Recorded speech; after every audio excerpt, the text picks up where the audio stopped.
Good morning, everybody.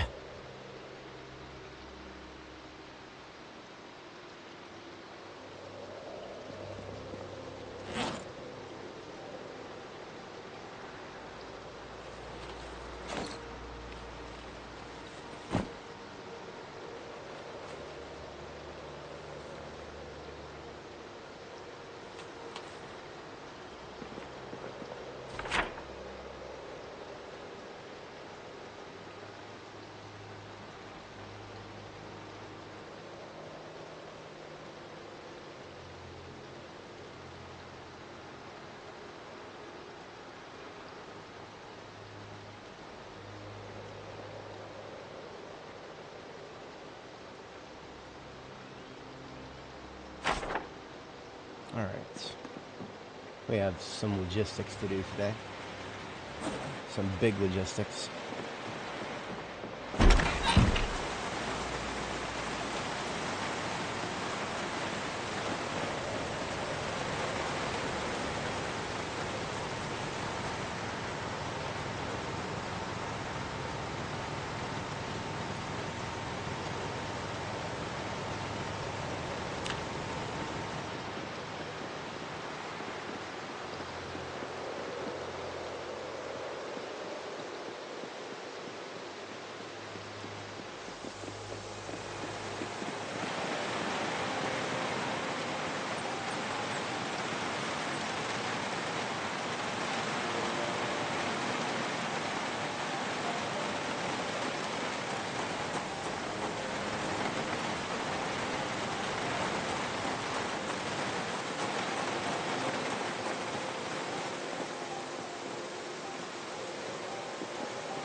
Hey, good morning. Alright. Trying to use up some of this stale stuff before it goes completely rotten.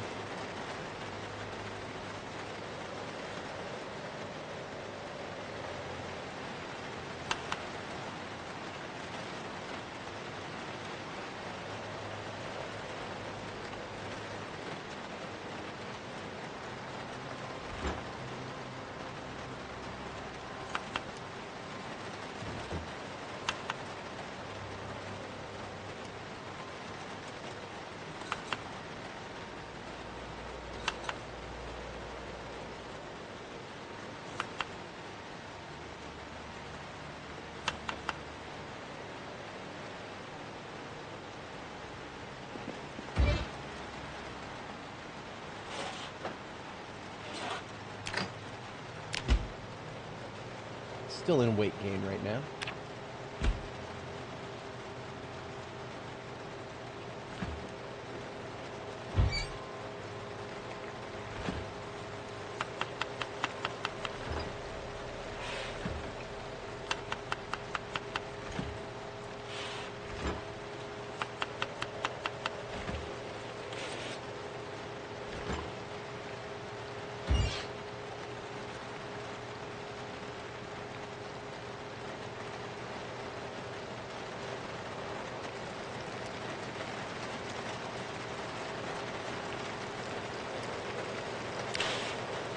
Small stir fries, each of them about 30 hunger worth.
Alright, so the plan right now is I'm going to drop off everything that is in the Plonky Mobile and the trailer. We're going to drop it all off at West Point.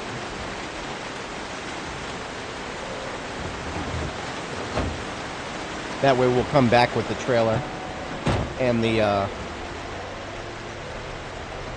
trailer and the step van will be empty when we bring it back.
I am sick of this crossroads being messy here.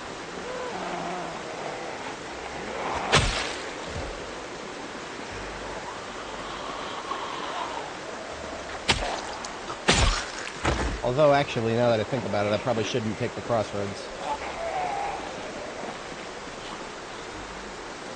I probably should just take this road that goes parallel to Muldrow.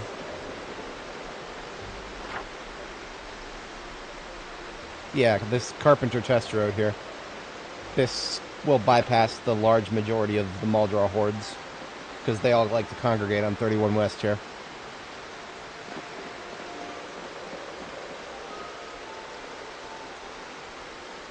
That said, I will wipe out these guys, otherwise they'll probably end up, on this road eventually.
clearing this roadblock is probably never really worth it if you can just use the cloverleaf to go around it.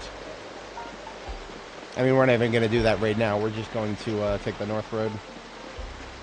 But this ensures there won't be zombies coming on up here, blocking our turn here.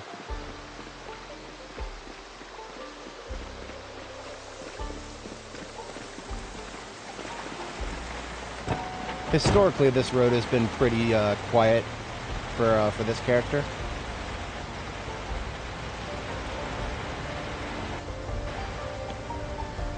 There was a sports car wreck right here that we actually recovered.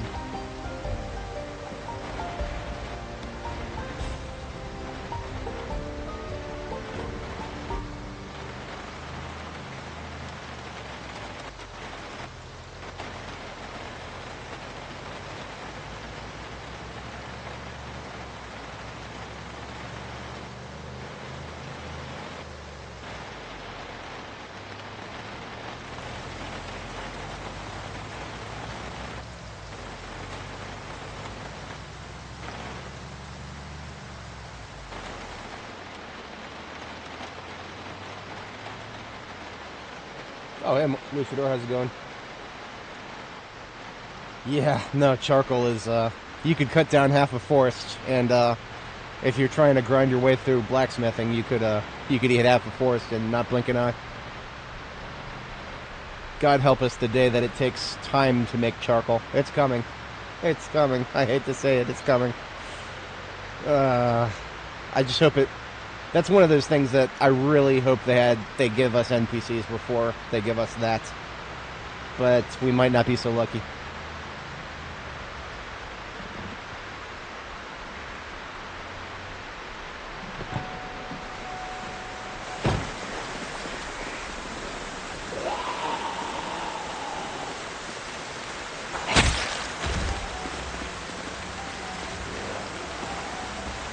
I was actually considering going to March Ridge. How's that been going, generally speaking? Are the I can't remember if you play with respawns or not.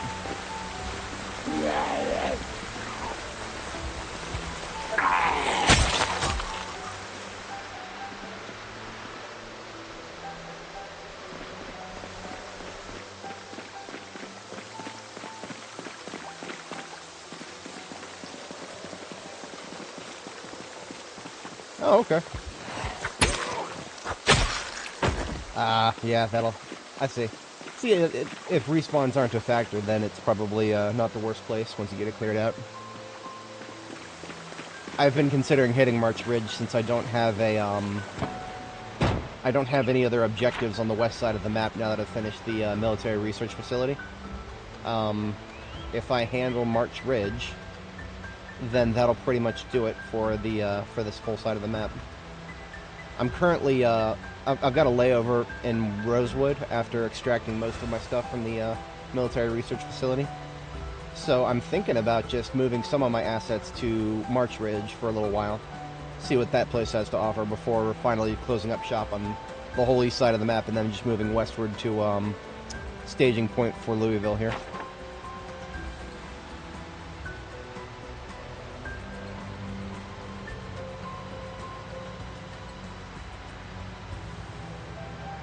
Oh dear. I thought this road was going to be clean, but yeah, we're a little close. We're a little close to the crossroads here. Let's wipe them all out.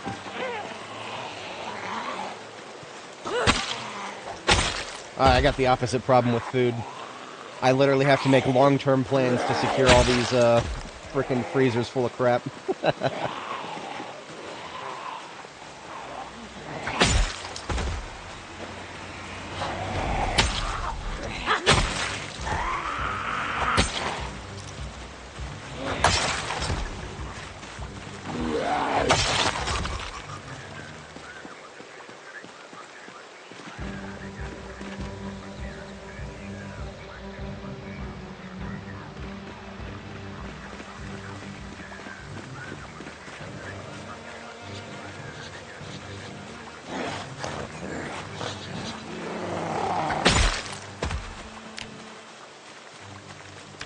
I want to say we killed about 1,200 zombies, something like that. in total when we hit the military research facility. I was expecting a little bit more, to be honest. We cleared most of the facility. There were some pockets we probably didn't clear, because on my way out I still heard some mouth breathing, but I never actually found whoever it was that I missed, and I wasn't really interested in pushing any farther. I got to the lowest depths of the military research facility, and I was done with that place. I did not want to go for a full clearing.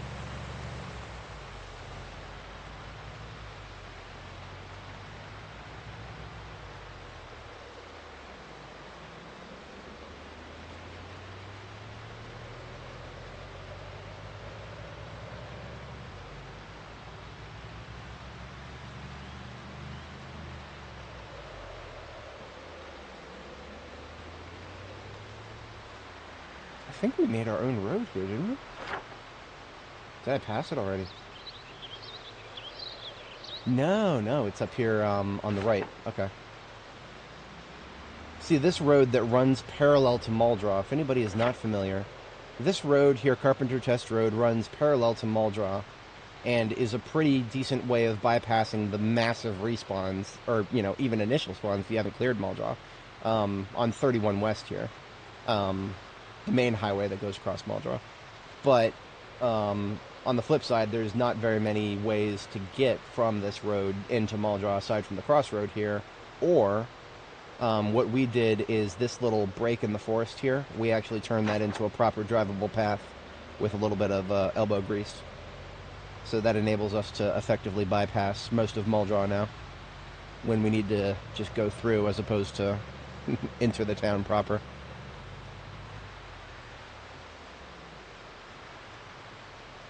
I swear I probably passed it already. Yeah, I passed it already. I'm a doofus. It's not very recognizable.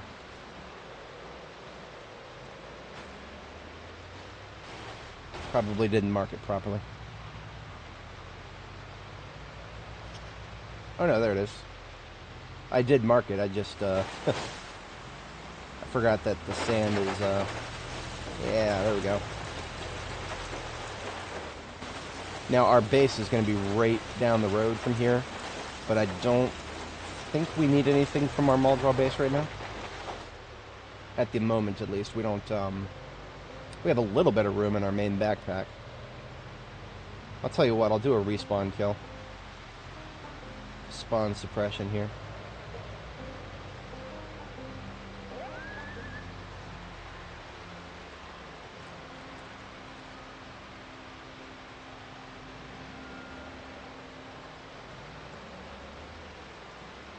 I'm surprised not to see any respawns. I'm sure they're here somewhere. There's always respawns here. There they are. Get off of my lawn.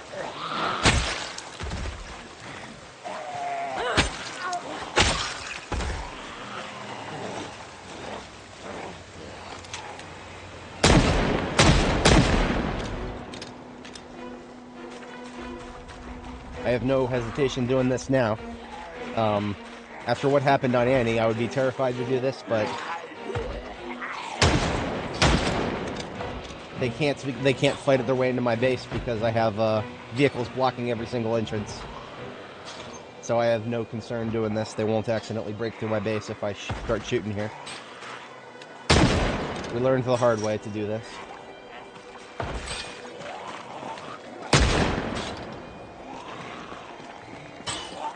How the fuck did she get in there? Hang on. See,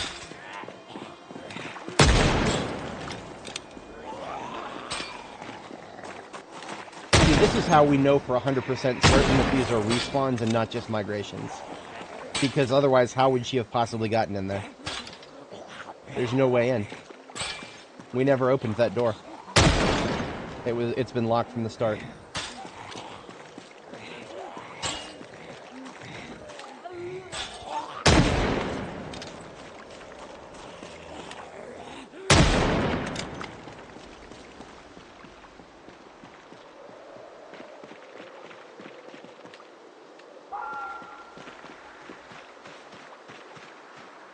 Spawn suppression successful.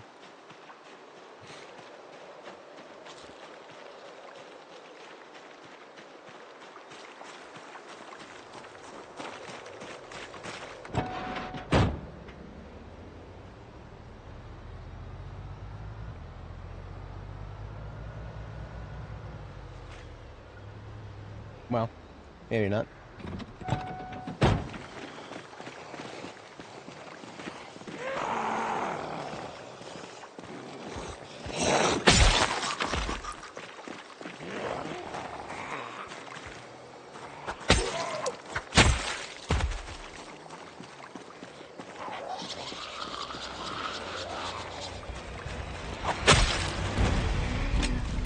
I like that hat.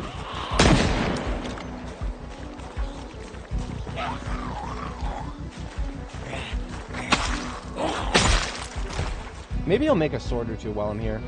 I've got a weapon bag with 2 swords, 2 machetes, 2 hunting knives. But I don't have any... there's no timers over my head right now. Many times when I've passed through here, there's been like a timer. Maybe I was transporting frozen food or something like that. And it never was a good idea to stop here for long. But now, my frozen food is secure for the moment.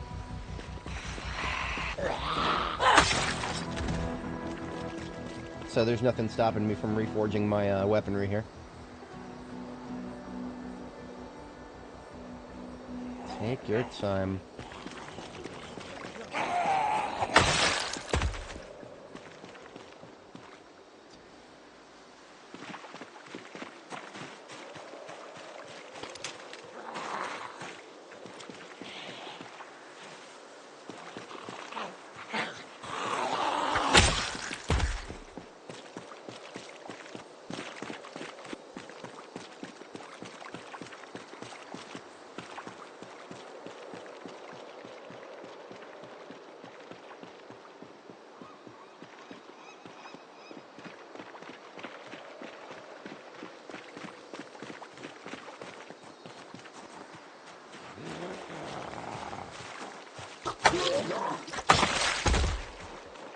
Now imagine about 10 times as many zombies as this.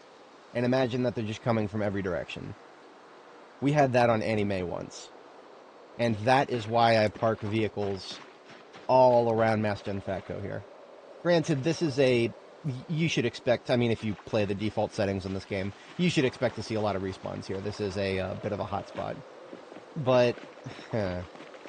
I suppose I should rephrase. Never underestimate the respawns. If you don't underestimate them, you'll be fine. If you do, you might have a bad time. They might break into the base and destroy your forge.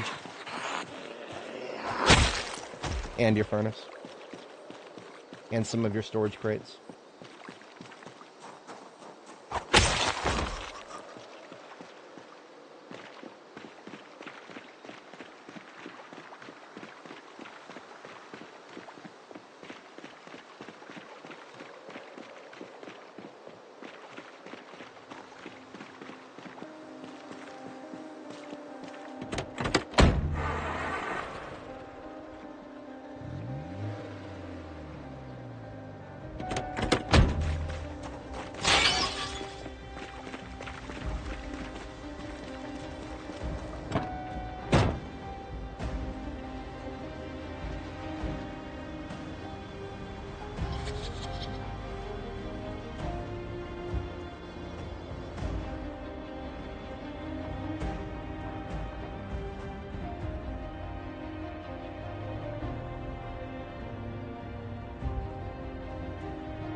Normally I would just drive straight through, but I'm not gonna open up the other side. Leave minimal openings here.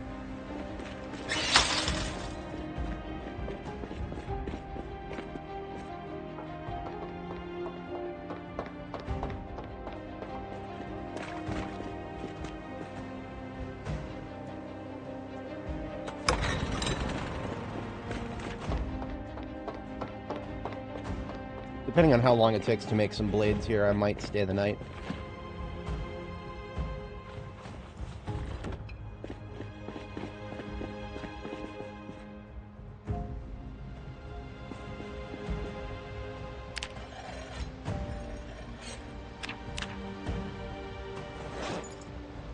My sword, my machete. How's my hunting knife? My machete and my hunting knife are both basically perfect.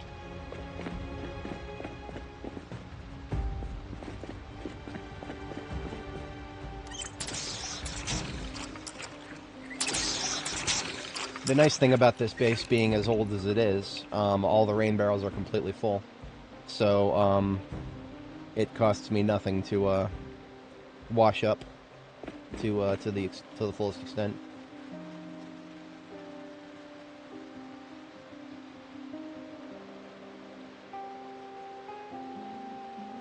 And I can even put my whatchamacallit, I can even put my boots in the wash because I have spare boots here to wear while there we go.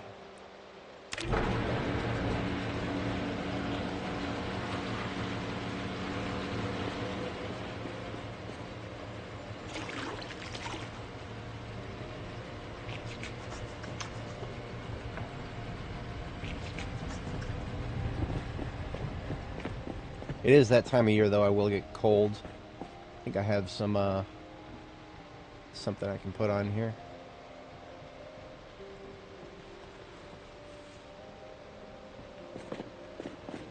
Snow pants.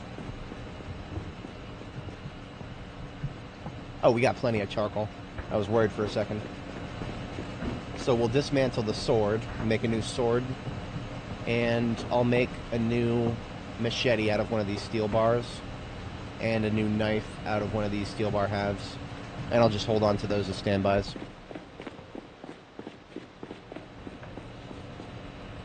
If anybody was ever wondering why I enjoy having D6 trucks with good engines, the storage capacity in the trunk is not that impressive, but you can access the trunk from a wide area. So by having the charcoal and the tools in the trunk of this truck, I can access the charcoal and the tools from when I'm using the forge over here, or when I'm using the furnace over here, or switch those. Forge is over here, furnace over there. I'm not awake yet. Anyway, hunting knife blade coming right up.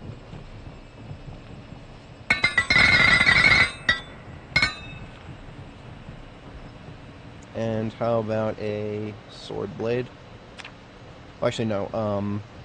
I'm going to dismantle my sword first and use the blade to reforge it. This sword is seen down to about 2/3 integrity.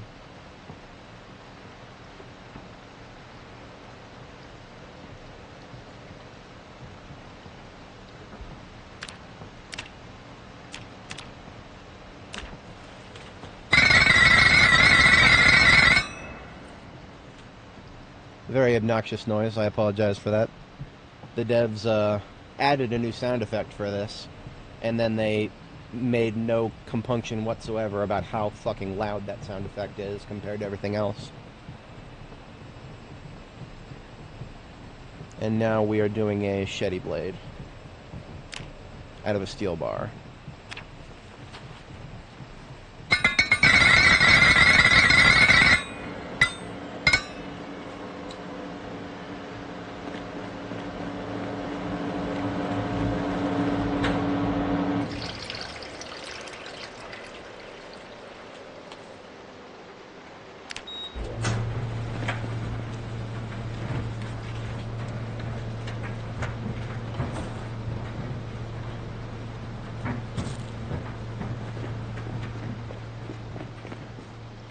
That's all the blade work I needed done. We just got to slap some handles on these.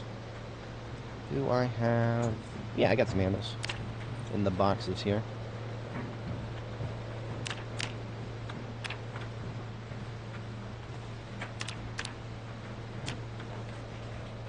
And now we just got to sharpen them.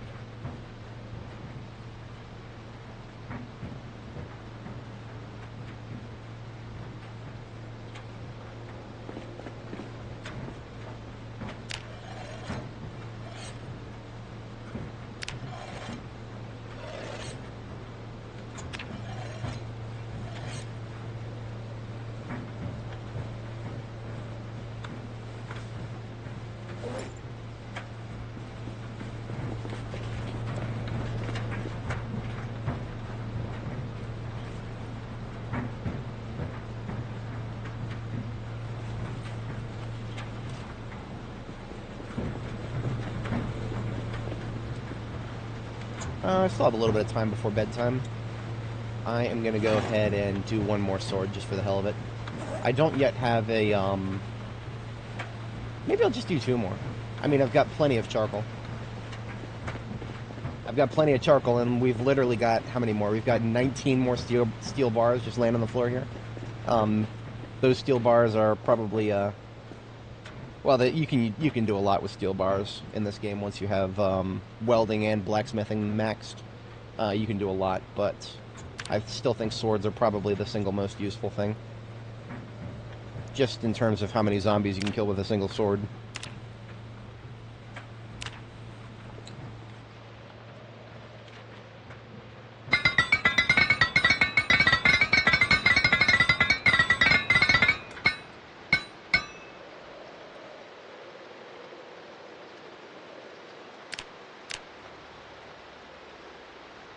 And there we are out of... Looks like we're out of handles.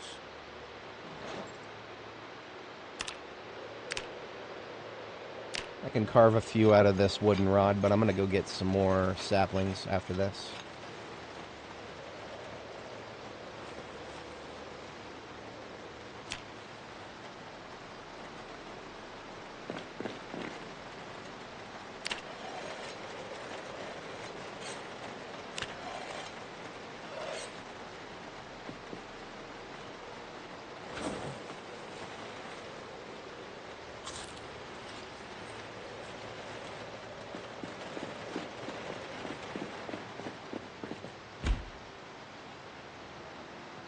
Oh, the soda container is full. Whoops. I have so much soda here at Muldraw from all the convenience stores that the container that I've designated for soda has no room left.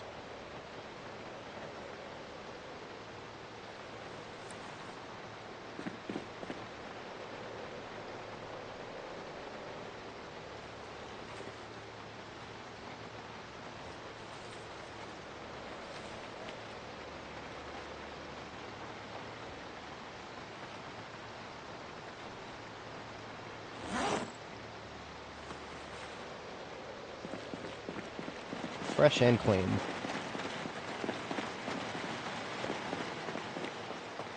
Not bad for the apocalypse, all things considered. Before we go to bed, we're gonna grab some more handles. It should be pretty easy. We still have a bunch of lumber on the floor out here.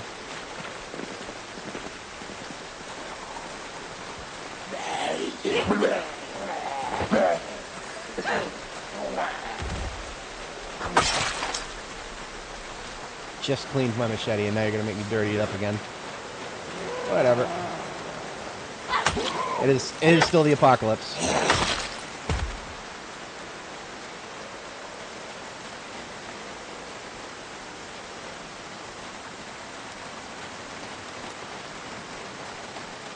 You know, something else that I could make, and I probably should make?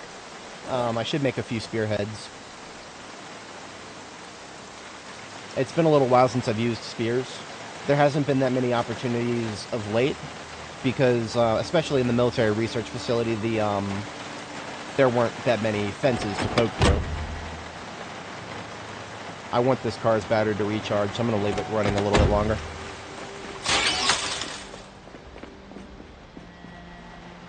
Yeah. As an overnight task after I sleep, I suppose. Well, still a little early for my bedtime.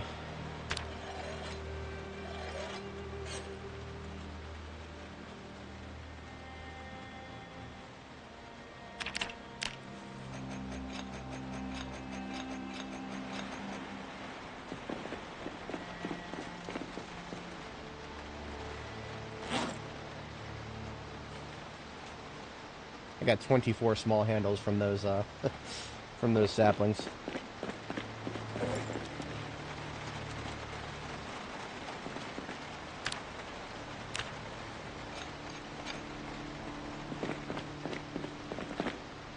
But if I was going to do spearheads, I would not actually put handles on them yet. I would just make the spearhead and then bring the spearhead with me And then when it came time to actually use the spear, I would just go find a handle. The nearest sapling is never too far away. Not in this game.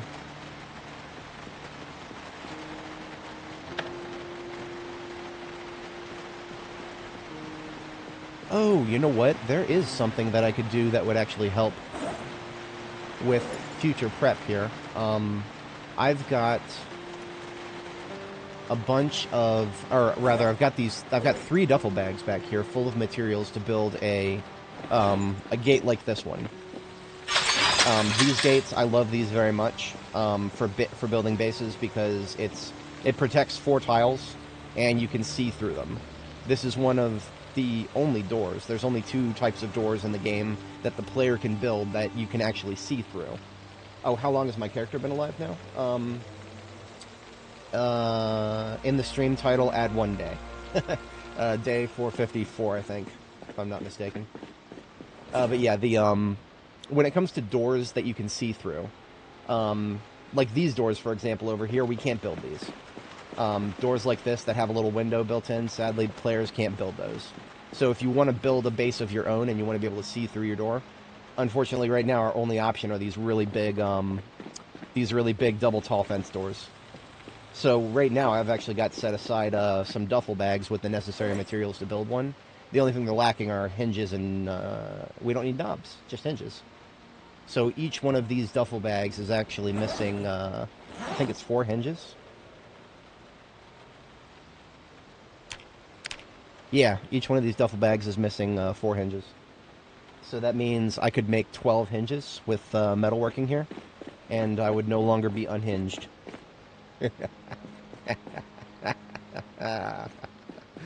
I'm never not going to make that joke when it comes up. Okay.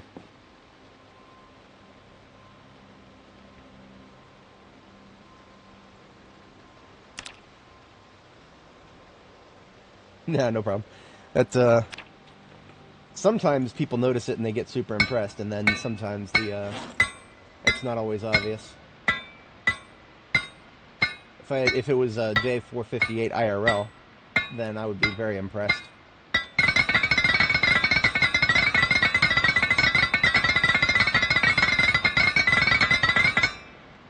That is never not going to be obnoxious. But that's what the devs want, apparently. So we just put 1, 2, 3, 4 in each of these bags.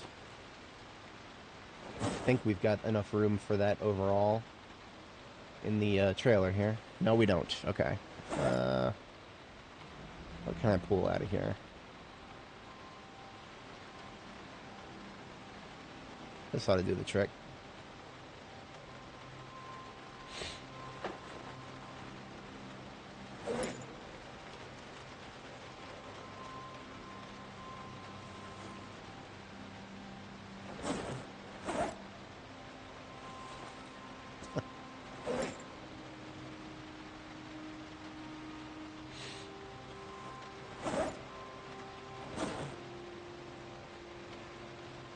Okay, so now each one of these duffel bags contains exactly the amount of materials I need to build another one of these double tall wire fences, which is great. So that means I'm basically just carrying around 3 duffel bags, or rather, I'm carrying around 3 gates, and that's great. I usually do even numbers, so if I assemble the 4th one of those, I'd be even happier. Yeah. Well, when it comes to exploration in this game, you don't always have to do it. If you're just trying to survive, I mean, even if you're just trying to thrive, I've probably been able to thrive off of just Riverside for a while now. And that's a credit to our agricultural options right there. Because with just with farming and animal husbandry, you can take that pretty far. Could probably feed a whole colony.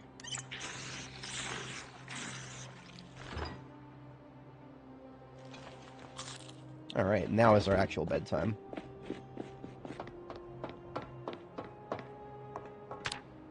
We stopped gaining weight. I'll have to consider that. Ekron is surprisingly. I would say Ekron is a bit underrated. The community college there. It's a bit hard to take it, but that's a pretty jacked library.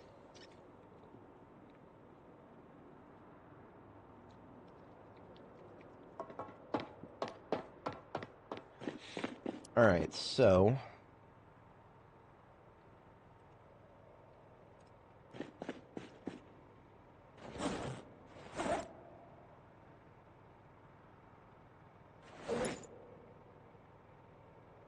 what if I did just go and assemble another gate bag here?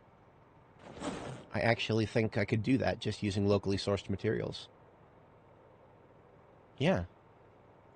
Or did I take all of the torches? I might have taken all the welding torches from this place.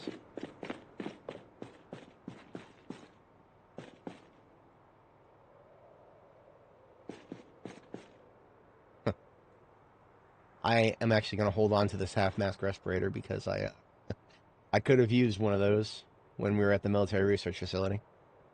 The gas mask is probably, I think the gas mask is probably stronger in terms of its protection level, but it blocks my ability to wear glasses, and I didn't know that. I should have known that. If I had more welding torches, it ought to be over here somewhere. Ah, yes, I do. Okay. I only need one. And then 8 iron pipes. Of all the stuff that's required to build a fence like this, I would say the iron pipes are the most annoying. Just because I can't make them myself. Same with scrap metal. I can't make that. But at least scrap metal you can always get lots of from a wrecked car.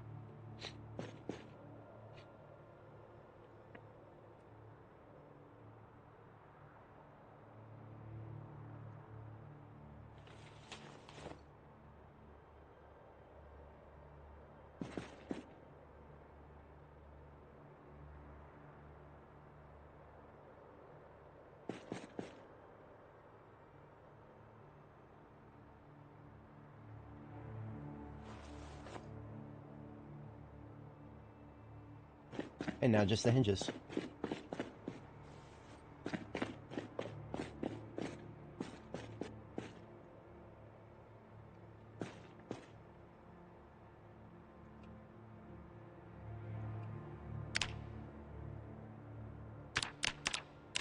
This actually gives me something to do with the steel bar quarters I have. I have a lot of them.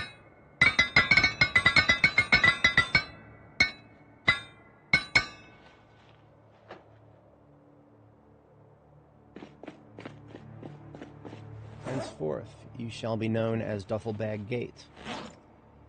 Fourth of its kind.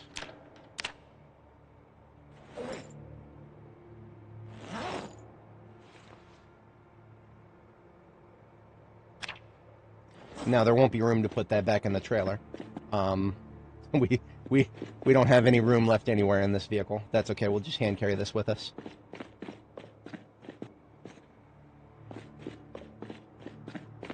And 3 a.m. is a bit early to go to sleep again. But I don't think there's too much else I could do that would be overly productive. We have crucibles already at our destination. You know, I don't think I need this crucible full of steel here anymore. Yeah, I don't need that here anymore.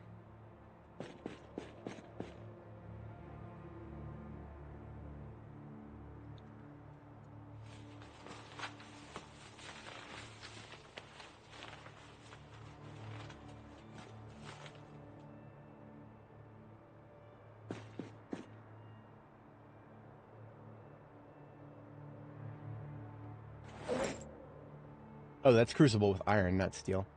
Oh, iron is actually... Okay, so iron, if I wanted to make another blacksmith handle, iron is what I would need to do it.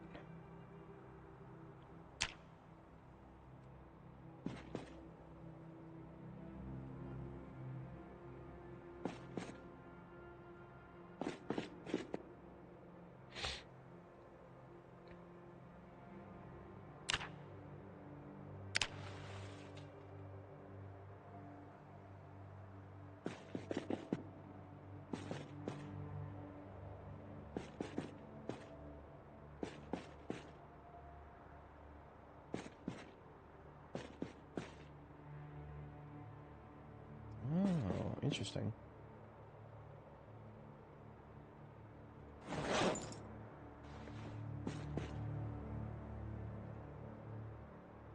So I should keep fire sources in my trunk too. That makes sense. Okay. Hey, how's it going? So we've got an empty crucible now. I don't actually think we would have a lot of iron available to us at where we're gonna drop our stuff off tomorrow. We wouldn't have a lot of iron available to us there because it's the place we have a base at West Point is it's one of those. I don't actually know how the best way to describe it. It's got a bunch of crates full of steel ingots and steel bars and hacksaw blades and whatnot. So it's like a metal workshop, but it's got more materials than tools, if that makes sense. But what the long story short on that is it does not have a lot of iron. It's all steel. And if you want to make a blacksmith anvil, you need specifically iron instead of steel. That actually messed me up at one point.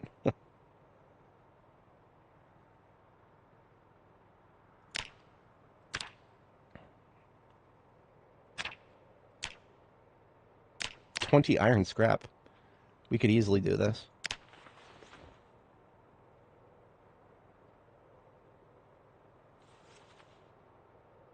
Well, I say we could easily do that. That would take some time tomorrow morning. So we'll go ahead and get our second sleep here.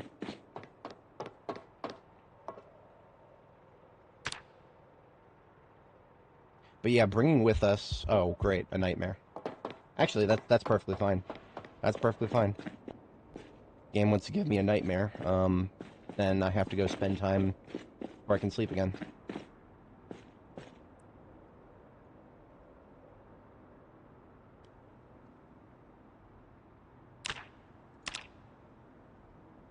So what I need to do is move this empty crucible out of the way so that it does not try to automatically select that for the recipe. Now it will only let me smelt iron items.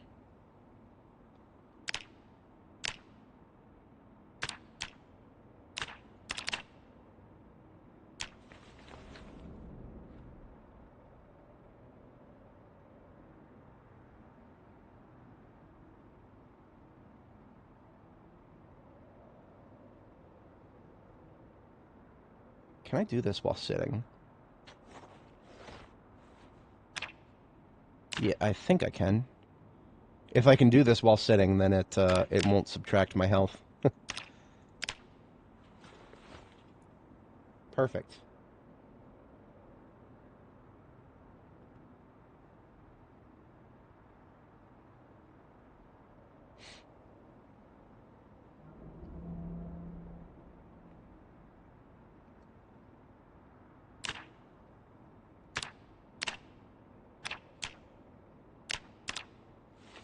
Hey, how's it going? Good morning, Mario.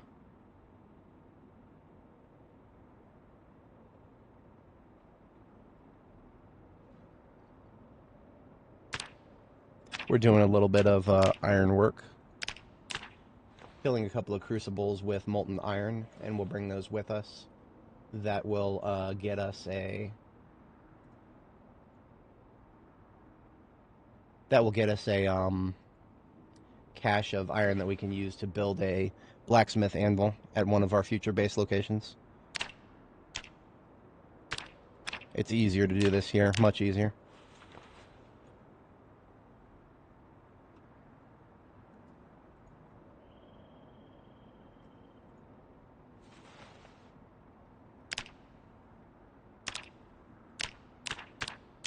I've also got a billion iron scrap, so from all the cars I've dismantled and mauled around in the past.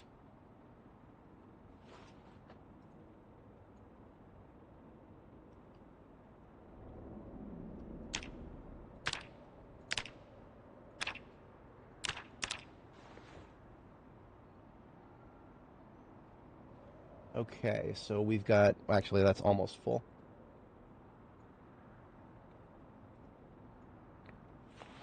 So one more, and then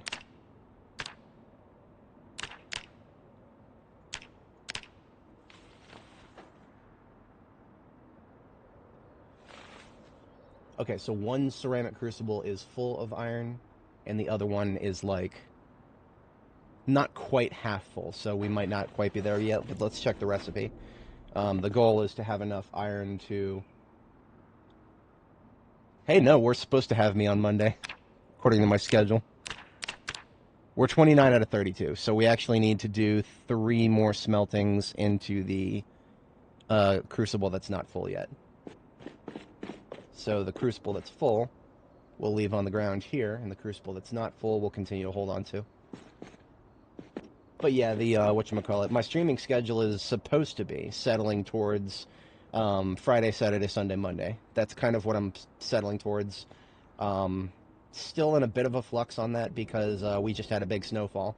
So even if I manage to get down to Arlington for the on-site job stuff, I don't know if that's actually going to happen. I'm pretty sure. Actually, I have no idea. I have no idea if the government is supposed to be open today. It doesn't really matter for me while I'm teleworking because everything is normal with that. No official word yet either because the government is still asleep.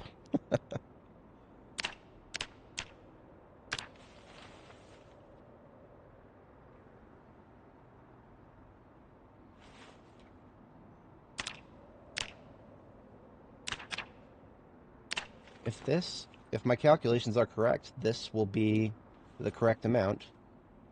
And that will mean that we just smelted all 20 of the scrap iron that we had, and that was exactly what we needed. Which I did not plan that, but let's double check. So if I try to do a blacksmith anvil, look at that. I have exactly the correct amount of iron right now.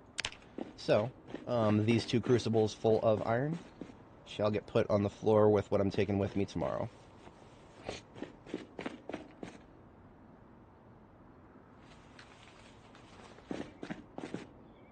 And for anybody joining, if you didn't catch it earlier, what we're basically, as like a recap, we're in Muldraugh. We're on our way to West Point to do a drop-off of everything that I packed into the Delirio step van yesterday from the military research facility.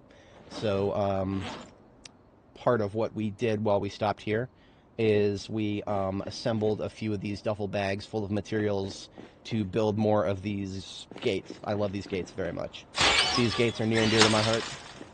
Something the player can build that is a door they can actually see through. Very hard to do that. And each one of these duffel bag gates that I've got pre-labeled can now have the materials to build another one. So I've got a total of 4 of those. So now that I've assembled those, and I've even got the iron for another blacksmith anvil, let us have a bite to eat, and then try to sleep again since we had a stupid nightmare. And then let's get underway.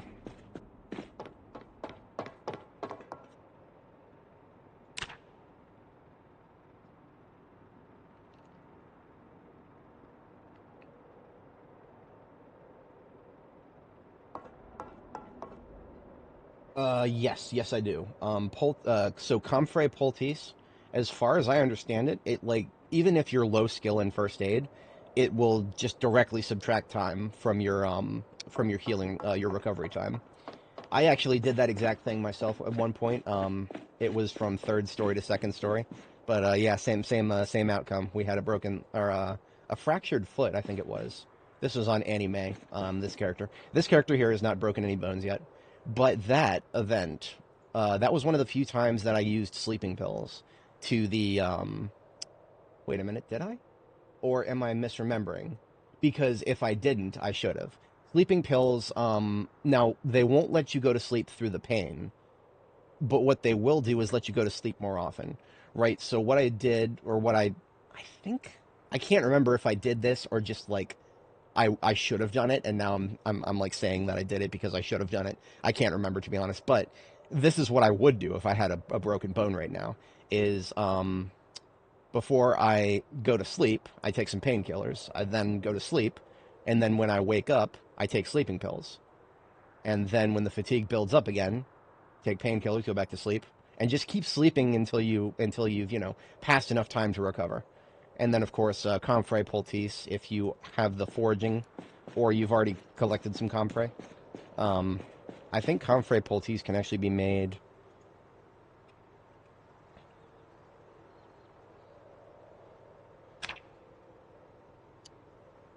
It does require a recipe, and I have no idea where I learned that recipe. It was probably one of the billion magazines I've read. So, yeah, you'll have to look in your crafting menu to see if you have the recipe. If you do, it's definitely worth it. Um, we had slow healer on Annie, and I think it took us close to a month to heal. So that was one of the reasons that I was thinking about thinking about using thinking about using sleeping pills just to pass the time while healing. Okay, so we cannot actually fit the other ceramic crucible in there. That's okay. We will just carry it by hand. This will leave us in a position where we won't be able to get out and fight, which might be annoying. That might be a bit annoying. We'll see. I need to shut the generator off here.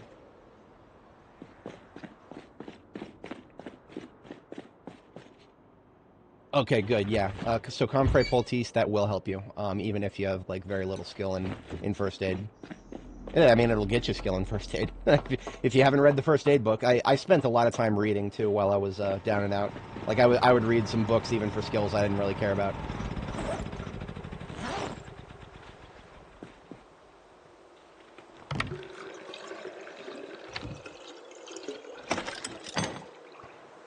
Oh, wait, no. We're done here. We don't need to turn it back on.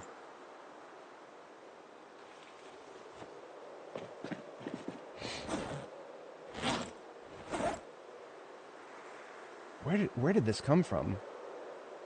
I can't remember if this was a, This is a bag of memorabilia, but I can't remember if it was from Muldraw or not. I'm just going to leave that there for now.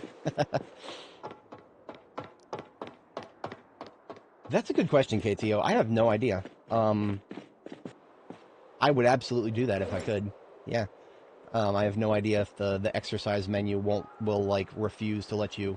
Now that's another thing is like, will it let you do some exercises but not others, or just no exercise at all? Oh, so in total we only got 2 M16s, and both of them were slightly below 3/4 condition. So we got no perfect M16s, 2 damaged ones. I don't know if I will try to repair them. And if so, I don't know when I will try to repair them. Like, should I wait until they're both below 50% before I sacrifice one to repair the other? That's kind of what I'm leaning towards. I actually did repair some guns near the like 3/4 mark of yesterday's stream. I did a little bit of gun repair using some Magnums and M36s that I found, even some 1911s. And the general, it seemed like almost every gun repair that I did would bring it to like 9 out of 10 condition. Even though it said like potentially repairs 75%, it seemed like I always got to like 90%. But that was because I was repairing things from like... Actually, I think I even have... Yeah, here, this right here. So this is my duffel bag full of guns that I repaired. And these were guns that were like below 50%, and then I used something that was even lower to repair it. And all of them came up to about 90% after being repaired.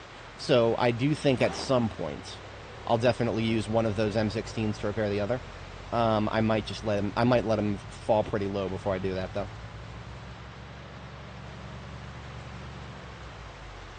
Oh, hey, new to the series. Our base is in Riverside. That's our main base. We built a custom base in the river at Riverside. I don't have any up-to-date screenshots of it, I don't think. Or do I? Hang on. I think I actually do. Zomboid, screenshots. Scroll back a little bit here.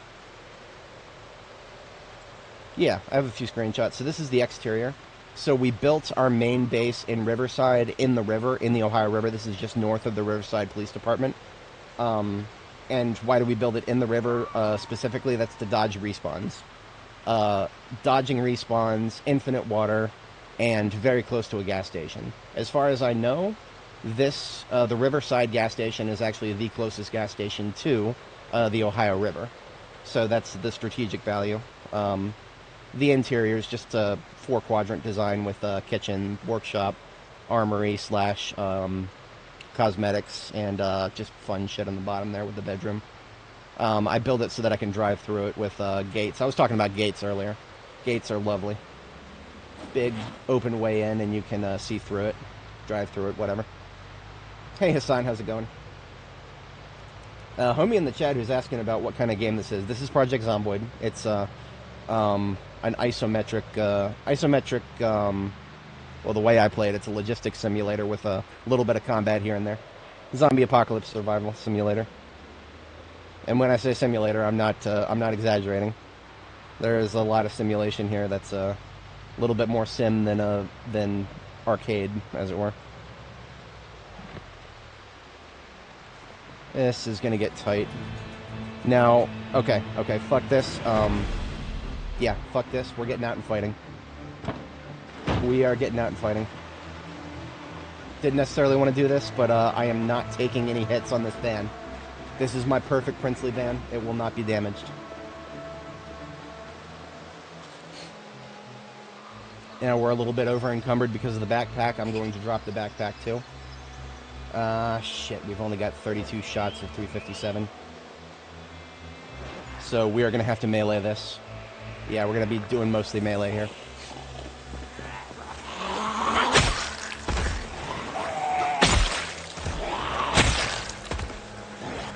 We don't have a clean angle of approach either.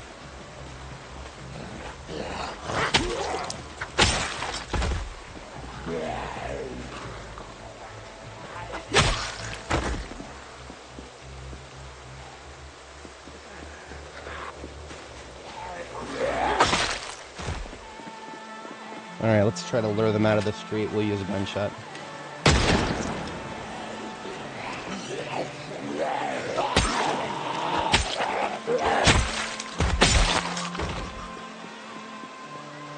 Due south. This is where the not clean angle of approach comes in. These are all respawns, by the way. We've killed everybody here once already. As you can see from the charcoal, we did a bombing, and it was very successful. It just wasn't permanent.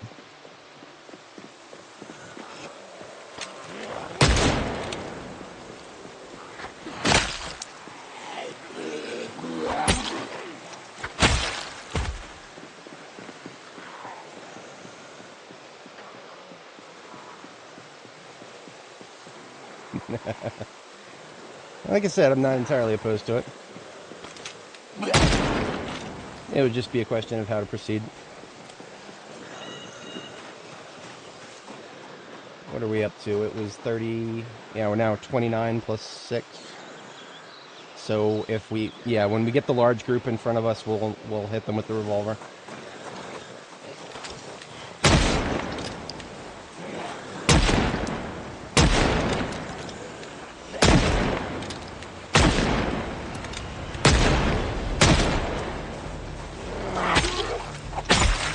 When you have to do mixed combat, I recommend saving your guns for the faster targets.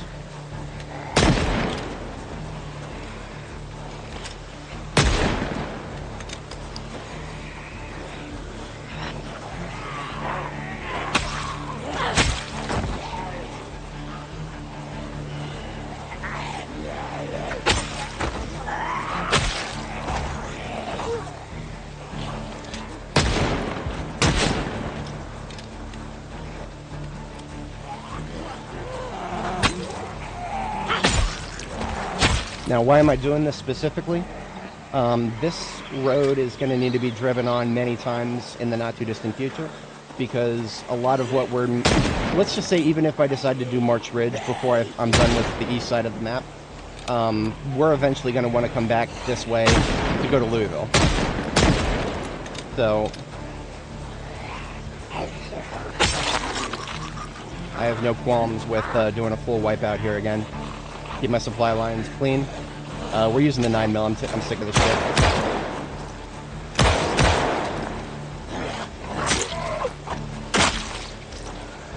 North times 1 times 2. Can't have a clean flank ever, can we? Okay.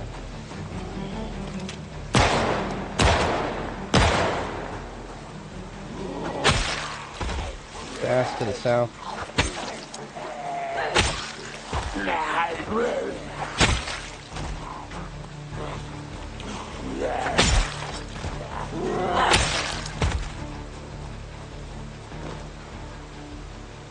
Getting a little stinky around here.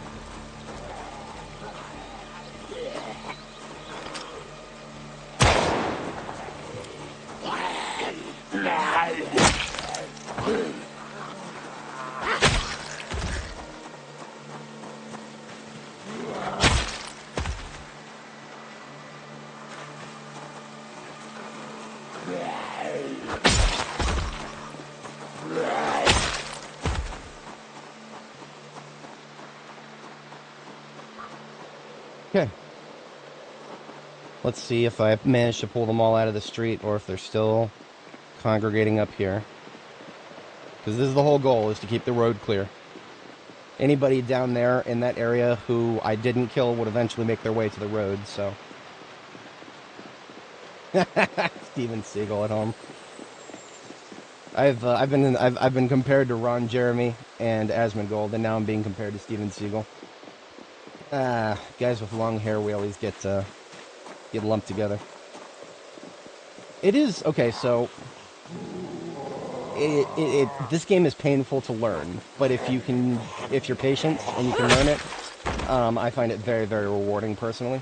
But to get to this point, to do what I'm doing here, you know, without mods, doing all default settings, it takes a lot of learning and a lot of tedium. What you're not seeing is the 9 hours of logistics that it took to get everything smooth sailing. I mean, even after all those logistics that I'm talking about, I just ate the last of my food. I just ate the last of my perishable food, and I'm supposed to be eating a little extra so that I gain weight, and I've failed at that. I'm only 74 kilo, and I'm supposed to be eating a little more. How's my 9 mil? 2 rounds left.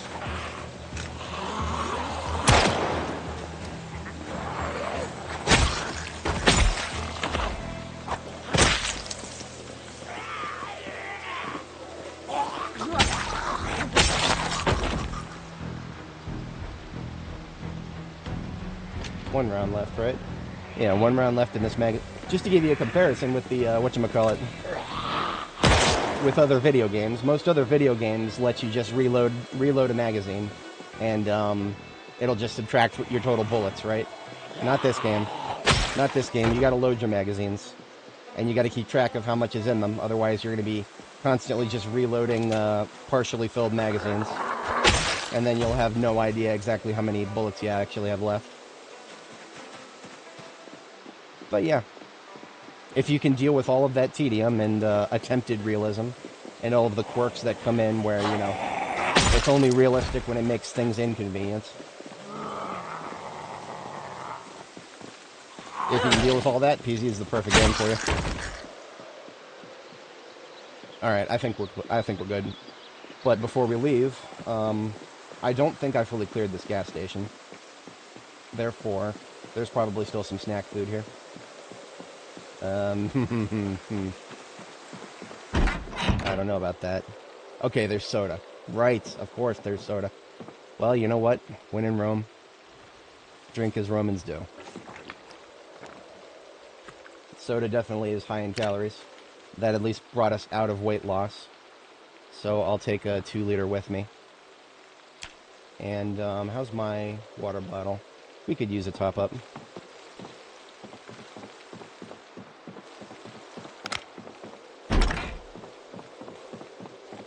That's not the bathroom. Bathroom is... Okay, so here's a bedroom here.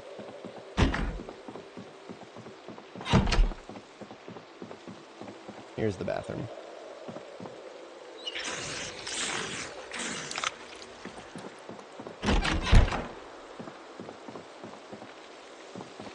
Alright, now I gotta go pick up my backpack. Oh, I forgot this was here.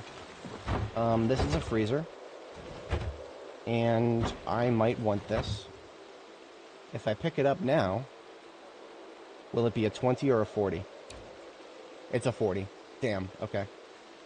That's okay. Well, we got it in our hand now. These popsicle freezers are a little weird. You can limit break your inventory size just by picking one up.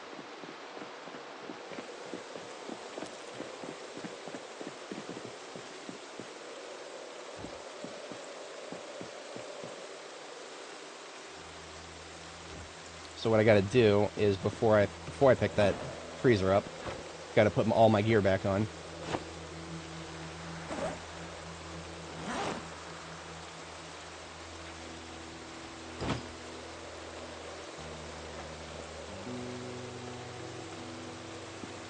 And I've got to go pick up the stuff that I dropped. What I'm going to do is all this stuff that I dropped here, that's enough to fit in the military backpack, so I'm going to take out one of my handbags here and just put that duffel bag and the ceramic crucible with iron. That's a fit. Then I'll go back and pick up the freezer. This will be very uncomfortable, and if we need to get out and fight, we're going to have to drop all this shit all over again. But that's the life right now.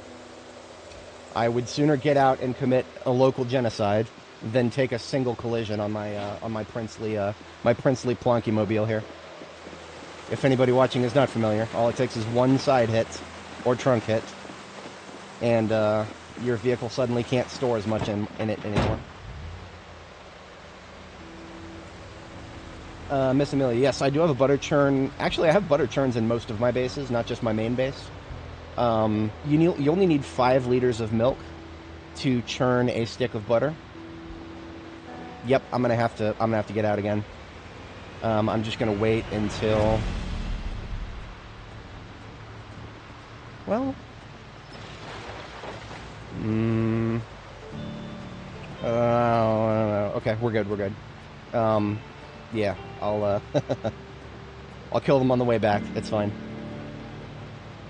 But yeah, no, you only need 5 liters to make a stick of butter. And sometimes I have actually been able to find 5 liters of milk without even milking it from a cow. That said, in the future, I am all but certain that milk will actually go rotten like it's supposed to. I just hope that they actually come up with a pasteurization system before they implement that. A vain hope, but it's a hope. Right now, milk doesn't expire, so if I find a carton of milk in some fridge that has been unpowered for over a year, we can still use it. So, if it's a Holstein cow, Holstein cows are the ones that produce a lot of milk. If it's an Angus cow, the black cows, those are Angus cows, they barely produce any milk. Angus cows are for their steak. Simmental cows are kind of in the middle. I think you'll get something like, you can get like 8 to 10 liters out of a Simmental cow if she's got a full tank. Simmental cows are the ones that have the brown spots. But yeah, the god tier cows, the goddess cows, are the Holstein cows with the white coat with the black spots. Those, if I had to take any one animal with me, it would always be a Holstein cow. Preferably a, so fun fact about animals, cows take up a lot of space in a animal trailer. So you can never put more than one fully grown cow into a single animal trailer. However, you can, if it is a cow and a calf, you can fit both into one animal trailer. I did this with Annie. When I go on an expedition to a new place like Louisville, I will probably take a female cow, an adult female cow, and a male calf. And so that when that male calf grows up into a bull, that's basically a breeding pair right there. That's how I got a breeding pair of Holstein cows into from Riverside all the way to Louisville without ever having to do more than one trip. Oh yeah, okay, so they only destroy your base if they get stressed. That is one of many reasons that I build in the river. Building in the river obviously keeps you away from respawns, keeps animals away from zombies. Animals get stressed pretty quickly if zombies are nearby. And when they're stressed, they break your shit. So, if animals are stressed, I actually have a really silly strategy for dealing with that. I will go and bring them to like a house, a residential house, and put them in there because most of the walls in the houses are not attackable by either zombies or animals. So you can like use a house as like a de-stressing field for your aminals. Okay, we have arrived at our destination here. This is our staging point in West Point. It is at the south end of town here in a metalworking facility. It is a lovely place. We had to do a little bit of sledgehammering and a little bit of gate building in order to make this a place that we can drive through like this. Like, for example, this used to be a bathroom where I'm standing right here. But we did some efficiency work, and it was very much worth it.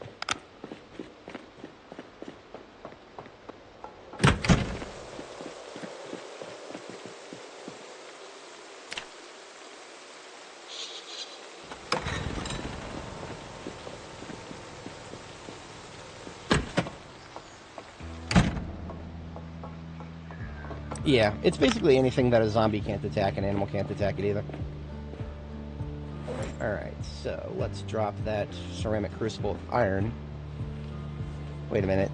Did I already... Okay, yeah, I already had a full one here. I completely forgot that I had a full ceramic crucible of iron here. Oops, that's okay. That's okay. That just means that we have materials to build more forges. And that's no problem. I like forges. They're very, very useful.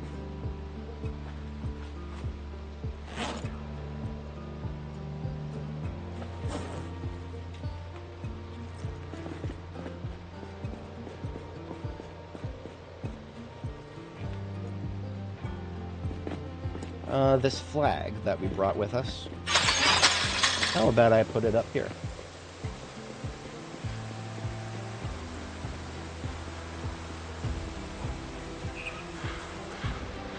This flag is from the military research facility. I would bring it back to my main base, but I don't actually have any places left to put it in my main base. Almost all of the possible surfaces that I could put a flag on have been filled. And in fact, I have a bunch of flags at my main base that I haven't deployed yet. I capture a little too many flags here. Alright, I'm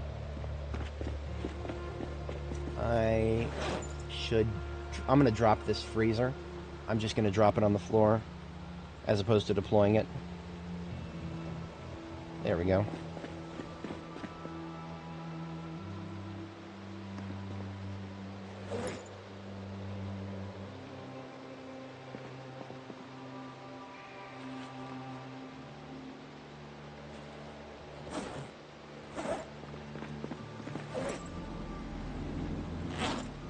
So each of these duffel bags is another one of these lovely, lovely iron or gates that we can see through here.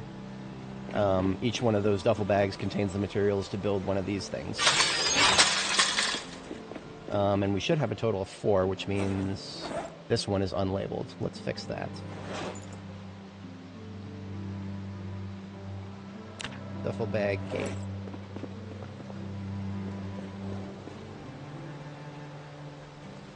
So all in all, the total encumbrance for that is 82. Good to know.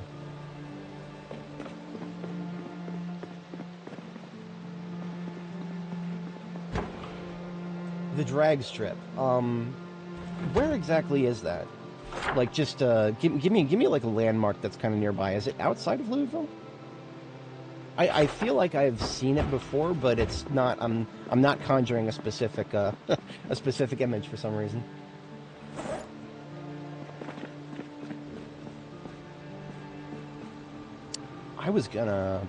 There was something I was supposed to build here. And I didn't build it because I didn't have logs.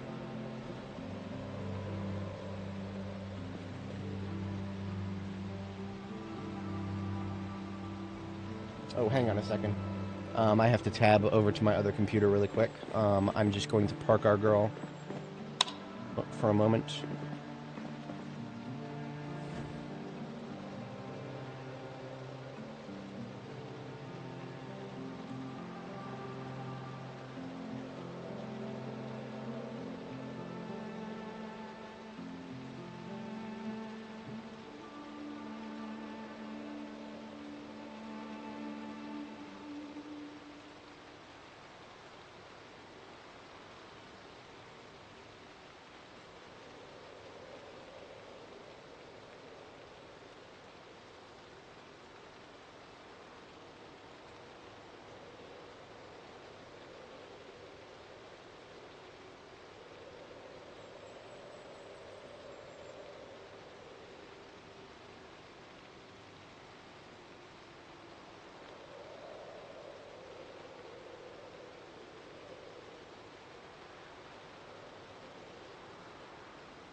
Yeah, just had to update my supervisor on that silly situation with getting my badge. All right, I think we are clear.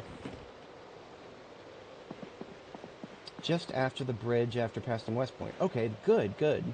Yeah, I definitely want to take a look at that. I have actually no. So I went to the club there on Annie. I went to the club there. So I must not have well, I don't think race cars existed when I went there with Annie. Actually, I can't remember. I can't remember when race cars were added. Um, yeah, that was that was a while ago. So calculating. No matter what we end up doing, I need to empty everything out of this step van. So I'm not going to think too hard about my plans just yet. I'm just going to get everything emptied out of this step van. Because everything in this step van is basically stuff that I got from the military research facility that needs to not be there, but be brought forward to the staging point for future activities.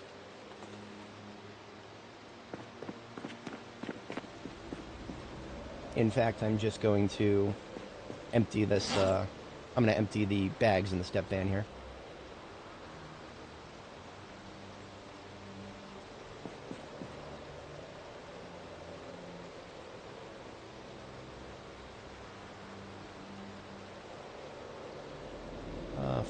What is that? That's the top one. That's where books should be.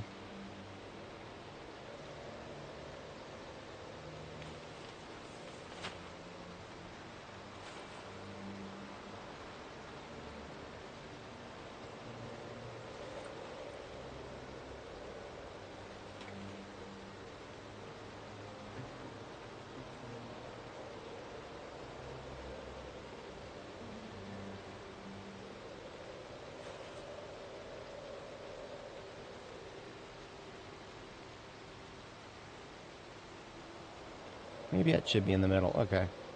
I don't have a very solid organization system for this place yet. Yet. I mean, I built this base a long time ago, and I still really...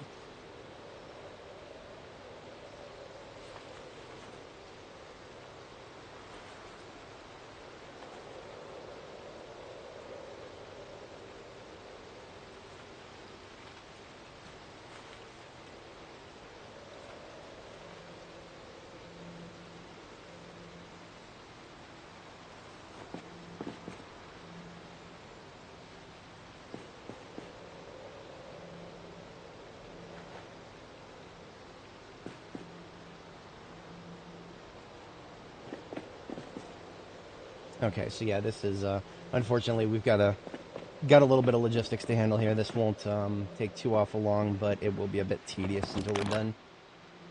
I also need to put on weight, and I'm not succeeding in that, so I'm going to do the lazy thing and just straight up eat some cereal here. Like an entire box of cereal. And that took me out of weight loss and put me into weight gain because of how much... Okay, yeah. We also have... So I don't need to go back to Riverside to get butter. I have 7 sticks of butter here. I don't remember if that is butter I made myself or if I got that from the... I may have gotten that butter from the Gigamart here.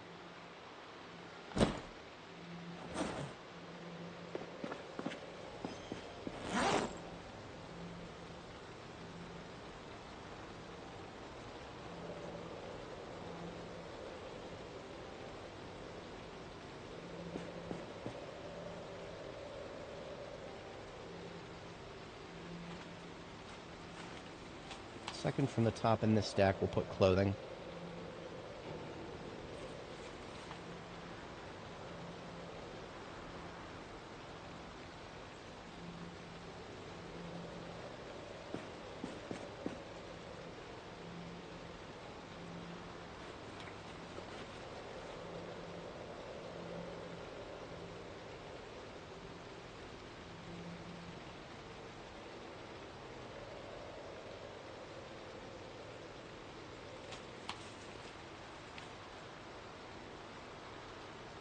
You know, while I was running the laundry at Muldra, I really should have stuck some of these clothes in there. It's a bit late now.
Alright, that should be the trailer empty. Yep.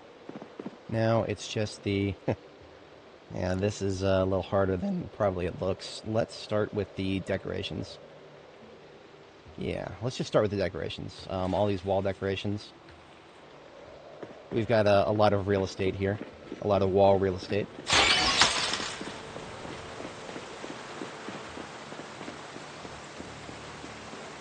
These signs are both from the front of the military research facility.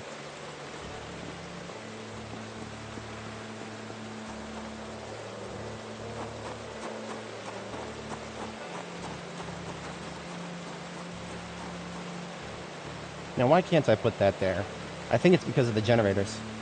It's silly, but certain wall decorations get blocked by things that are on the floor, even though nothing would stop me from putting the generators back after I do this.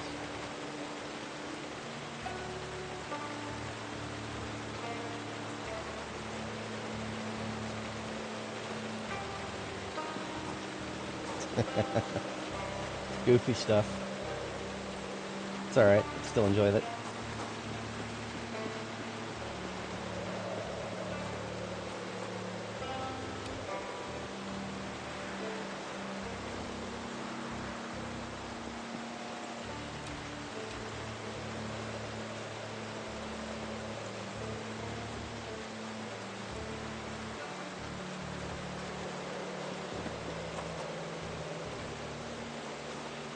Beautiful. I like it.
I kind of hate the fact that all the coffee that I have in those 4 units there are, like, mismatched. Like, none of them are full. All of them are, like, used once. It's because I didn't pay attention to which coffee container was being used. There's no way to merge coffee containers. Like, I can't, like, use... I'm pretty sure I can't do this. Hang on. I unpack all these, and it won't let me, like, pour into, for example. So... I'll just mix the all the half-used ones in there. So this is just a generic base criticals. More weapons, pillow, more coffee. It's a base critical bag. Okay. Start with the duffel bags full of pristine guns.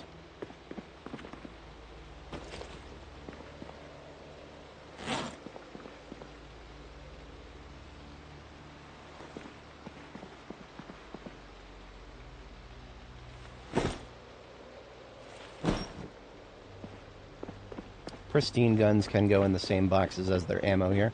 So this is my ammo stockpile for the staging ground on the way to Louisville. I basically just do it alphabetical, scrolling down. It doesn't make too much sense until you look at the alphabetical listing in the. So if I start at this side and I scroll down in the list, 357, 38 special, 44 Magnum, 45 ACP, 556, 762, 9 by 19 millimeter, and then 12 gauge, and then just overflow in this container. So it makes sense in a weird way.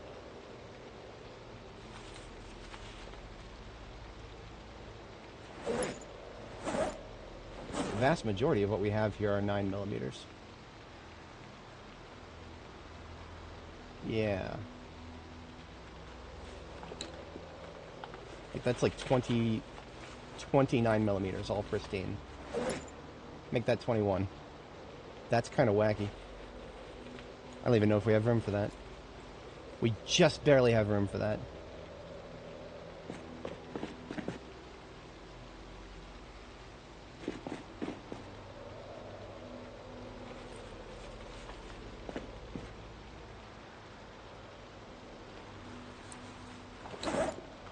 And a couple of spare shotguns here. That's something we have no room for. Shotgun cartons are now really, really, really big. Shotgun cartons weigh 15 encumbrance each.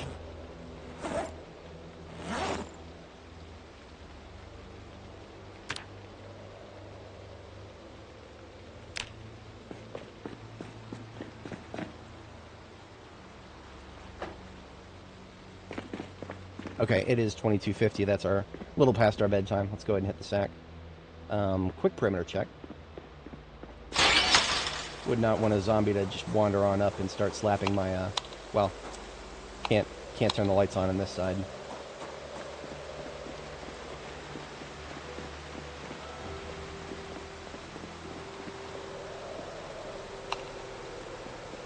Okay. I think we're okay.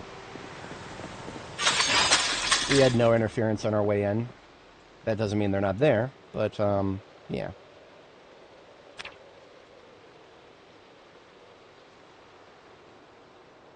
Oh, hey there. Yeah, debug mode is, it's sometimes it's necessary. I would say that debug mode is, definitely necessary if you run into something silly that is obviously not part of the game. It's when you don't know if it's part of the game or not, then I'm not sure if I should go into debug mode and fix it or just deal with it, because that's what the devs want. But yeah, a lot of fun.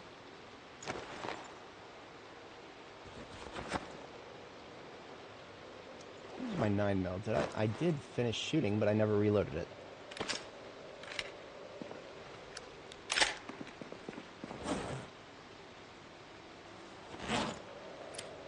I generally want to have that 9mm loaded. Alright, so this is a bag full of guns that have been repaired, as opposed to pristine guns. That doesn't necessarily mean that they're too much lesser than anything else, but I would like to keep them separate. Well, if necessary. Yeah, I'll keep them separate, because right now, if something's going to go in the crate, I want it to be a pristine gun. So these guns that have been repaired once, I'm just going to leave them in this duffel bag and put it there. It's not like I have a shortage of duffel bags. I've got a billion of them. This is a duffel bag full of winter gear. We're not quite there yet. We're not quite there yet. And when it does start getting cold, I literally have a military jacket that I can just put on, and that'll hold me over for quite a while. So I will put this somewhere conspicuous, like right here on my bed, so I don't forget about it.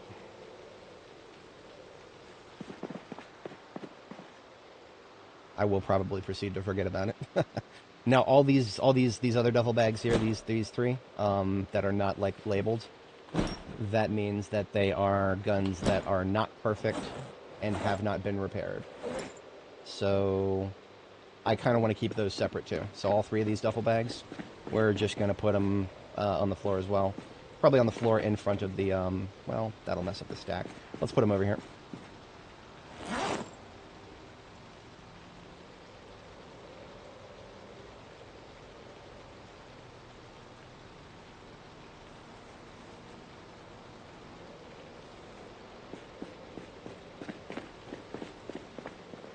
Is there a story behind the name Ginfidel? Not really. Not really. Like I made this channel a very long time ago, and it was back in the day where I wanted to have a channel where I would post YouTube poops. Because I mean I've always been an enjoyer of Y2P, but the whatchamacallit, I didn't want to post it on my main channel at the time. At the time, I wanted my main channel to be like a super serious film studio stuff. That never panned out. I didn't go to Hollywood. Fuck everything about Hollywood. Hollywood is full of terrible people. But I do still have an I do still enjoy video production a lot. But this channel was always meant to be low effort stuff, right? So nothing about that has changed over the years. But because I was initially going to do it as a YTP channel, I chose Guonam from Faces of Evil to be my avatar, and I didn't want to actually give him the same name, so I just came up with something. Gin drinking infidel, something, I don't know. There wasn't even a solid like concept behind it. It just sounded funny to me. And over the years, I've just I've enjoyed it a little bit more over the years, so it grew on me, you could say.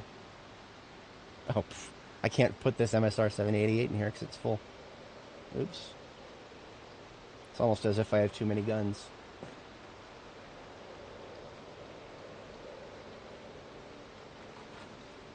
Is it possible to have too many guns? That's a philosophical question right there. So here's one of our two M16s. The other one is in the ambulance. The one that's in the ambulance, which we're currently primarily using, it's still in good enough condition. It'll last quite a while. So this M16 it's okay to put it in the box for now.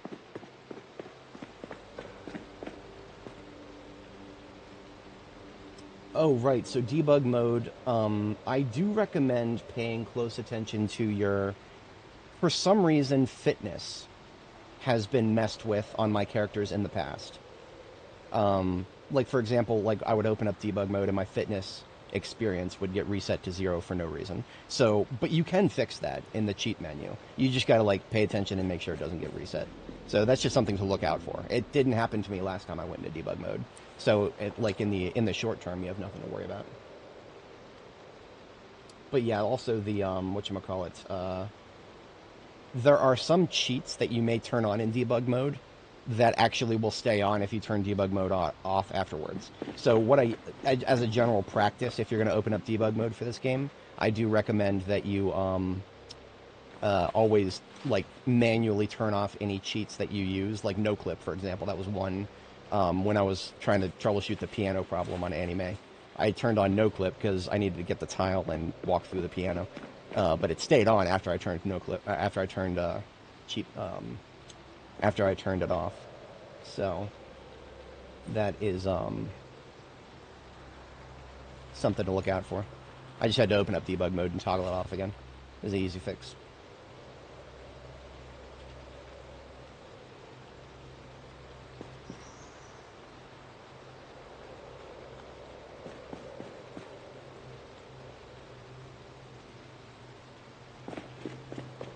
Now these rope bundles belong to the Flunky-mobile, so they need to be returned when I'm done using it as transport.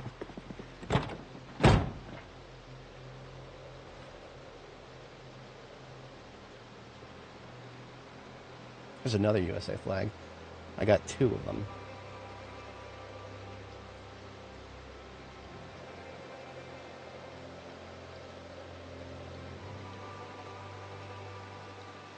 Honestly, I might just leave the glove box as is.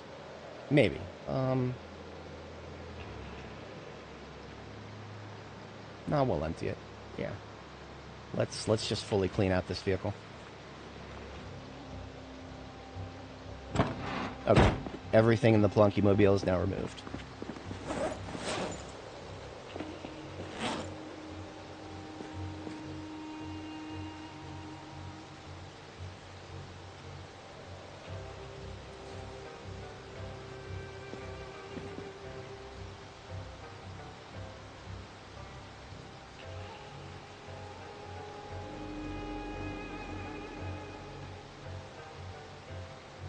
Everything else in this garbage bag is unique memorabilia from the... right, so this right here, This is not even a fraction of all of the zombies we had to kill in the military research facility.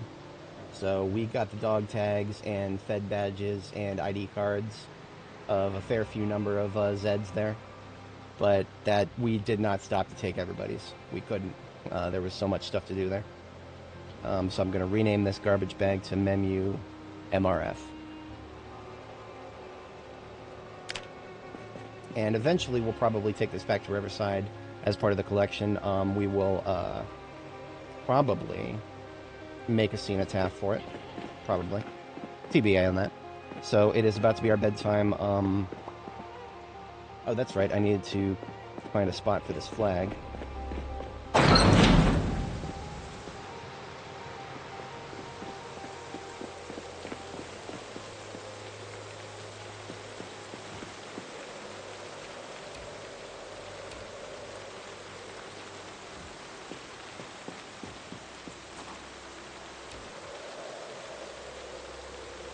So both of these flags, the big ones, both of those are from the military research facility.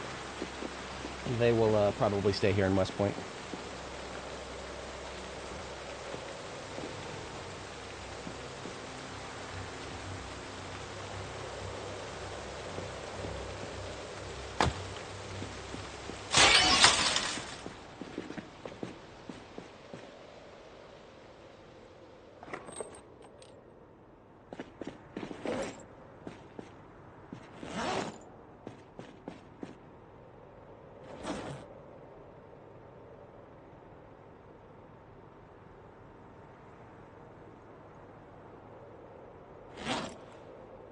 Okay.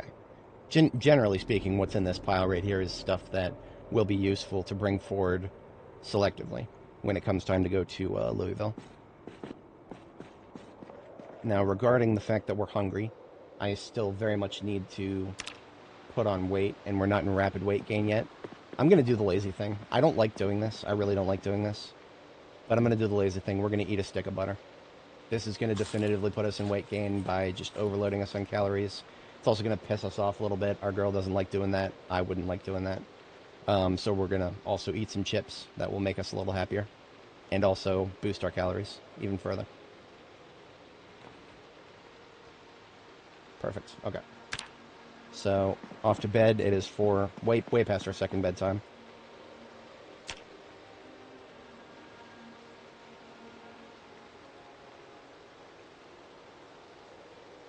So, in summary, we've emptied our vehicle completely. We've emptied our trailer completely. And actually, hang on a second. Let me see something real quick here.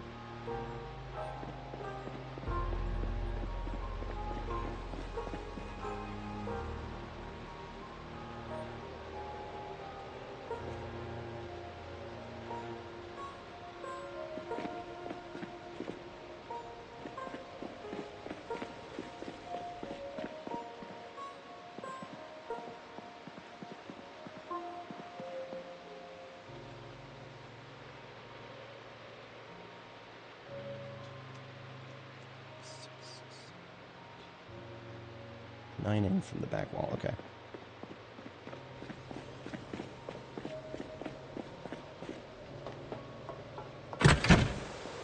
That's why that's why I would always do a staircase to the ceiling.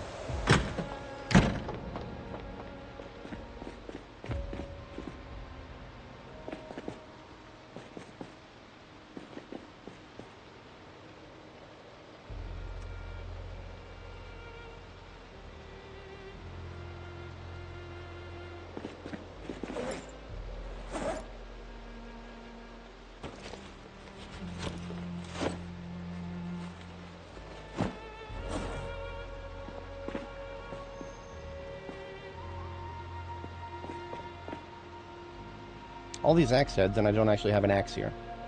That's one of the reasons that I don't have a second set of rain barrels. So, why not? I'll fix it. I'll fix that. We'll take one of these axe heads, we'll slap a handle on it. we only need one plank to make the handle.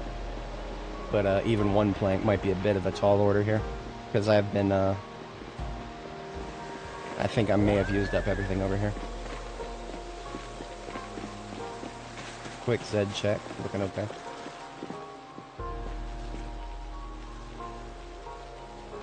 Oh no, look at that, 6 planks.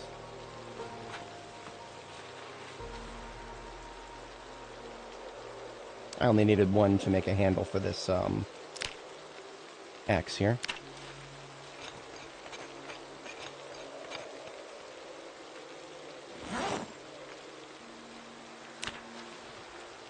Now we have an X. Now we can cut trees easily, and that will get us all the logs, therefore planks we need.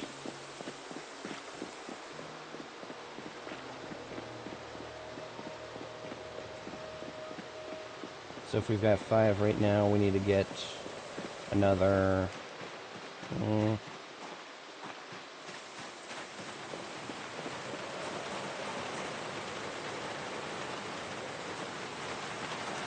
think about that.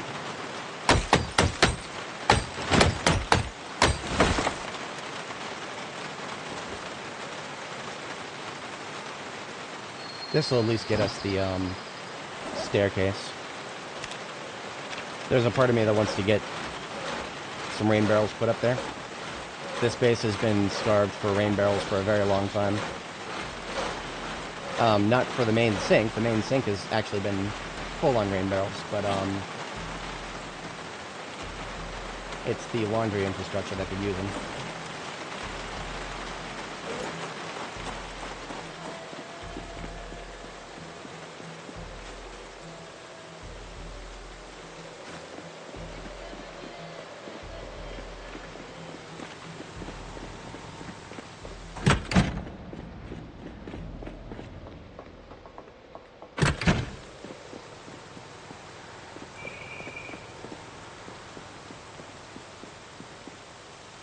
If only I had maybe some nails on my person. Let's just leave the bag full of that there, and then drop these. We'll come back up here with the nails and one more plank, and then we can build 3.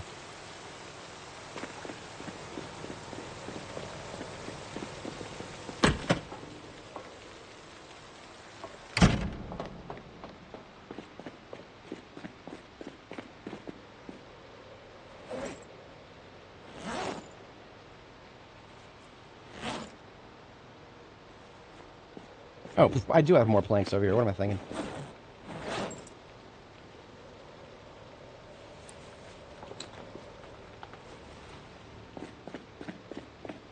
Somehow completely missed those.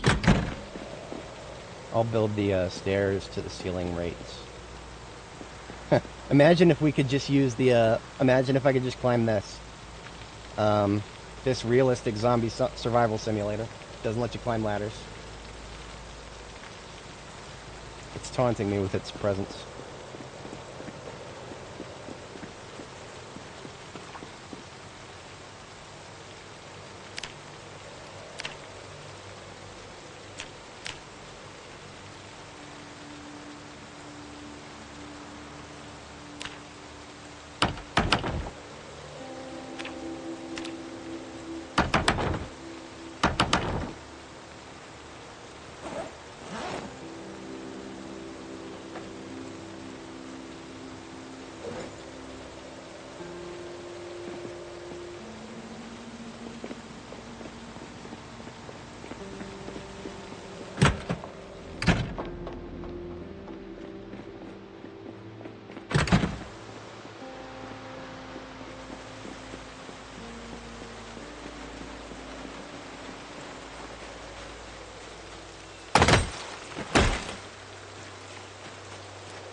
I know she's tired. We'll give her a break as soon as we're upstairs.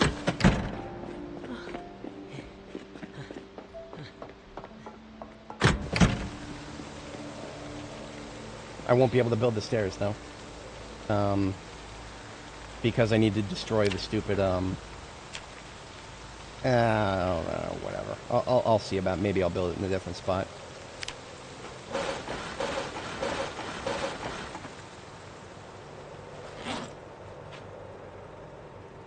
Of course, right as I finish sawing the logs, that's when the rain stopped. I only wanted to build like one more rain barrel, but it's the principle of the thing. Every friggin' time.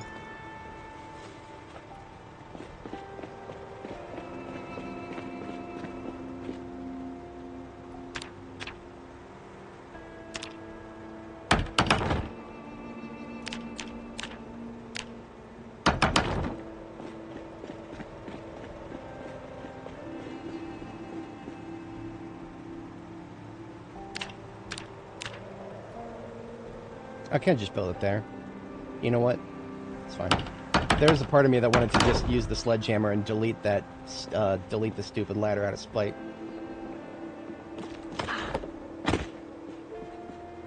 Okay, so the reason I did that is because the generator may need to go up here. In fact, I'm pretty sure it does.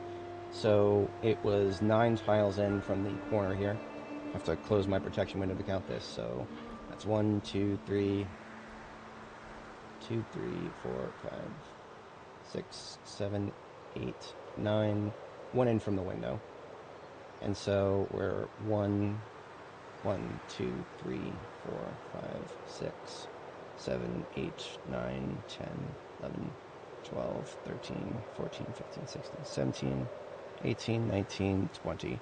So theoretically, I should have no problem putting the generator right here. I think that's what I did on Annie, but I can't remember. I genuinely can't remember. It's been that long since I've, I'll mark that with a garbage bag there.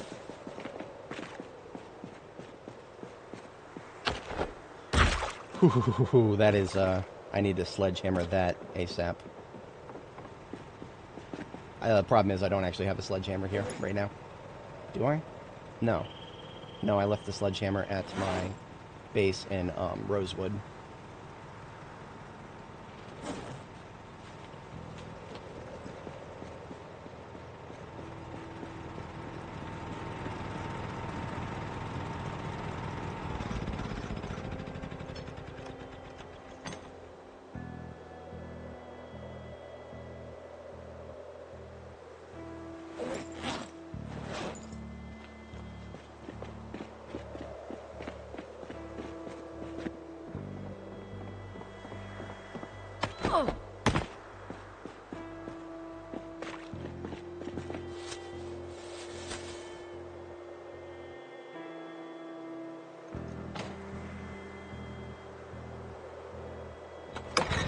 Alright, so right here it powers the fridge and the lights, and that's it. So it does not reach the freezer. The last step is to place the next freezer and make sure that it does not get powered.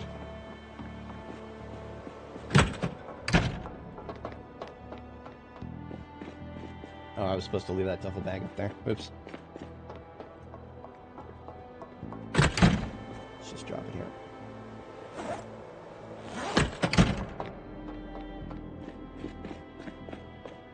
How are we on weight gain? We're still regular weight gain. Let's accelerate that, shall we?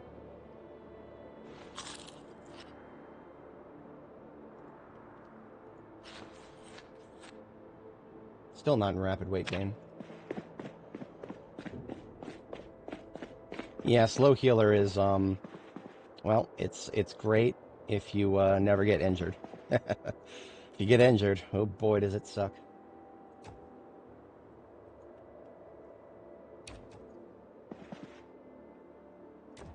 Okay, so these 2 tiles right here, I should be able to place the freezer there, and it should not get powered by either of my current generators here.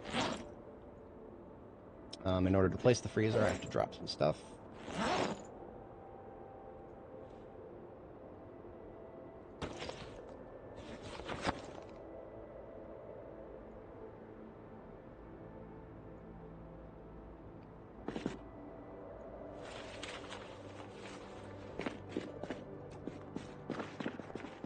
Now, the reason we're doing this is not even so that we can immediately use it, but so that we can,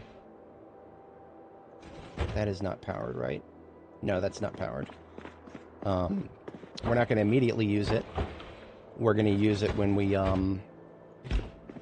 we start going this way with the perishable food.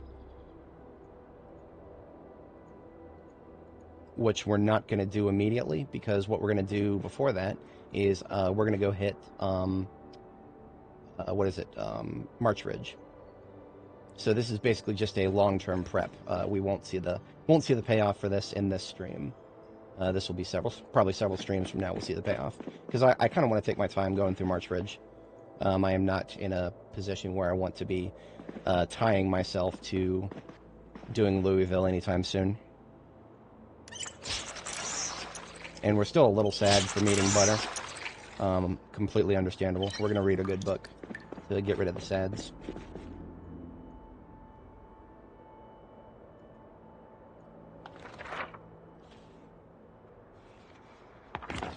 Nice. Okay. So next step, so this freezer right here, it already has its own generator over here.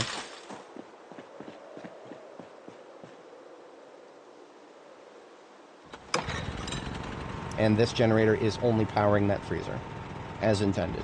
So now we're going to go and get a third generator, who only power this freezer on the back wall right here. So that means the third freezer should be placed 20 tiles from here. So that's 1, 2, 3, 4, 6, 7, 8, 2.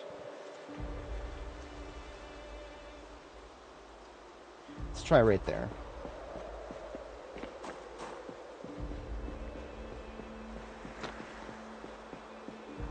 Don't have anything to mark this spot. I'll use my water bottle. So as you can see, we have several generators stockpiled. The ones we're using for the freezers will eventually be brought forward for Louisville operations. Most of these generators were actually sourced from Muldraw and brought here. Actually, now that I remember it, these are not our only generators here. We have in the trunk of the mail van here. The trunk of the mail van, we got 3 more of the yellow generators in here, because Muldraw is just that good for sourcing generators. Now this one here doesn't have any gas, so we're going to need to get it gassed up. Sounds like an excuse for some running. I do think I recall seeing some Zeds close-ish to the gas station, so we're going to do a sweep. See, look at this. We got an ugly right here. Get up. And he's probably not the only one.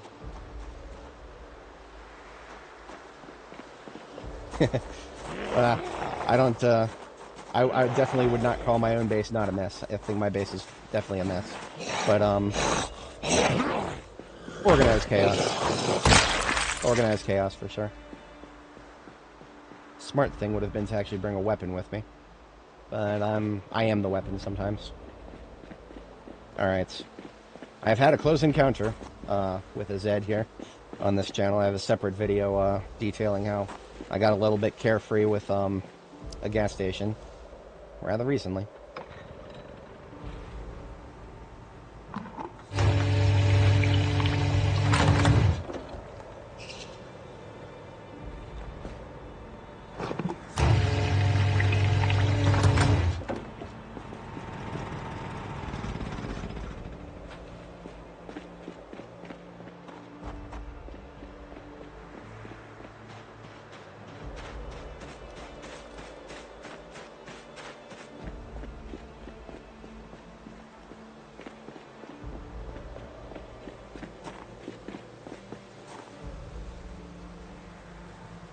Yeah, both of these generators could use, remember for now, it costs us nothing to fill generators before using them, because, their weight does not change if they get filled up with gas.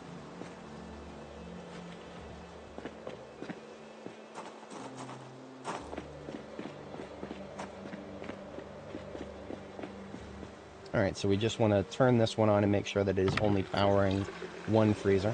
Should not be a tall order. and it is powering only one freezer.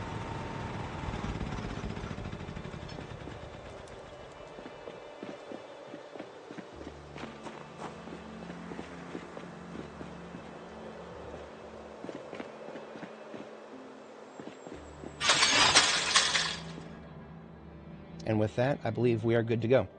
Yeah, this base is ready to receive our, this base is ready to receive our frozen goods when we bring them. Yeah, it is, because, okay, so right now we have we have 3 freezers, times 2. So we have a total of 6 freezers like this, full of produce.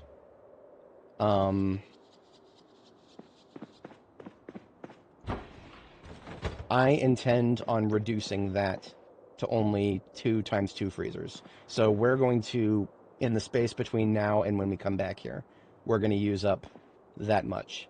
I am not going to keep doing more than this. This is that's more than enough. And this fridge may be overkill, but we'll keep it for now. These double fridges, each side costs as much as a normal fridge, but each side, the fridge actually has a little bit more space in it. So it is, if you have a lot of stuff you're trying to preserve, these are actually worth it. I'm just trying to consider if I need... Wait a minute. We've got a fair few iron pipes over here. We could probably assemble... Yeah, we could assemble a couple of gate kits and use those for our Muldra base. I'm sorry, not Muldra base. March Ridge base. I don't intend on building like a super awesome 10 times powerful base in March Ridge, but I love these gates, and I would very much enjoy having the ability to drive through any base I build. I don't even know where in March Ridge I want to build, but I do know that gates would be amazing to have.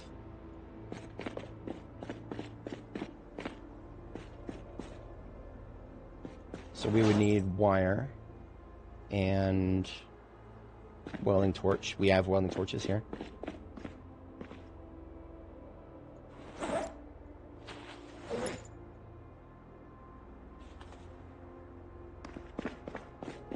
And the remaining stuff that we need is hinges, scrap metal, wire. What we're going to do is stop by Muldra and get the hinges there. We can literally make our own hinges. And then,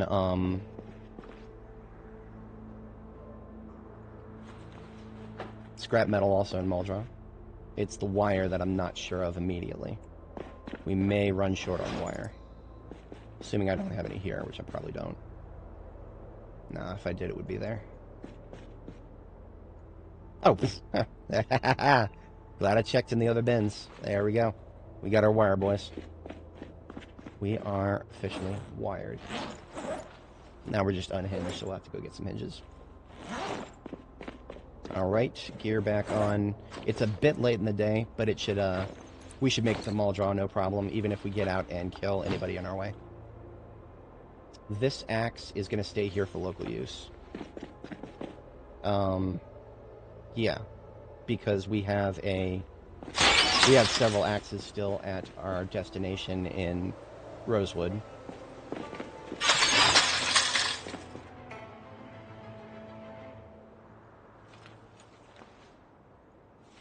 Okay, we are set. I don't have any loose boxes of anything here, I don't think. I do actually have a little bit of 44 Magnum. It feels anathema to me to have loose boxes anywhere ever. So I'm going to take, you know what? Maybe I might even start using the Desert Eagle. There's no reason not to. I think the Desert Eagle may be... Okay, it's called BF pistol now. It used to be called DE pistol. It's a Desert Eagle. I'm never calling it anything else. But now you can put a laser sight and tritium pistol sights on the same platform here. And I think those two things combined make it a pretty solid medium-range weapon. Not quite as long range as the Magnum, though.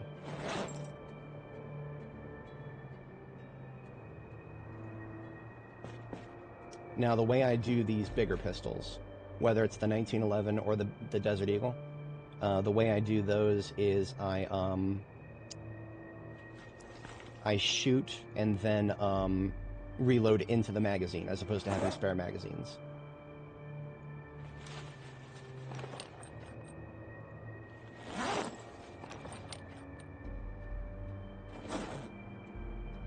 So it looks like if I wanted to load a bandolier with 44 Magnum, that would be 1.8 encumbrance for 60 rounds. This thing packs a punch, though.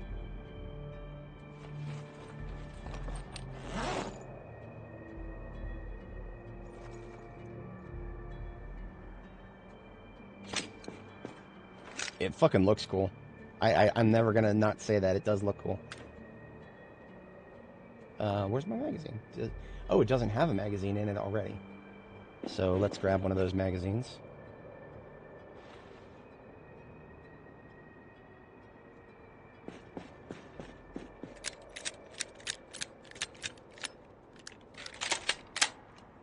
So anytime you need to top up the magazine, all you have to do is hit R, and your character will automatically shove ammunition that is available into the magazine. I find that for the smaller magazine pistols, like the 1911 and the DE or the Desert Eagle here, I find that to be a superior strategy. Shout out to my homie in the chat there who told me about that. Appreciations. Do I do much butchering? I have not had to go out of my way to select an animal to butcher in a long time. Butchering for me is kind of opportunistic. If I see an animal that dies, I butcher it. But going out of my way to butcher an animal, yeah, it's been a little while since I've kind of found that to be a worthwhile endeavor.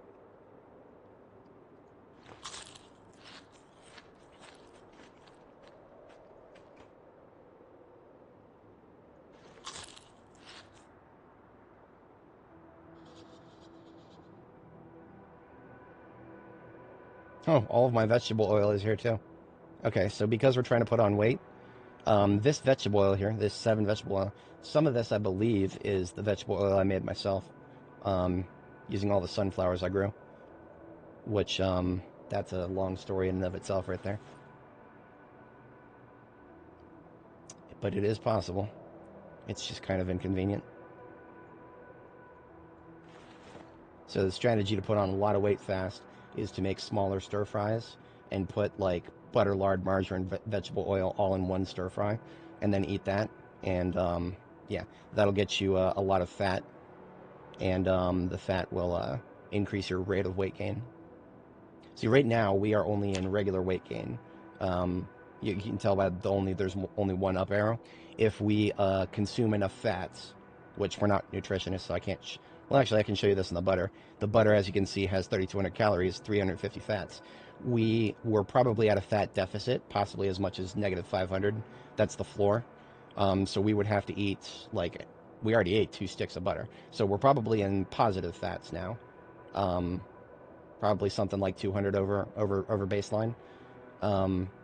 So we would have to just eat a few more stir fries with a lot of fatty stuff in it, like vegetable oil. That's 130 for the whole thing. Margarine, 368 for the whole thing. Lard, 454. But the only reason we're in weight gain right now is just because of all the calories, the butter, the chips, whatnot. That will get you into weight gain, but yeah, it's fats. That's the true key. What else is in my backpack? These garbage bags stay here, right? Right? Or do I want? I'll take one box with me. Yeah, I'll take one box with me. Because I am going to be building a new base in, whatchamacallit, in our destination.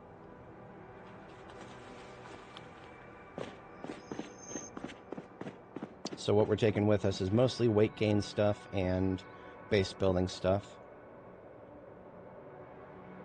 Speaking of base building,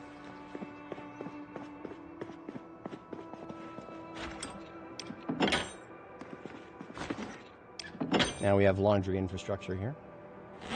And now we have a pipe wrench to take with us. Because I don't think I still have a pipe wrench back at Rosewood. Do I want to take the... I'm not quite yet ready to do weightlifting. I'm not quite ready for weightlifting yet. Pure vanilla here. The only mod that we have right now is something we made on stream right here, and that's just a texture replacement to make our backpack a tactical black instead of puke green. So we've got the duffel bags with the gate materials. Let me rename that.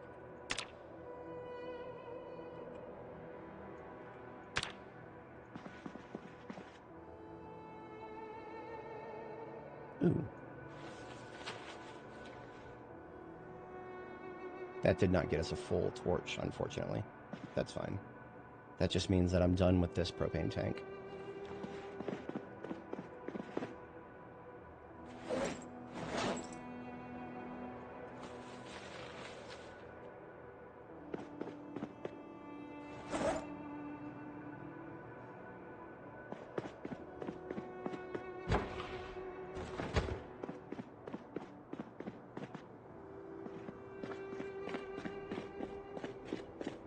All of these ingots are going to want to eventually come into these steel ingots right here.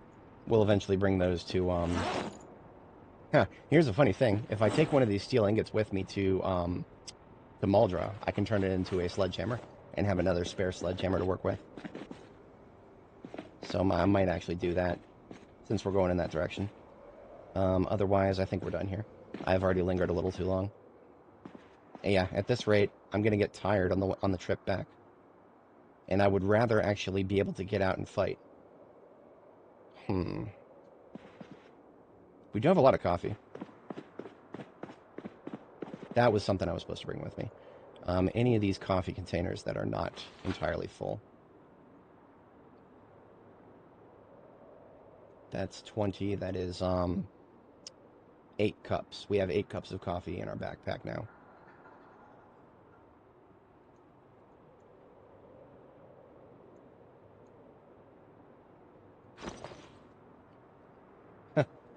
We can actually... Okay, so we're also going to just go and straight up make some coffee here. Because we actually have more herbs here than we do anywhere else in the area.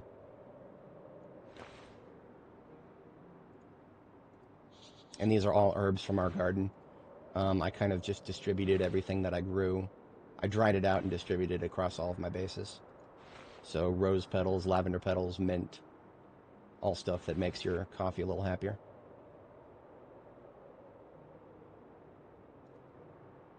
And yeah, we're going to go ahead and drink a coffee now. This is going to keep us awake until like 2100 hours. So that will keep us combat effective, at least until we get to Muldra. Because I do want to stop again at Muldra and we'll make another sledgehammer. And then a few more of the lovely hinges for our gates. So there's another coffee. We'll just get some herb put in it.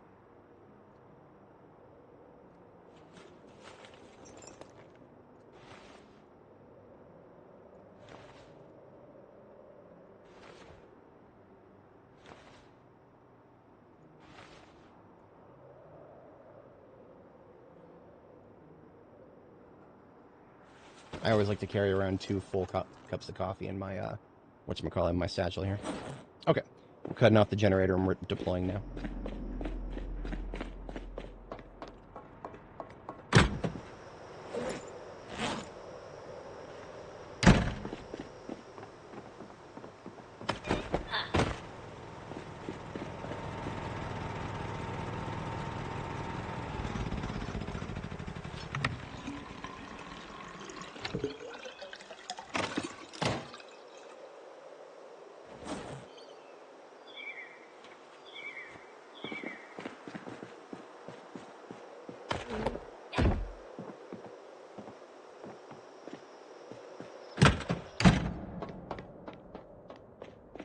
I like how the fridge is still illuminated.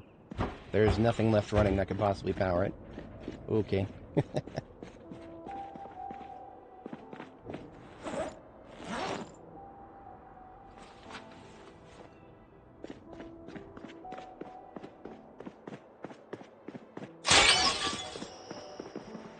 Alright, so our long-term destination is Rosewood. Our short-term destination is Muldraugh.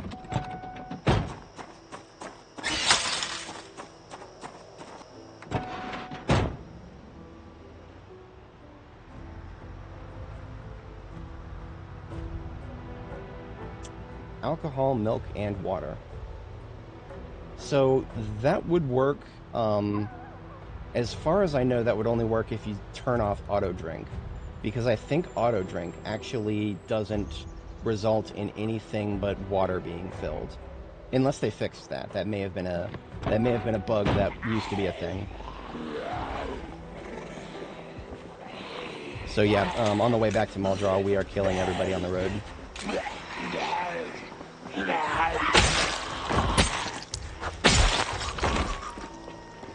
As much as I would like to use the Desert Eagle, I'll probably wait until we're a little farther away from the town, because if I start shooting here, then I'll just come back and there'll be a bunch left, a bunch that came out of the woods.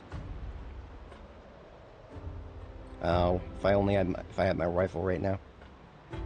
This is why a rifle is really fun in this game. Just trying to back up is, ugh.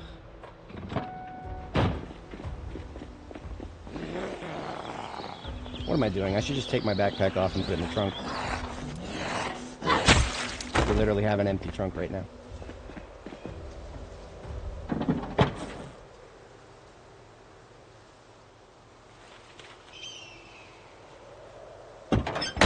That's much better.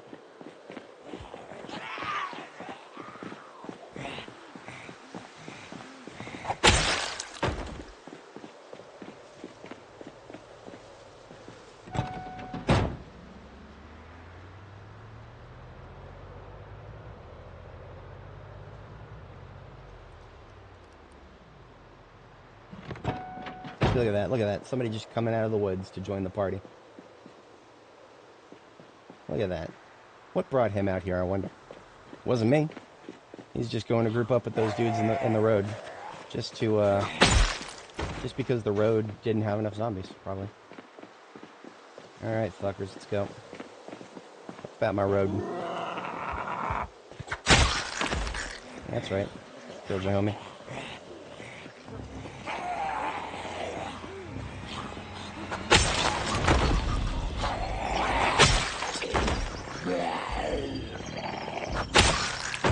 I just lost the game. It's been a while since I've done that.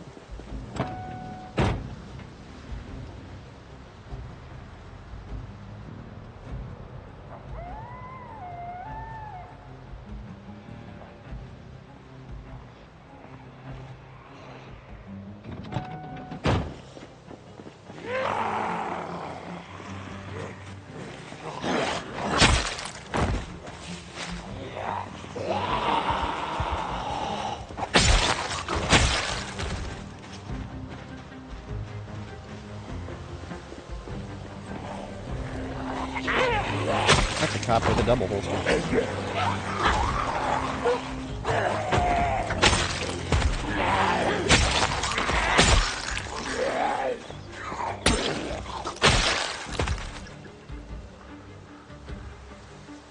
Oh, cop with a double holster with nothing in it. Nickel every time that happened.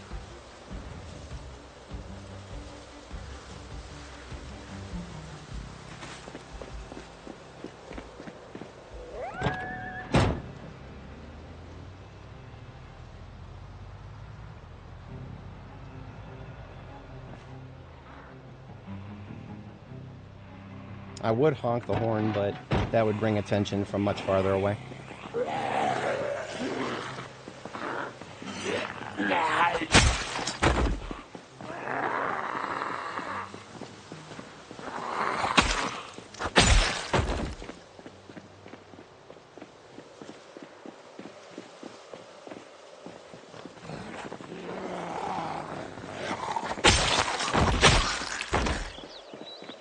Now, because I may be in March Ridge for an unknown amount of time, it is possible that a fair number of these would respawn before I come back. That's a gamble that I'm going to take. because sometimes respawns take a long time and then sometimes they don't. So this is literally a gamble as to whether I will still have clean streets when I come back here next.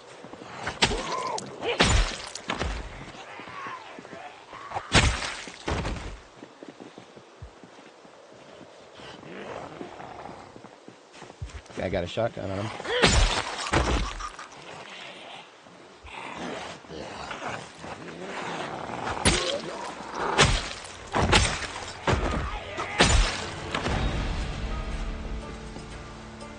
Shotgun and an M9, and the M9's not in bad condition. Thank you, Maxwell Dyson.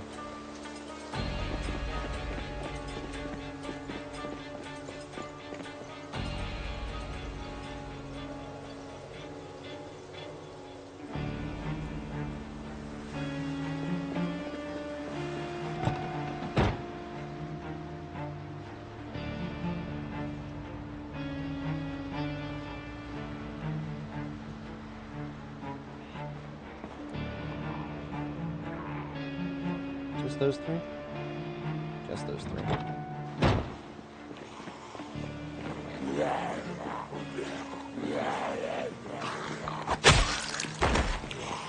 You know, I just had an idea that I have no idea how well it would work. But what if I purposefully allowed slow shamblers like that one to survive? So I killed all the fast shamblers, but only left the slow shamblers behind. That, I have no idea if that would, like, actually be a good thing in the long term, because then, if that would prevent, you know, more zombies from respawning, theoretically, if everybody that's left is slow shamblers, then they're much easier to bypass. These guys who move at fast shambler speed, they're much, much, much harder to bypass.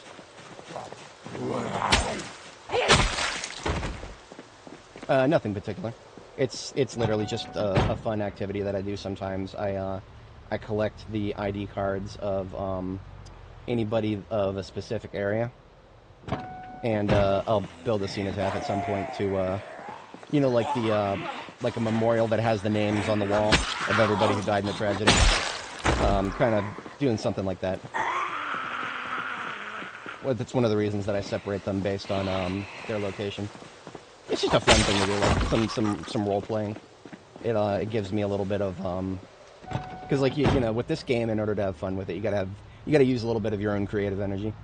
The game doesn't give you a lot of goals other than just live. Even then, when the opener, this is how you died. It's like the one goal that it could give you is already kneecapped from the start. But yeah, that's I reject that paradigm and substitute my own.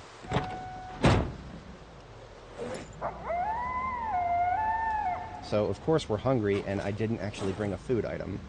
Just brought ingredients. I'm a freaking idiot. Private Nun, absolutely, yeah. Nun will, Nun will get a featured spot on the cenotaph. I mean, okay, so remember, I'm the last human alive, so Deputy Administration of the Social Security apparatus falls to me. So why would I defraud myself?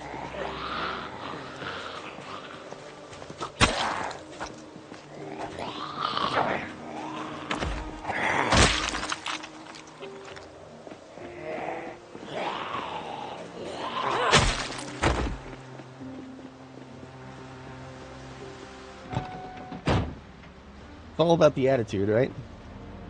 If we saw other survivors in this world, then I could maybe reasonably assume, okay, maybe one person out there is somebody who used to work at Social Security Administration, and therefore Deputy Administrator would fall to them. Coop is a fucking insane concept. The government has continuity of operations protocols for some really wacky shit. To the point where if there is one employee left in an agency, I mean, you know, will they actually continue operations on their own? Probably not, but, you know, the point stands that it's possible.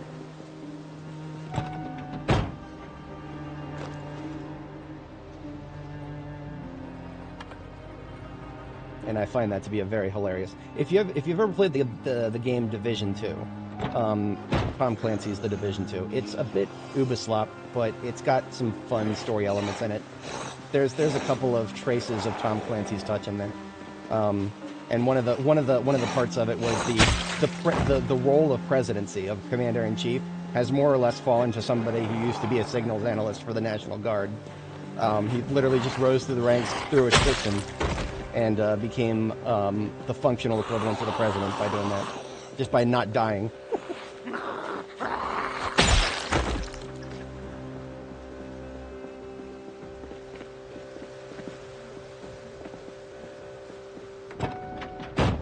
Hey, I mean, okay, so a janitor is going to be a contractor, most likely. I don't think. Well, actually, I don't know. I don't know. I can't remember if my agency does custodial engineering with a contractor company, or if they just have a few federal employees. So but that's the difference, right? It would be federal employees before anybody else. Very murky situations if all federal employees of an agency are gone. I don't actually think the agency persists. So the answer to that question would be, is the janitor actually a federal employee? Which I'm not sure. That's janitorial tasks. That does sound like something they would absolutely outsource to the private sector if they could. But it also is one of those things that's so simple, even a federal employee could do it.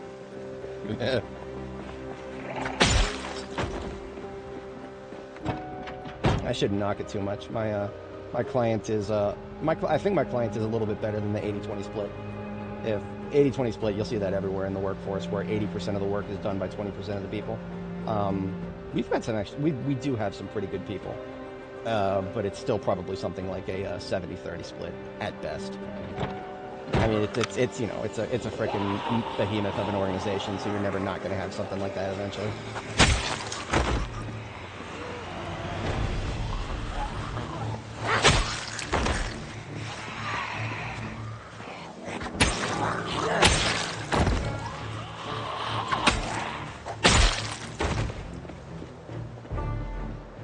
Okay, we're reaching the crossroads now. I am not going to be able to clear the crossroads and keep it clear. So it is okay to leave anybody here at the crossroads, because this is the hot spot. They will always be respawning here. And most importantly, I have plenty of room to dodge them. There are plenty of routes to ensure that I won't be running into any Zeds here. The whole point of this operation is to not take any accidental hits. But now that we're out of the crossroads, we resume. And you know what? I might actually forge. I might actually forge for a second to just grab something to eat real quick.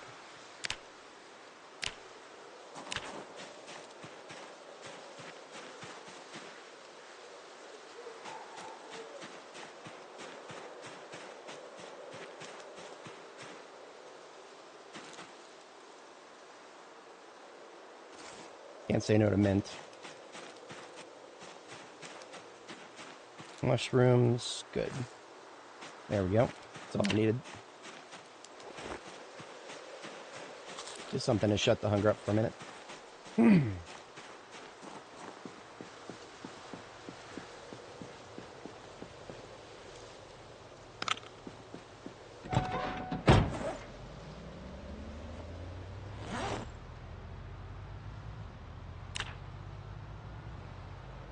Nature provides.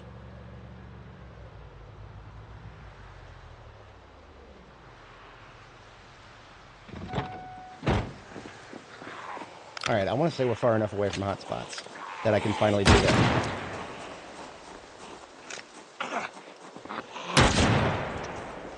What I'm mostly curious about this pistol is, am I going to get any failures to get a one-shot kill in my effective range? Because this is the hand cannon. This is a Desert Eagle. The bullets weigh much more than anything else. See, look at that. That was a fail. That was within my effective range. And, well, I guess if the shot does land on the shoulder instead of the head, then it doesn't matter what caliber you're rocking. It's a zombie. It's not like it's going to bleed out, is it?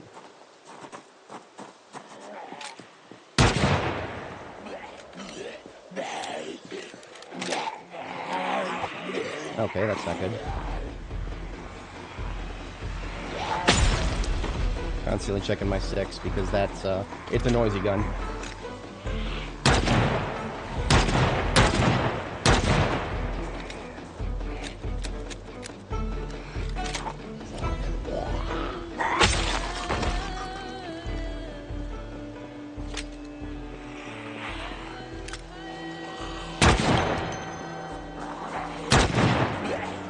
Truly embarrassing failure rate.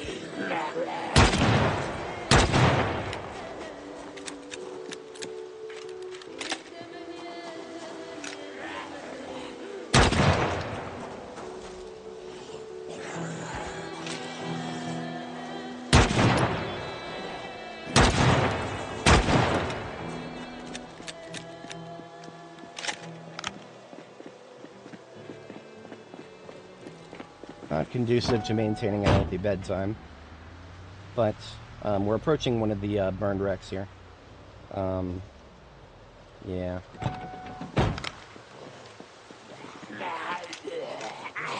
Come on, get away from my van.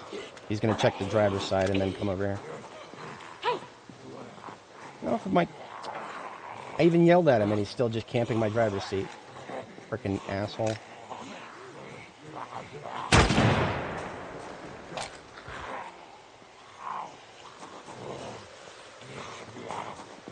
Oh, there we go.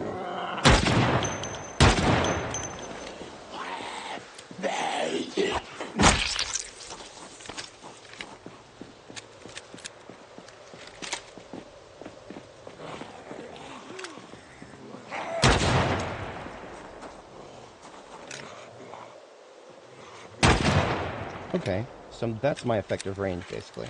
Even with tritium pistol sights and a laser sight. I'm still looking at, what is that? That's 2, 3, 4, 5. That's about 5 tiles away, maybe. There's also the light is a factor, too.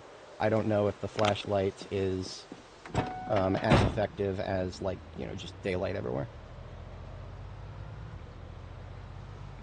One of the things I used to like to do at night was use the flashlight as a rangefinder for a bolt-action rifle without a scope. That is something you can do, and it does. I think it still works. I haven't tried it in the latest build. I don't see any reason why it wouldn't work.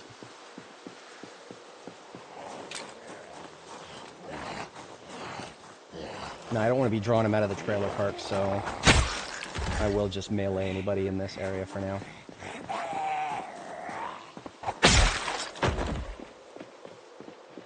Now, I have some torches. Not enough to do a major dent in any of these roadblocks, but I'm also wondering, I don't need any scrap metal. Do I want some other types of metal? I'll think about that.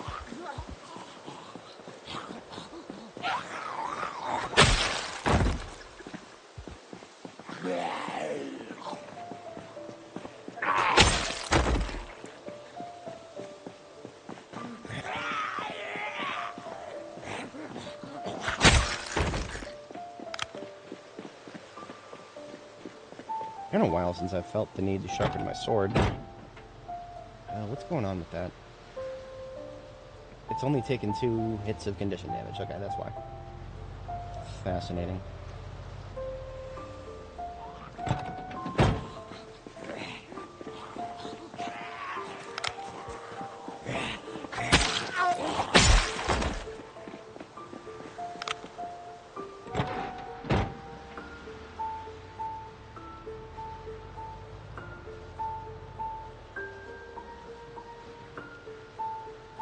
Yeah, you know what? I don't need to, but I have torches.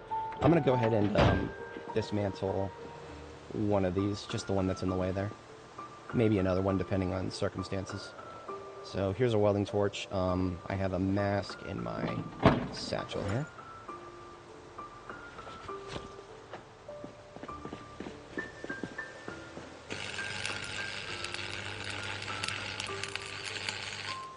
And of the stuff we got from that, I feel a moral obligation to pick up the iron pipes. And we are actually kind of a little low on wire, so I'll take that too. I know for a fact we have tons of steel bars and scrap metal still, so I'm not going to worry about that.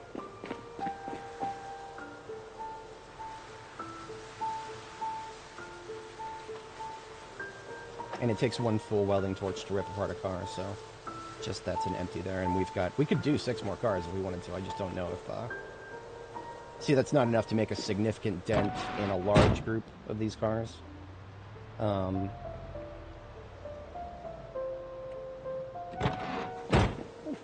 Did I actually get this one keyed up?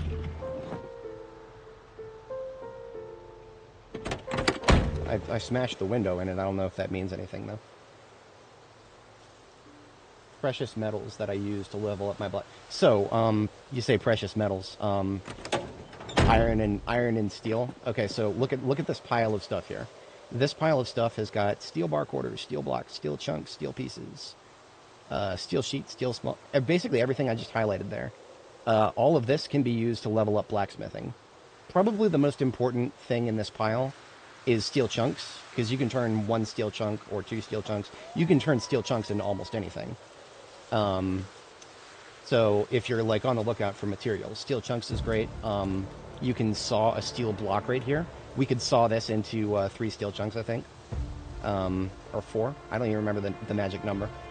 But then, you know, steel bars right here. And steel rods. Steel rods, not as much. Steel bars and steel bar halves. This is your high level stuff. So this is the stuff that you want to use after you've leveled up your blacksmithing stuff. But no, precious metals, I don't use that for leveling. In fact, all you can do with it is cosmetic stuff. Like, public service announcement with the crafting menu. You can search all things anywhere now with the crafting menu, including stuff that has to be made at, like, a forge, for example. So if we just do a search for the word gold in the crafting menu, and then click the button where it says show all recipes, you can see that we are able to forge gold sheets. But what else? Is that it? We can split a gold bar into small gold ingots, but what can we do with those? Let's try switching it to required items.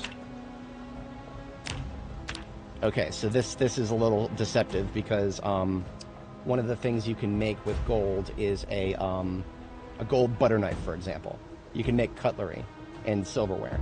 So some of these recipes here, you can make a gold goblet, for example. So that's why the clean bandage recipe shows up, because the water can be sourced from a golden goblet. Oh yeah, here we go. Forge coins, forge cup, forge goblets. Make a lantern out of gold? Are you kidding me?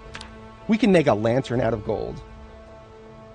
You know what? It might not. Okay, so also pay very close attention to the output item. Sometimes it will let you use a certain type of material, but then that certain type of material will have no impact on what actually gets produced. So we could use gold sheets to make a lantern, but we might not actually get a gold lantern. It might just be a regular lantern. So always pay attention to that. I could make a gold keyring. I didn't know that. That might be new. This I always knew. I always knew we could make cutlery. Gold spoon, gold fork, gold butter knife. If only we could eat with these, you know. What if we could actually make plates and actually eat a meal with a silver and fork? Or, sorry, with a fork and spoon. Wouldn't that be amazing? But no, almost everything else here is... We can't even make jewelry. We can scrap jewelry, but we can't make it. And that's tragedy in and of itself. But yeah, fun stuff. It is fun stuff. I just wish that there was something slightly more functional that we could do with the gold stuff.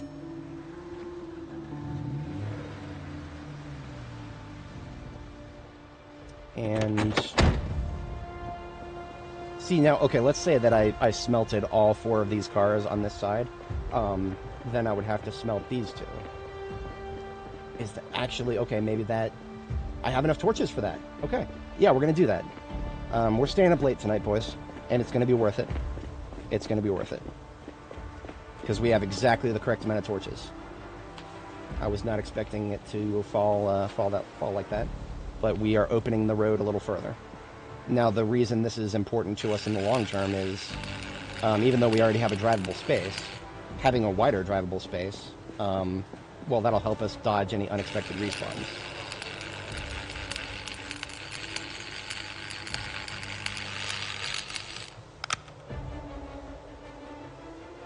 Thought I heard some garbling. Okay, we're good.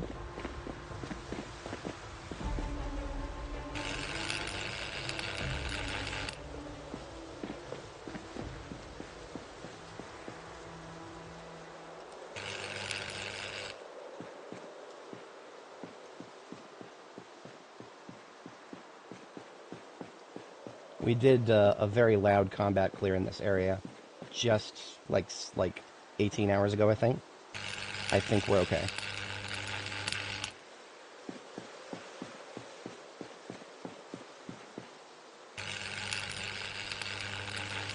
Perfect.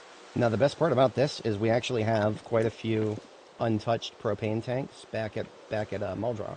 So all 7 of these torches we use can be filled back up. And it's more space efficient to carry your propane in torches than it is to take tanks.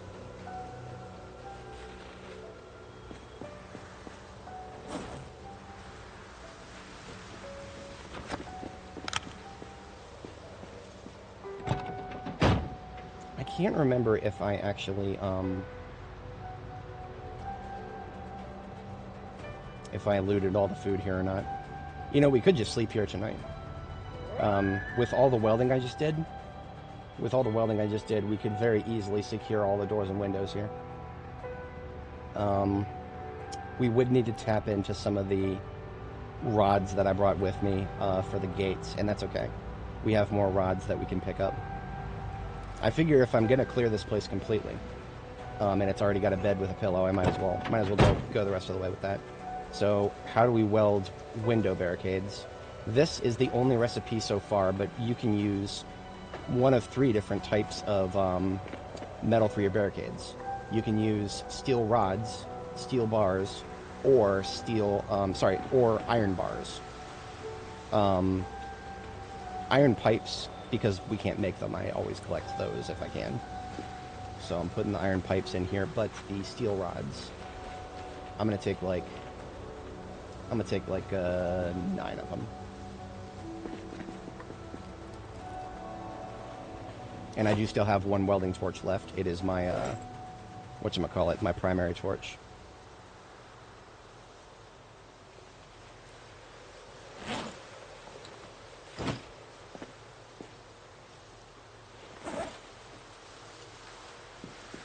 Alright, so one of these, we'll take one of these welding rods out. And that should now leave us with the capability to make, yeah, we should be able to do at least 3 if we take enough steel rods here.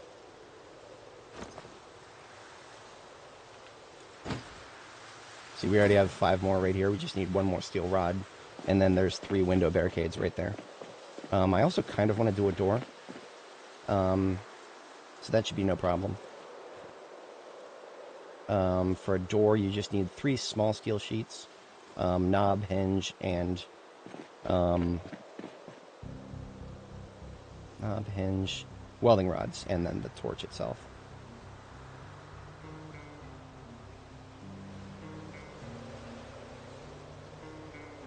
Just in case we need more.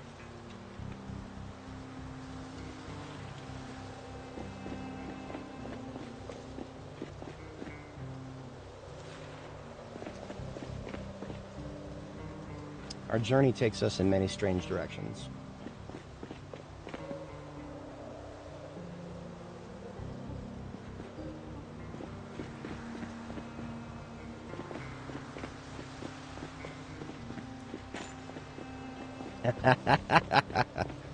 That's, you know, that's an aesthetically pleasing idea right there.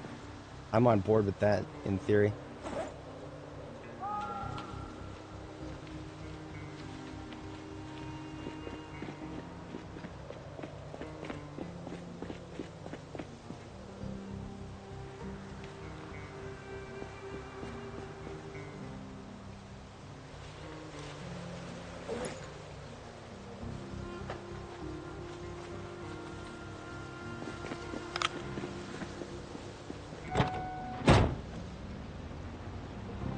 Now, as for the hinge and knob, for what we're currently doing, if we don't find enough on the floor from previously broken doors, then we'll just scrap some other doors elsewhere nearby.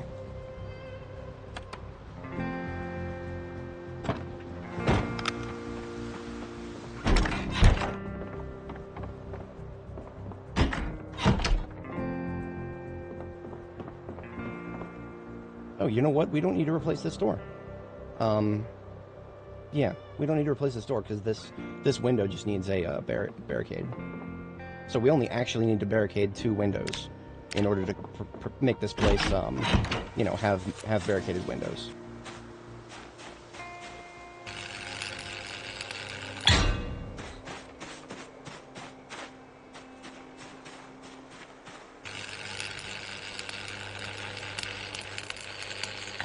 So we brought materials for 3, but we only needed 2. That's great. So this place has got a bed already. I don't know if we have a pillow here. No pillow. It's fine. We can live without a pillow for one night.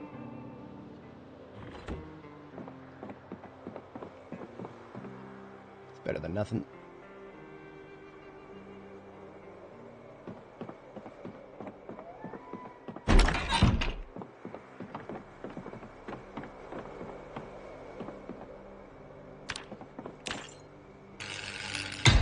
Brought these steel rods, I might as well use them. Oh, we're out of torch. Never mind, we're just gonna drop them then.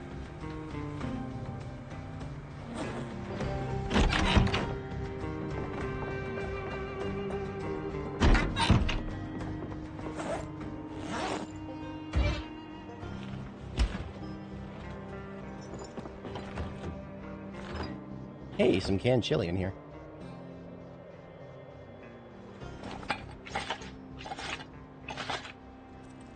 Yummy, yummy, yummy.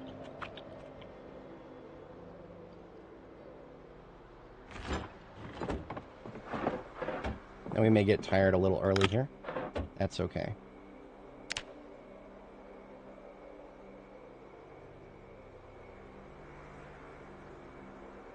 There's actually butter in this guy's fridge. We're still trying to get our weight gain. Nah, I'm not going to eat it. I'm just going to hold on to it.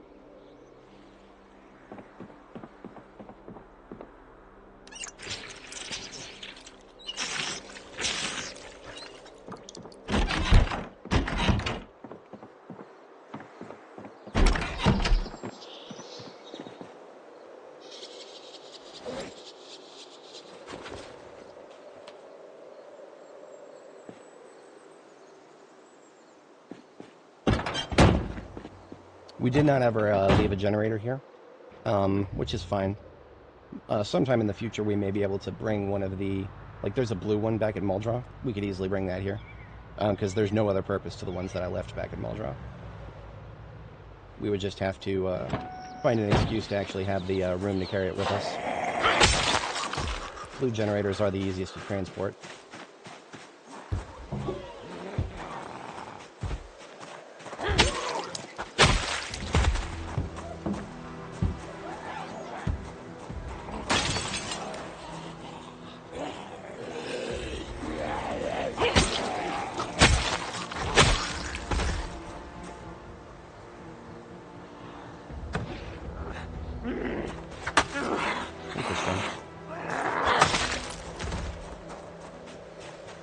Back here.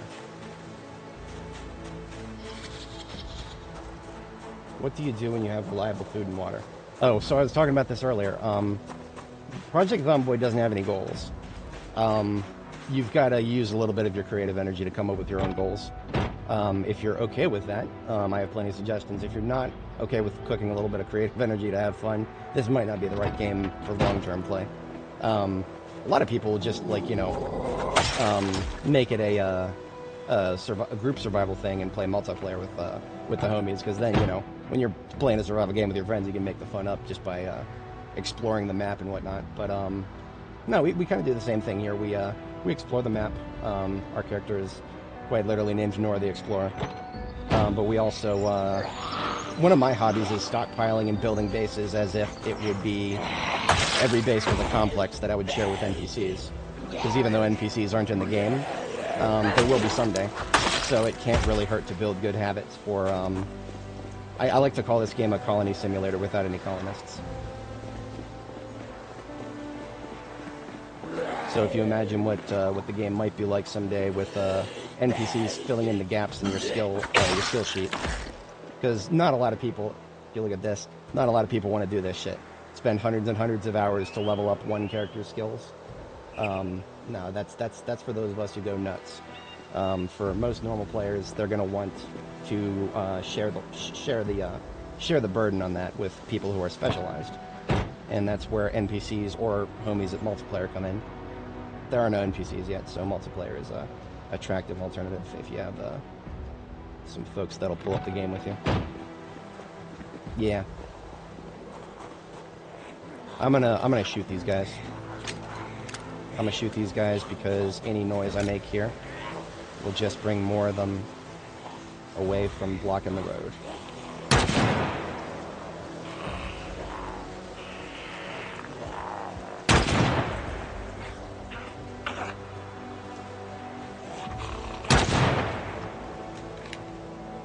Looks like the majority are coming from the left.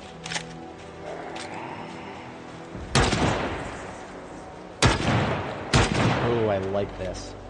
That range right there, although we had a chance to not get that to be a kill, that range right there is on par with the Magnum with the scope. Let's go, get out of the road.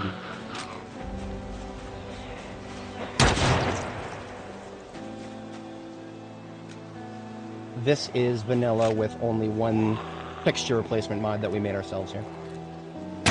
Whatchamacallit, this Alice kit that you guys see me wearing, we changed it to match our chart, which are medical scrubs. Because they only come in 2 colors, and I hate that. They're best in slot. It's really stupid that we're forced into one of 2 colors if we want to wear the best equipment. So I just fixed that myself. Otherwise, I like to play everything as vanilla as possible. Partially to showcase how crazy this game is, but also, I've come to enjoy it, to be honest. That's the long and short of it. I enjoy it now. The vanilla game, it gets tedious. Definitely gets tedious. Mods add a lot of quality of life to this game. And even though I don't play them, I would not disagree in the slightest that they could absolutely be implemented for better enjoyment.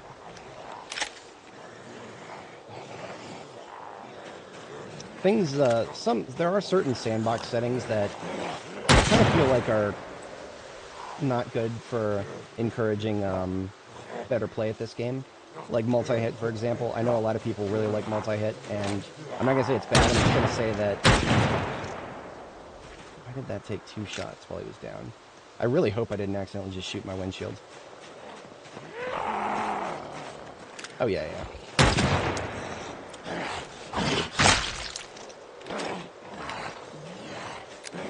But yeah, multi-hit is one of those things where, because you see, if you think about the principle of this game, the principle is that a single bite is all it takes, or even just a single scratch or laceration. Multi-hit means you've let more than one zombie get within range of touching you. That's kind of what multi-hit is to me. I know not a lot of people look at it that way, but one of the reasons that I survive as long as I do is because I do my absolute best to never let... Come on now. To never let a threatening target, a mobile target, get within touching distance of me, wherever at all possible. And so, if you think about it in those terms, multi-hit is kind of an admission that you're just going to let multiple people get within melee distance at a time. That just sounds like a recipe for disaster, in almost any way you cut it. Get it? Cut it? I'll be here all night, folks.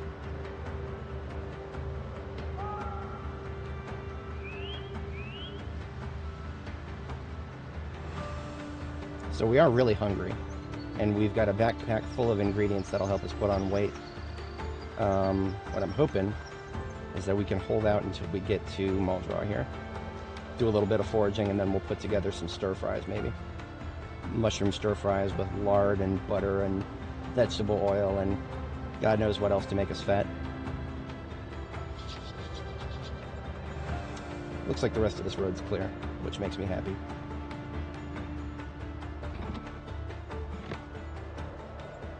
And home sweet home in Muldraw. MassGen Fatco, lovely base site. This is a classic site. This has been here.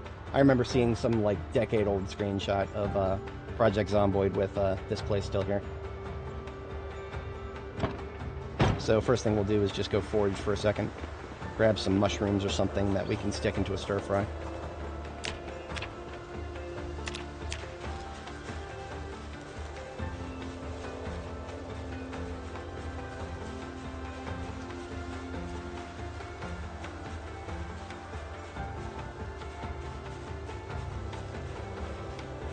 Maybe. I mean, in the spirit of forming good habits, I suppose multi-hit could help you survive longer. I would recommend, though, if you have it turned on, be cognizant of what it represents in that paradigm.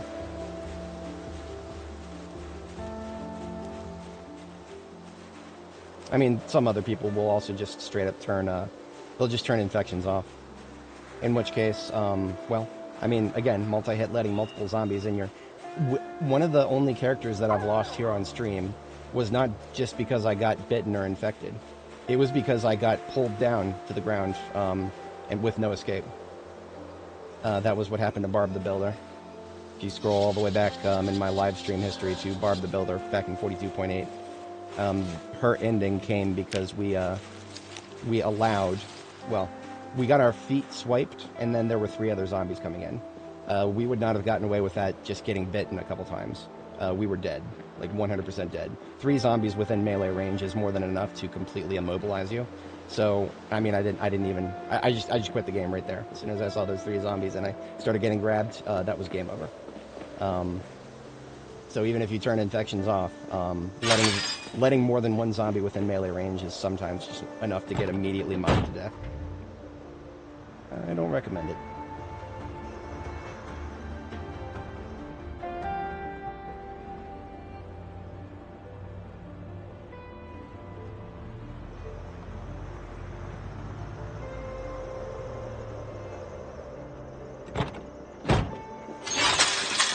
Alright. We should have some, what do we got? We got, pans, lots of them.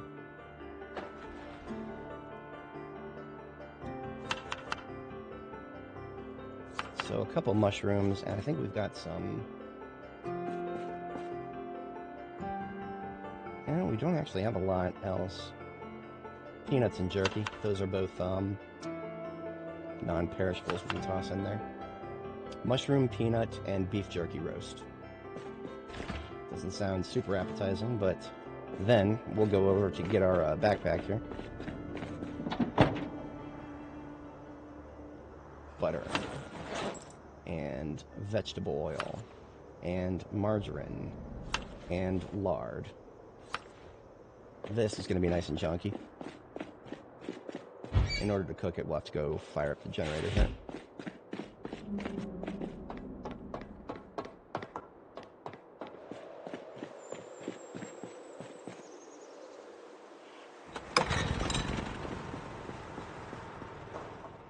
Oh, that's actually a pretty good strategy right there.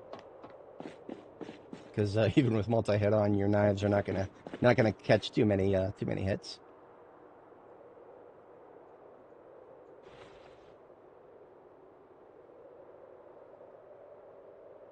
So most of these iron pipes I'll just leave on the floor here. Along with the wire. And then the guns that I picked up, we have a gun stockpile here. That's fine. We have so many M9s and shotguns at West Point, we don't need to bring it forward. And we're still rolling in what we have back at Rosewood from extracting from the military research facility.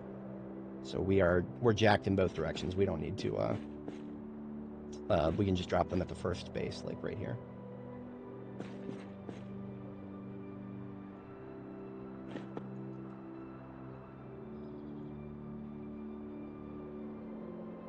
Oh, okay.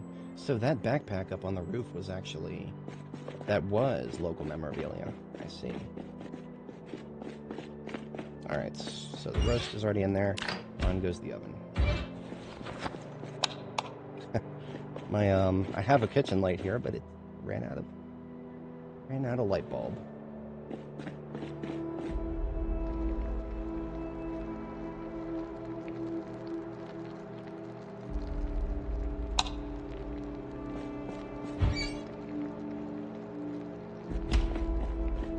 Something I can do while that cooks is get these empty torches out and take one of these propane tanks over here that are, most of them are close to full. I believe a full propane tank will get you close to 7 torches. I'm actually not 100% sure, but we'll see what we can get from this.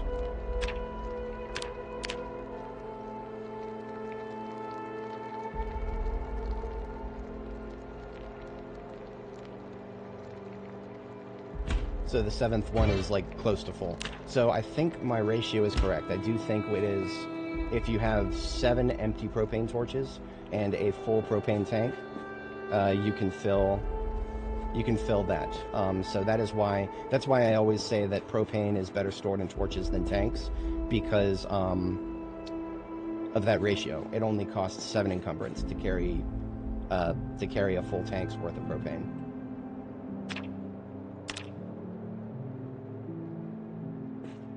Alright, so all 7 torches are full now, and our roast is done. I have a big old bite of roast here. She's earned it. She's put a lot of work in. Now we are in double chevron weight gain. Look at that. Look at those 2 beautiful up arrows there. I used to play this game with a stat bar mod. If you guys watch any of my playthrough for Annie Mae, it's linked in the description. 720-something days, I think, we went on her. We had a stat bar the whole time, and it was only because they made some fundamental changes to the character class layout when the latest patch came out after that, so I just learned how to play without it. It's fine. I'm not that upset. So we were gonna make hinges here. Yeah, our gate duffels are unhinged here. And we were also gonna pick up some more welding rods.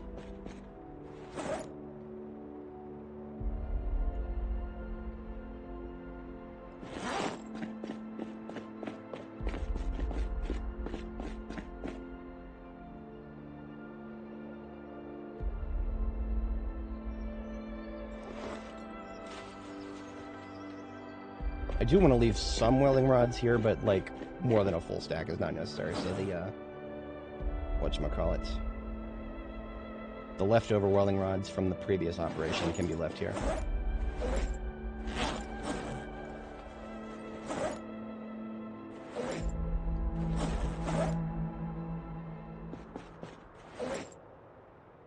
Do I have another duffel bag here?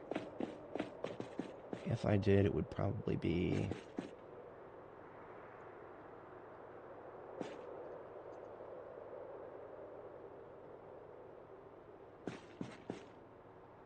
up here.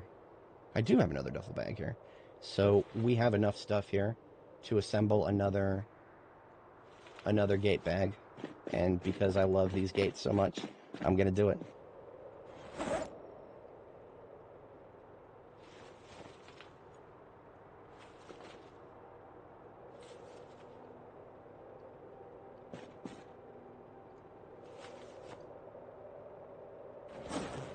Alright, so that means our bill of materials is another 12 hinges. And then we'll put 4 in each of those bags, and those bags will be full and complete kits to build more gates.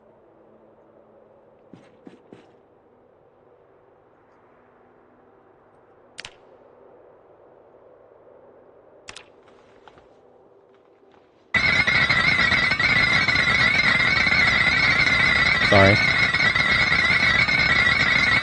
I know that's really obnoxious. I'm not the one who did the sound effects for this game. Please don't blame me. I zoom all the way out to try to make it a little quieter, but at the end of the day, I do need to have the volume set to a certain level so that I can hear zombies. My auditory is my strongest defense. Thank Darktide for that. Thanks, Fat Shark. Alright, so each one of these bags can make one of these lovely, what am I missing?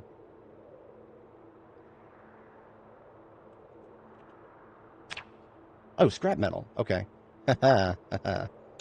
Right. Now, scrap metal is probably one of the easiest things to get as long as there's a burnt wreck nearby, but it is situationally available. So we don't want to leave anything to chance with these. That's the whole point. Now they are fully equipped. Alright, I can shut down the power here, and we are out. Headed back to Rosewood, where we've got our stockpile. We've got goals once we get to Rosewood. And we will refresh on those and execute them.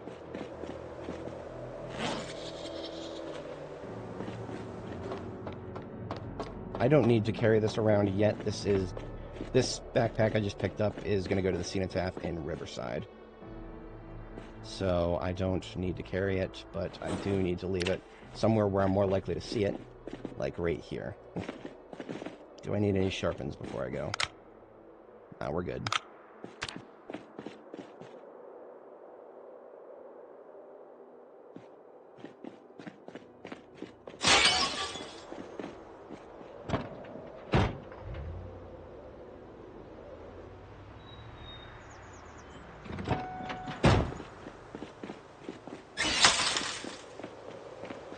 Alright, so now we're going to, because we want to go from Muldraugh to Rosewood, we're going to take the Muldraugh bypass road, the Carpenter Test Road here.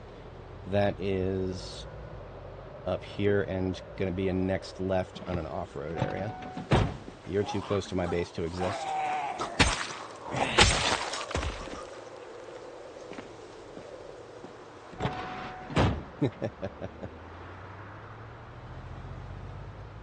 I apologize, folks. You know, I wonder, there is a small part of me that wants to just go into the game files and manually edit that sound effect to, like, cut the volume in half. I've never edited the sound files for this game, and I think it's going to be a little harder than just texture edits, because I think, because they're using, oh, what is it? It's not Fmod. That doesn't... Is it Fmod that does the sound system? I actually forgot. Did I find anything good in the military base? Kind of, yes. I mean, okay, so the two M16s that we found on the zombies in the military base, that is the most important thing we walked out of there with. The second most important thing we walked out of there with was ammo, which we found above ground. So if you want to know what I found underground specifically,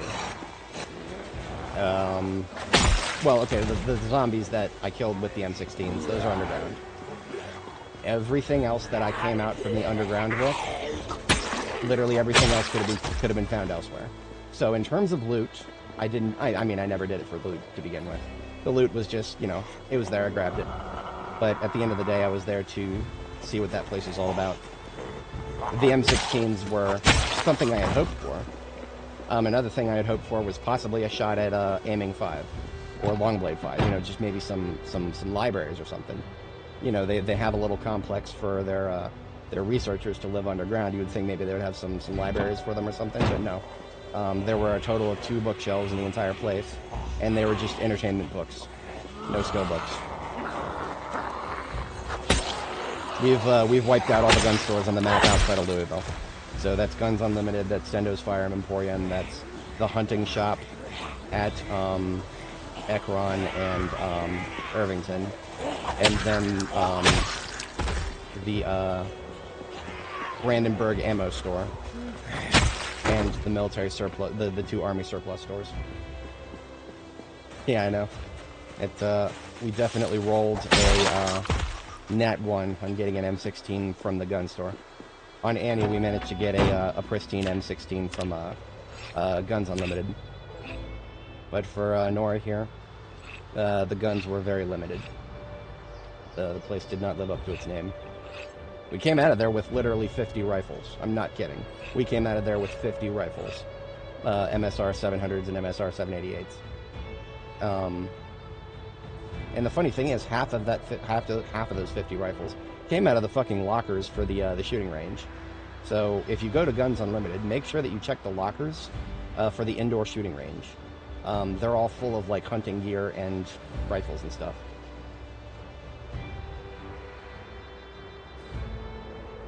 Homework. Oh man, that sounds fun.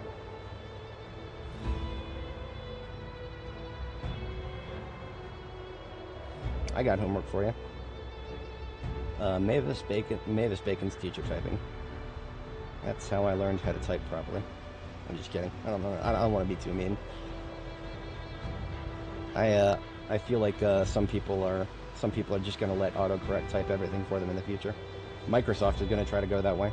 If anybody's trying to keep up with Windows 11, man, the news is worse and worse and worse. There's not a day that goes by that I don't thank my lucky stars that I installed 11 a long time ago, back when you could still rip all of the crap out of it. Nowadays, they got Copilot in your freaking file explorer. One of the most fundamental things from NT days. Microsoft, what are you doing?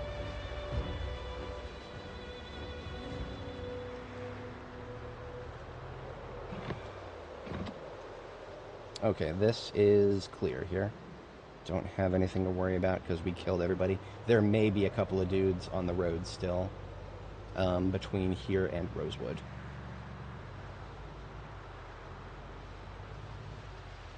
Oh, okay. So, were you able to confirm that there was no windshield damage? Because that's a game changer right there. I will glaze the devs properly if that's true.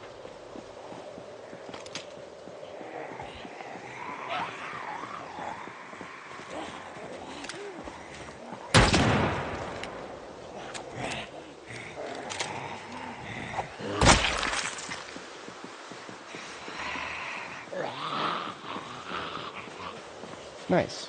Very nice. Oh, 5. Okay, so the windshield, it did still. Remember that any damage on the windshield is gonna just make me irrationally angry. It makes me irrationally angry. So I'm not gonna glaze the devs. Sorry, devs. Sorry, Indy Stone. I know you're trying, but there is 0.0000. I'm just gonna keep going with the zeros. There's that little of a chance that running into a rabbit is going to hurt your windshield.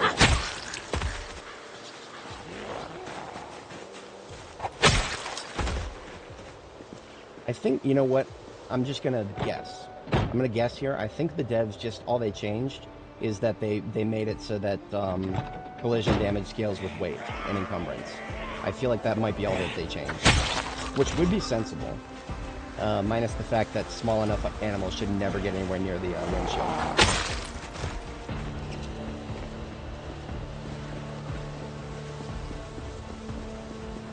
Were we ever able to confirm that tire grip from removing and putting the tires back on? That's not just a UI glitch, is it? I never really figured out whether that was a UI glitch or not. There's a lot of placebo effect that could happen there. You know, taking off the tires, putting them back on, and then feeling like it's going faster.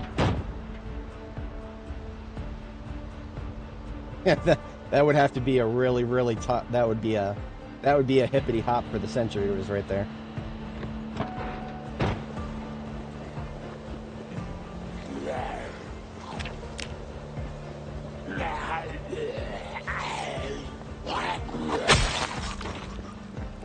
Hippity hoppity, stay away from my property.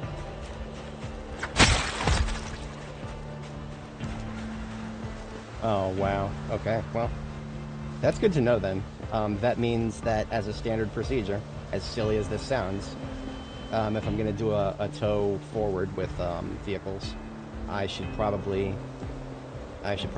do the old take off the tires and put them back on every time. That's one of the stupidest things ever. Have you tried taking them off and putting them back on again? Oh man, tech support canned response.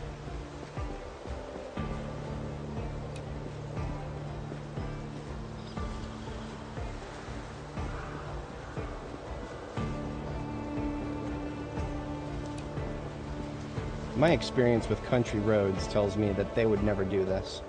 They would just let the road decay.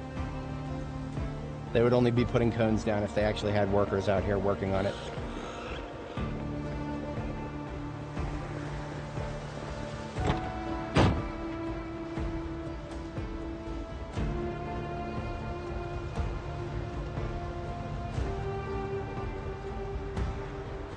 The funniest thing is I think that's true almost everywhere in the world you go. I recently read a story about how construction companies in India are pulling the exact same scam that a lot of U.S. construction companies are doing. They're purposefully doing bad at road construction so that their contract keeps getting renewed. It's just, how do you get ahead of that? How do you get ahead of that? There is only one answer to that. I feel like there's only one answer to that. and that's stop letting companies be assholes. But and everybody starts yelling at you, oh, you're a communist, you're a communist, how dare you regulate the private sector, or something like that. I don't know. I'm not I'm no economist, and I feel like that's the reason why I feel it's such a bad thing to just let corporations do whatever the fuck they want all the time. But I'm sure the libertarian argument is why is there a government in the first place doing all the contracting? People should just build their own roads, right? I mean, I don't want to glaze FDR. I really don't. But he somehow managed to get a pretty solid interstate system built for us. This is back in the what was this? Was this during World War II or before? I actually don't remember. Don't take my word for that. Look it up. But with the interstate system, the United States interstate system, that was a pretty good infrastructure project. And yet, for some reason, we just can't seem to do that anymore. And I don't understand that. All right, we're far enough away from the cinema area. We can discharge the gun now.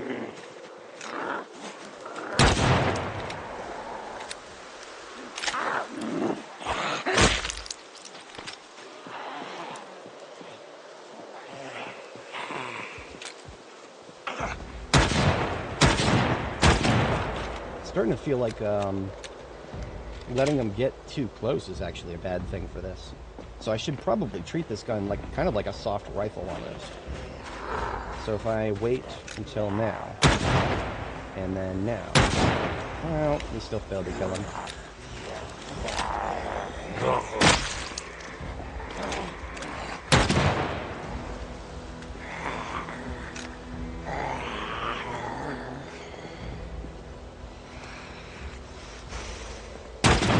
That was optimal range. That's 1, 2, 3, 4. Yeah, I was right. It's 5 tiles. So, and this is with the laser pointer and the tritium pistol sights. So we've got a pistol built the best we can with the Desert Eagle here. Alas. You know what? Wonder if we could do this. We can do this.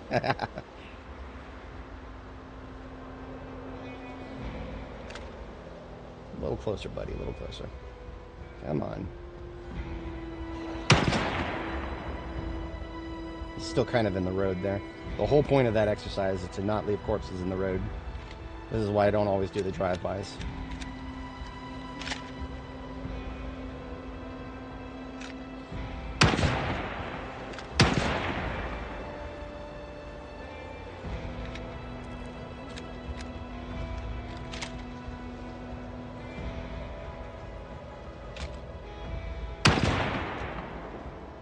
You know what? It's useful, but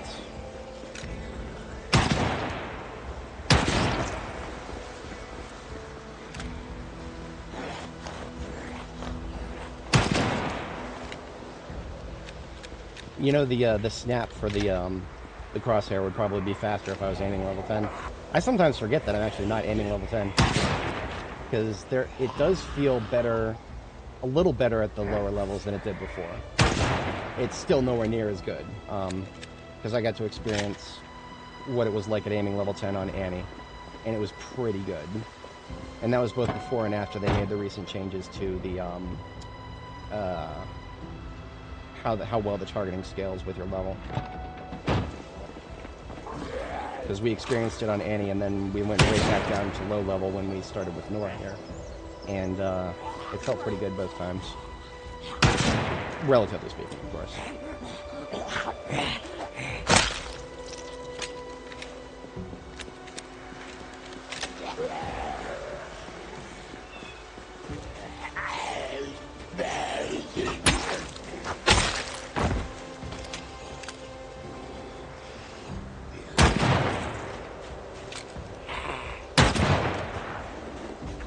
I do like the fact that it almost always ragdolls them. That is a nice thing. As it should. I mean, this is a Desert Eagle. Even if you can take a shot from it, you will get ragdolled.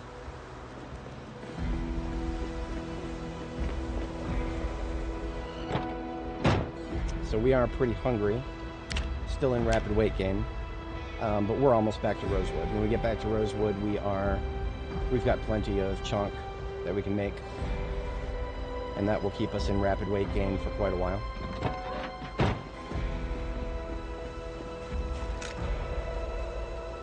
See, this shot right here, I would probably have a very tight crosshair if it was just a Magnum with a scope. So that probably would have been a much likelier one shot if it was just a Magnum with a scope. Which tells me that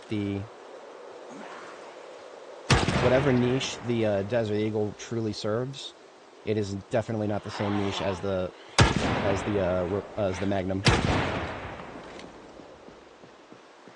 Oh, we're out, aren't we? Yeah, we're completely out. Okay.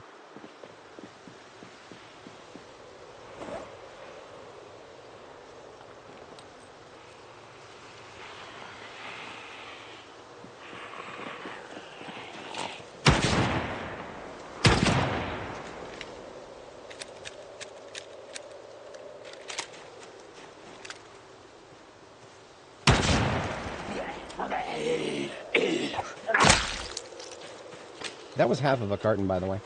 In just the past amount of time that you guys have been watching me, since I left West Point and started using this, the Desert Eagle here, we've expended half a carton. I just want to drive that home. These 20 bullet to a box, in terms of longevity, if I wanted to do this a lot often, I would piss through every single bullet I've looted from the entire map in a matter of weeks. And I would never shoot 44 again, because I would never have any more. Oh, do tell.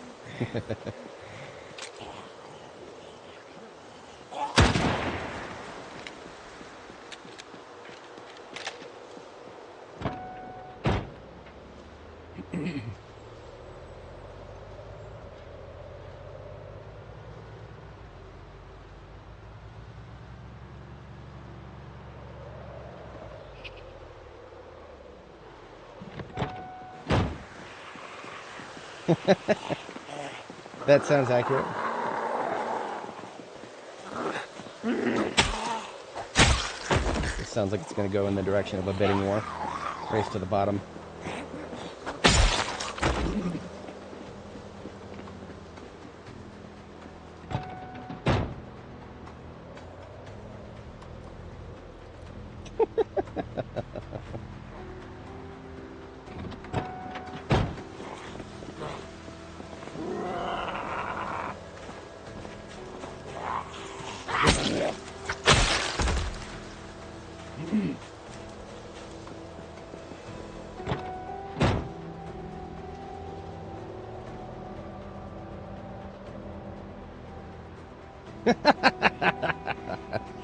Oh, I know exactly which one he took.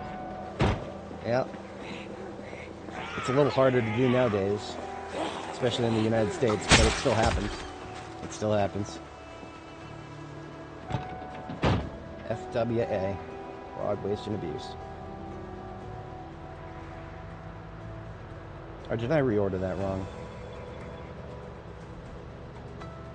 Waste, fraud, and abuse. Yeah, WFA. WFA. It's an entire... There's an entire sector of the... entire sector of the agency dedicated to that topic. That's your... That's what Doge is supposed to be right there. The Waste, Fraud, and Abuse Department. Internally managed, of course, so can you really... I mean, you know, that's a... We have audited ourselves and found no wrongdoing situation right there. So having a third-party verification is a good fundamental concept. You know, the execution, yeah, that's going to leave a little to be desired. Especially when you've got ulterior motives in the mix. I don't care whether you like Musk or hate him. He was the wrong guy to be auditing the government just for conflicts of interest. He has too many contracts, too many public contracts.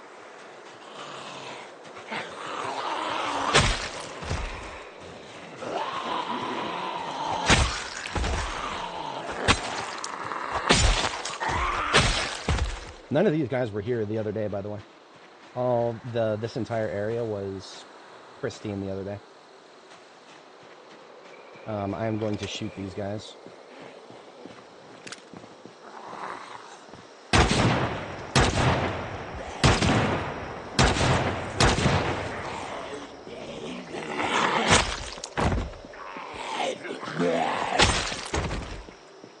And that was mostly because I'm tired.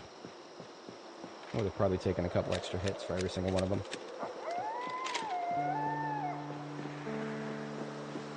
That's true. And that's another problem that not a lot of people want to talk about. Where there's a will, there's a way, and the will has never been stronger. The will to just abuse the public sector has never been stronger. It's almost as if the vast majority of people coming into the business sector these days, it's almost as if they're being trained to do stuff like that. I don't know. I haven't been through business school. Is this just fundamental to Keynesian economics? I don't know. I don't know. I have a lot of questions about that, though. Because there's a lot of monkey see, monkey do in the world, obviously. There's nothing, nobody would ever expect there to not be, oh, hey, it worked for that guy. Maybe it'll work for me, too.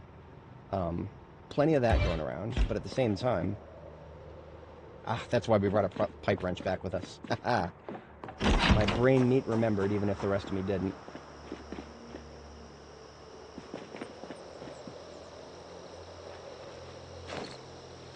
I was supposed to turn this steel ingot into a, I was supposed to turn that into a sledgehammer back at, Wall-Draw.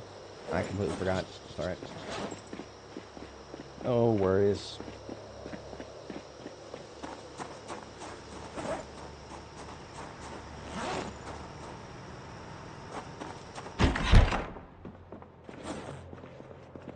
But now we have a pipe wrench. So now we can use all that water we recently acquired here. For all the time we spent in Rosewood, we were actually just subsisting on the 3 or 4 sinks that were already in this building.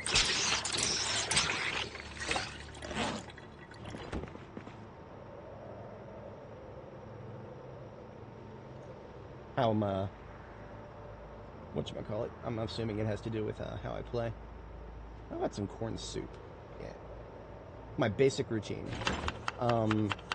Like, where do you want me to start with that? Do you want me to start with, like, from the very beginning, or from, like, when I arrive, or, like, when I go to a new place, or... Because that'll determine the answer right there, is, like, what stage of the game am I at when I'm doing that routine? Like, when I first start off, like, we're talking, like, July 9th, 1993, is that what... Because that there's a specific flow of events there, some of which, you know, is just kind of ephemeral to the current paradigm, and some of it is more gonna last a longer. So right now, when I first start the game, okay, yeah, when I first start the game, well, I always start in Riverside, but you can do this anywhere. My goals start with exploration, but I mean, okay, so that's like a within the first week, I want to be on the road and exploring the rest of the map.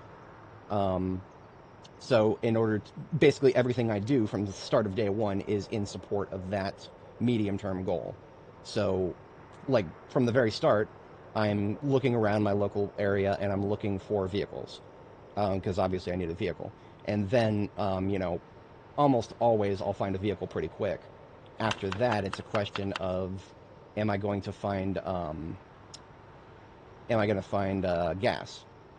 So I usually end up securing the local gas station.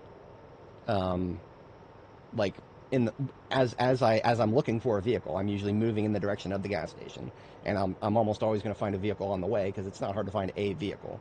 It doesn't have to be the best. It just needs to be 4 wheels and an engine that is reliable, somewhat reliable of an engine.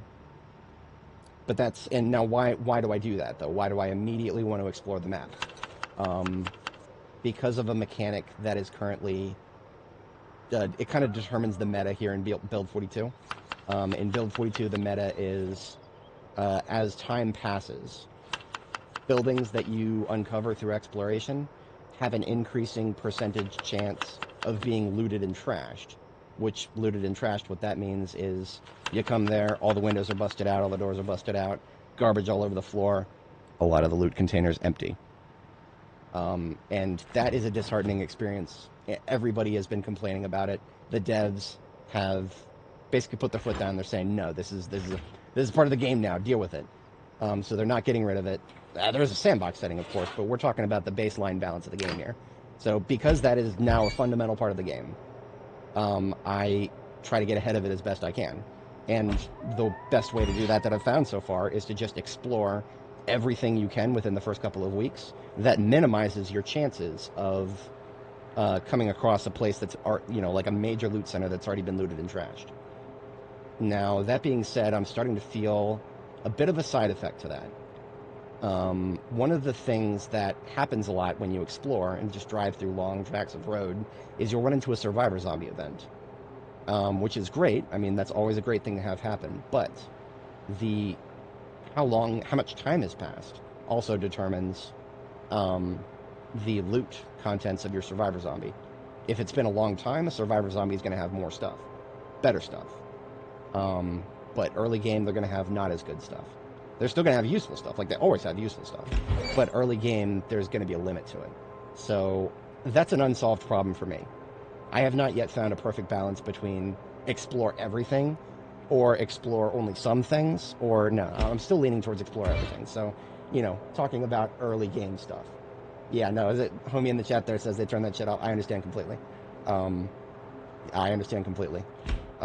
only reason I tolerate it is because I want everybody to see exactly how bad this game can be sometimes, how silly some parts of this game can be if you just play it on default settings.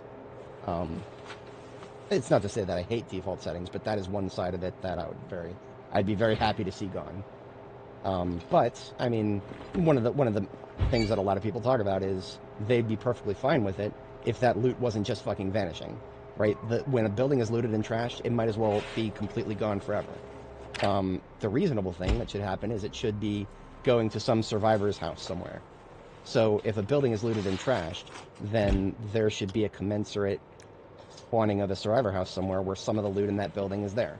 It doesn't have to be all the loot, ammo gets used, food gets eaten, but it should not just delete loot, it should move it.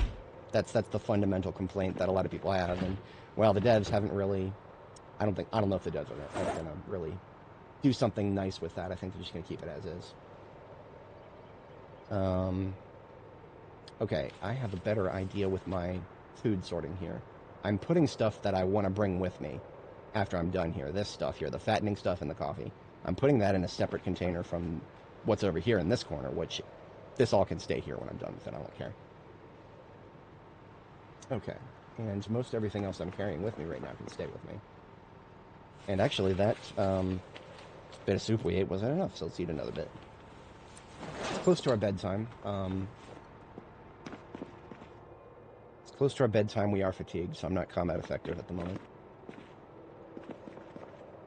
Now that we're back here, though, I am going to trade my BF pistol that I've been using here. I'm going to trade that for a... I'm going to trade this for a Magnum.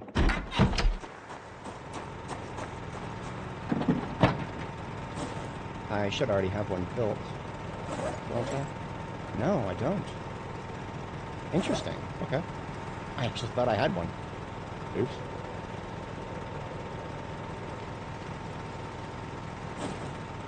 I might do 1911 instead then. Yeah.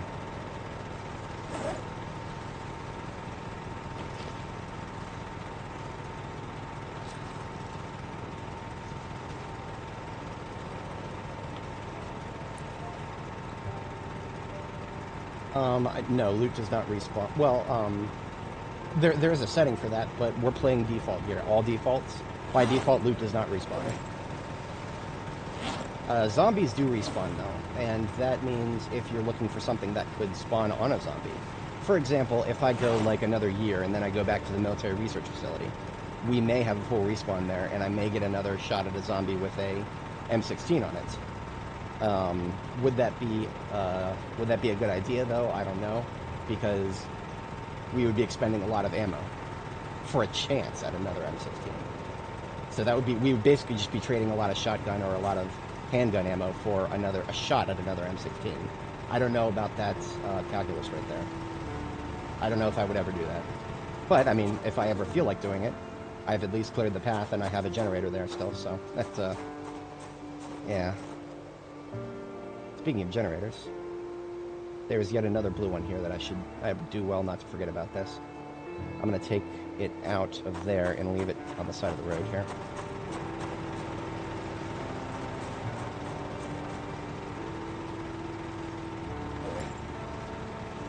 But yeah, here's our M16 right here. We fought through hell for it, and it has... I mean, it works good. It works good. I enjoyed it. Actually, you know what? I need a screenshot here.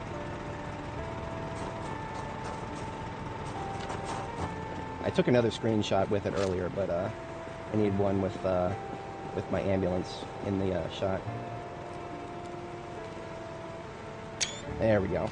I'm going to use that probably for live stream thumbnails in the future. Even if I don't use the M16 very often.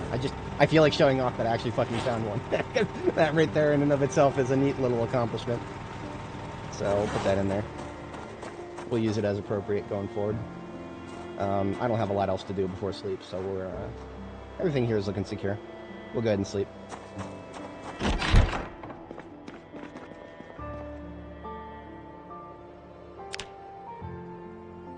For anybody joining, welcome. It's nothing extremely special today. I know I caught some new subscribers during the military research facility assault. Shout out to you folks. Hope you're enjoying the content. Unfortunately, it's not all going to be exciting like that. The amount of preparation we had to do to execute that military research facility assault, it was long and tedious, and now we're in a phase of that once more. I mentioned this earlier. This game is like a colony simulator with no colonists. That's why it feels like we're doing the work of 100 people here. I have no problem doing that. I'm a big DIY guy, and I don't mind having a billion things on my plate to do all the time.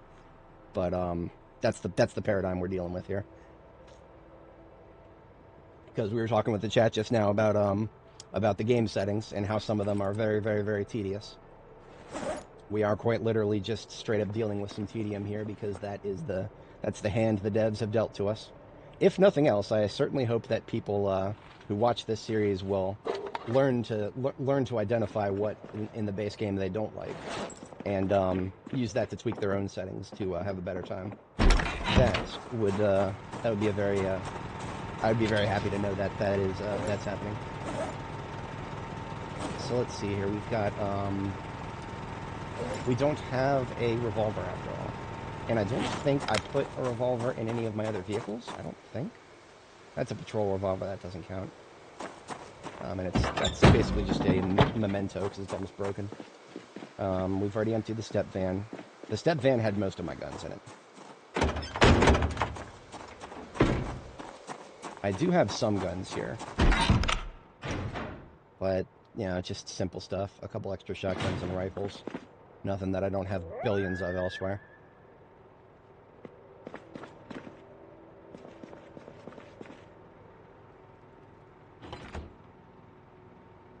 Some of that mint has gone stale already.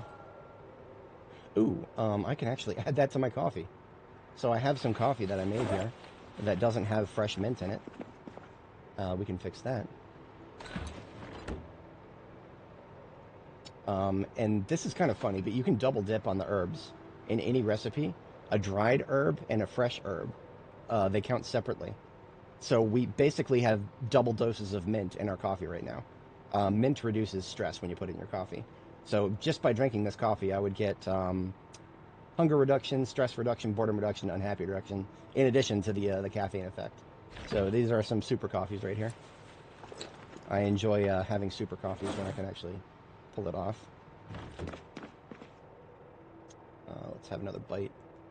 I'm wondering if we'll actually need to make too many more of these super high density calorie foods, because we're in rapid weight gain and we're probably not going to need any more fat and carb bombs after this. We'll just need calorie bombs. So yeah, not bad. We do have some more stir fries in the freezer here. I'm going to take them out of the freezer, put them in the fridge.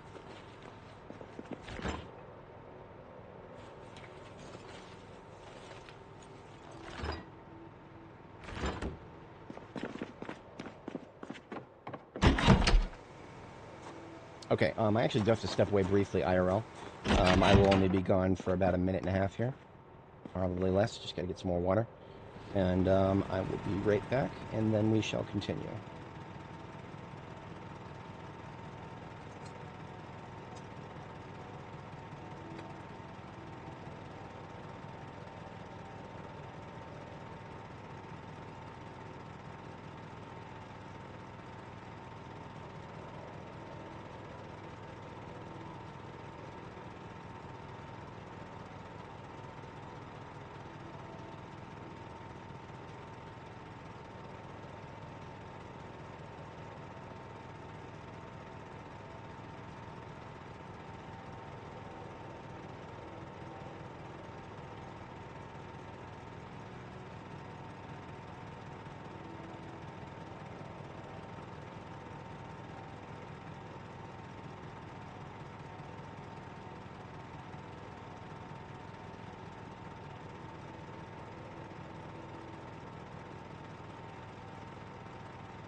I had to check my mail, and my driver's license finally came in. It doesn't actually look... I thought I was going to look pretty ugly in the picture, but honestly, it looks just like me. I'm glad they let me take my glasses off, because, you know, it's one of those things where they make you put the fact that you wear glasses on the question and answer in order to get your updated license. But it came out looking nicer than I thought. My narcissism is not disappointed. And that getting my ID in the mail is actually what was holding me back from getting my getting badged so that I can go back and work in the office. So, my new streaming schedule. It's actually, this is not just sheer narcissism. My streaming schedule is relevant to this. Now I'm going to be able to get badged. I can actually work in the office. So Tuesdays, Wednesdays, Thursdays, I'm not going to be available anymore. So I don't know how I feel about that. That just means that I got to commute into Arlington at some point this week and get that sorted out. That's going to be fun. I don't know how I feel. Like I said, that could be a good thing or it could be a miserable thing. I've never worked in this particular office before, so it's all dependent on whether this particular office is good or not. The one I used to work in got killed by COVID. They closed that building during COVID and then kind of after it. So we're never going to have that same office again. It was a 5-minute walk from where I live. Now I got a 20-minute commute. So, you know, never let it be said that humans were the only thing killed by COVID. There are a lot of office cultures that were destroyed by it too. Some of this stuff does need to stay here. And when I say stay here, I mean probably go with me to March Ridge. I'm going to leave the boxes of nails and the nails on the floor here. We'll use it as needed for local construction until we proceed to March Ridge.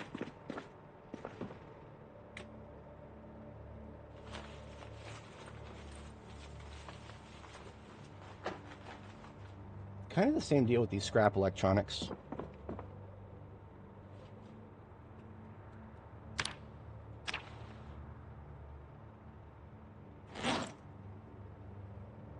Yeah, that was way too good to be true. So I need to sleep one more time. I also have to step away briefly. One of the things is, now that I have the license, they wanted me to take a picture of it and send it in. So I got to go do that with my work phone really quick now that I actually have it. It came in on a Saturday, which I find weird, but I mean, USPS operates on weekends, so that's not entirely unexpected. Okay, so I just got to step away for another 30 seconds, and then we will be set. Hang on. Oh, that was a deer. Do you see that? That was a fucking deer. I heard a sound that sounded a little bit like a groan.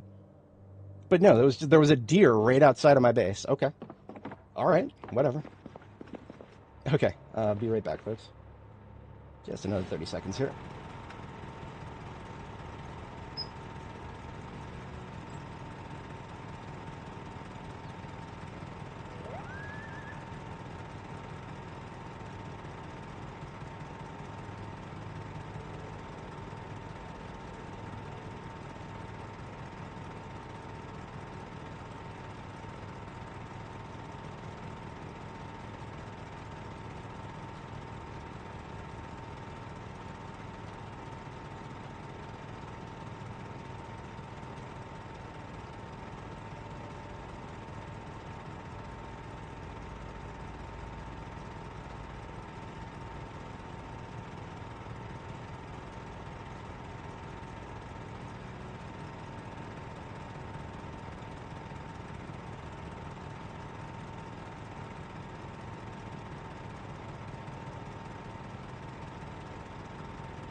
Alrighty, I appreciate everybody's patience.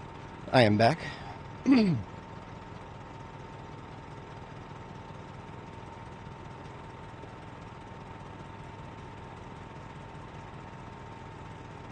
Alright, so the goal for today is I need to get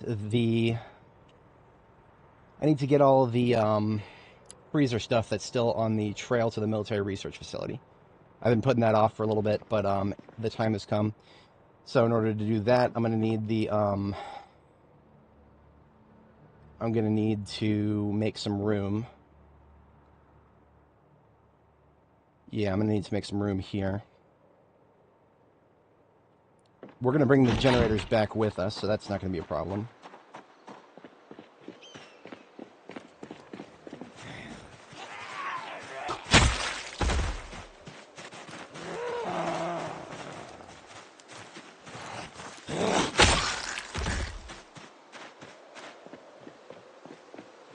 So, in order to make a smooth transition, what I'm going to try to do is,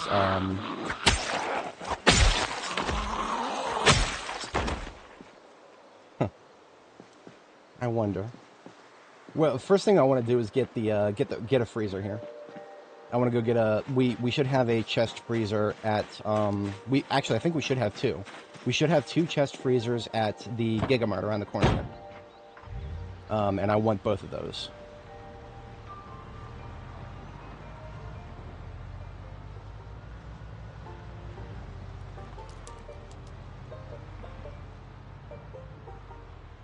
So Gigamart is through the woods here from this tire, or this, mechanic shop. I predict there will probably still be some zombies over here. We did stop by the parking lot of the Gigamart recently to steal a vehicle, but yeah, okay. So if memory serves, it should like be right in here and around the corner. And there's only one reason I know that. I'll describe it in a moment here. So back before I understood more things about this game. This is back in B41. I used to play the game with a mentality of doing an early game speed run where I would get all the perishable food I could find and shove it into freezers so that I can make it last as long as possible before the power goes out. So I memorized certain freezers like this. I memorized their location. So that's some knowledge from B41 that's actually kind of ancient knowledge, as it were. But nothing has changed about these two particular freezers. Now, an interesting thing about these freezers, particularly the popsicle freezers, the double-sided ones, is that you can currently limit break your inventory size when you pick them up. So I can pick both of these up, even though it says too heavy for inventory. Your hard inventory cap is usually 50. We have 18 in our inventory right now, so we shouldn't be able to pick this up, and yet, for some reason, we can pick this up and go to 58. And look at this. We can pick this up, and now we're at 98. Certain things, and I don't know why it's so selective, but things like this freezer and animal corpses and other things, you can limit break your inventory size and just keep picking them up. And normally I wouldn't maliciously exploit that, but yeah, I'm getting a little tired of the lack of options to preserve our food. Realistically speaking, we should have many, many, many options to preserve our food. Now, thankfully, they've given us a drying rack, so we have some options. Not a lot of stuff that you put on the drying rack is actual food, though. It's herbs. Like we can dry out corn, and then get like corn seeds. That's it. So it's like, I don't know. I can't like make a bag of corn that is like one of those one of those large sacks of food. No, I can't do that. It's tiresome. It really is. But I digress. I just mean that I only bring that up because that's why I have no shame whatsoever in exploiting the fact that we can just carry as many freezers as we want this way. I'm sure it'll get nerfed. I'm sure it'll get nerfed until it does. I'm gonna try the very far back of the base here and see if this is within reach of our generator. If it is, I'll relocate the generator probably. Yeah, this is not within range. It would make noise if it was.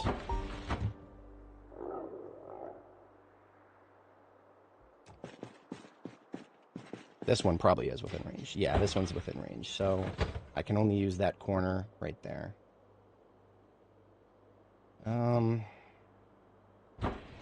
See, the goal is I want to have each freezer on a different circuit. So let's try moving this one. Suppose if I put it over here. It's not like I really need to go into the basement these days. And if I do, I can no-clip through this side, right, because it's in front of a window. So that's not actually blocking anything. However, I think the freezer is actually powered right there. It's too close to this generator.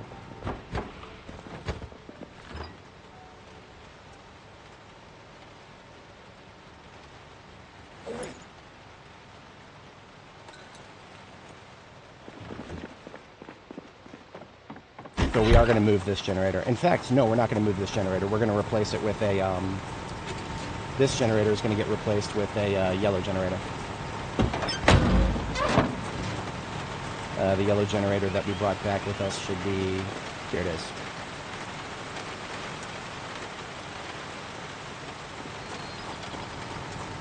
I'm going to try across the street here.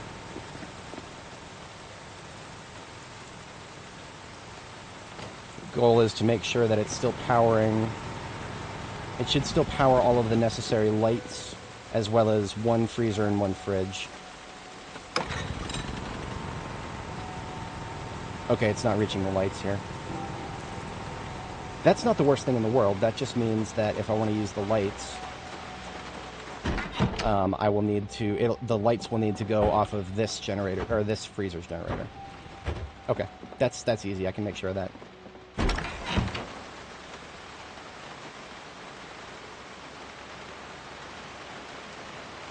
And in the meantime, as fate would have it, we do still have some floodlights that don't have an immediate purpose, so I'm just going to put the floodlights indoors.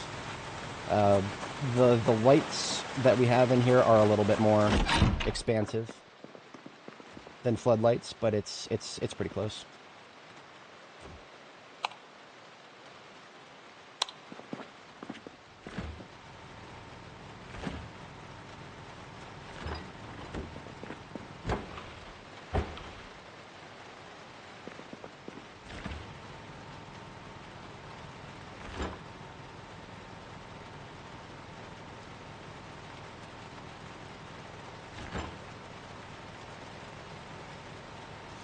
That's a good question. To be entirely honest, Bloody, I'm not sure.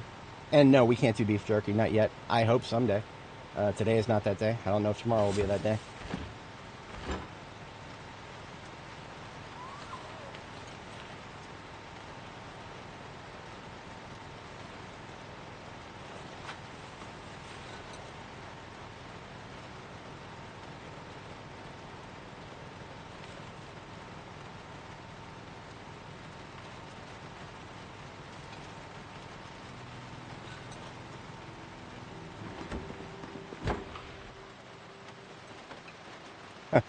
I didn't even, that was mostly luck right there. That was mostly luck, but we actually have a perfect freezer fill right there. Okay, that's fine. So, what my current goal is I want to see if I can reduce the capacity of what I need to keep frozen to just 3 of these double freezers. If I can do that, then I'll be very happy. And if I have leftover, then it's okay to have some leftover, because then I can put it in the freezer of the green fridge there. Okay, so we are just about set to deploy to the, back to the military research facility to grab the stuff that we left behind there.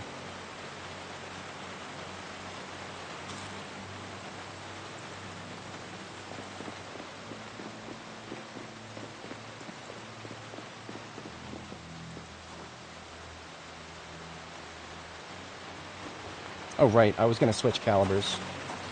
I still have my patrol revolver. We're going to swap that for the 1911. And this will be our regular carry. 45 ACP into the bandolier here. Do we have loose boxes? We do. That should tide us over.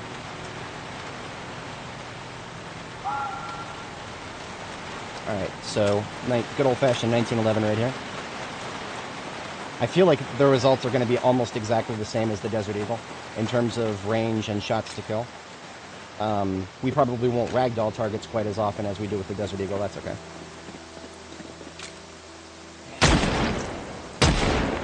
Yeah, that feels almost the same as the Desert Eagle, to be honest. But the ammo is much, much easier to come by and much more lighter in weight. It would take, just for reference, we have the equivalent of like about 2 boxes of 45 ACP on us right now. It would take 5 boxes to have as much 44, and we wouldn't be able to fit most of that in our bandolier. Oh right, I needed to take these skate duffel bags out so that we have the entirety of this trailer dedicated to. Let's just leave them on the floor here. It's fine. I can hardly miss them if I do.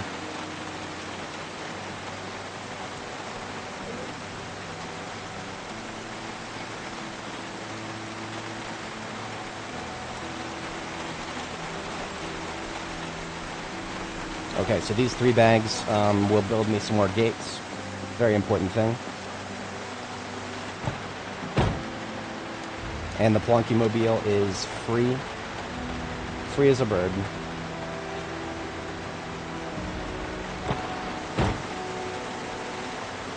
You know what? Before I go, let's get the tires fixed. Where'd I leave my pump?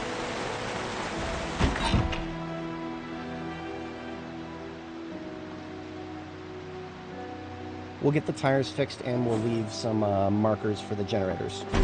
So I want this corner to be powered, and I wouldn't say no if it reached the light switch too. So 1, 2, 3, 4, 5, 6, 7, 8, 9, 10, 11, 12,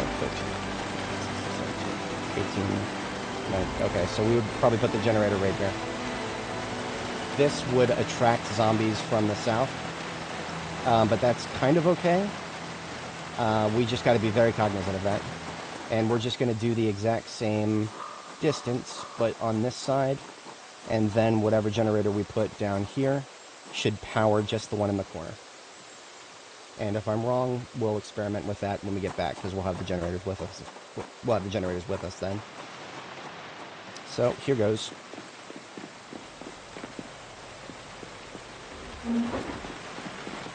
Oh, I was going to do the tire trick. I got distracted there. Newsflash. Ginfidel gets distracted while trying to do something. These tires have not taken a single bit of condition damage. That's kind of funny. So what I'm doing right now is a little bit of insider knowledge. For some reason right now, tires have half the traction they should most of the time. But if you take the tire off and put it back on again, it has the correct amount of traction. So if you look at the wheel friction number here, right now it's 1.2. I'm going to take the tire off. I'm going to put it back on again. And look at that. Now it's 2.2. I don't know for certain if this is going to make it easier to tow off-road. If it does, I will gladly accept that, because we're going to need to do some off-roading in order to get to the military research facility again. So we're just going to take the tires off, put them back on again.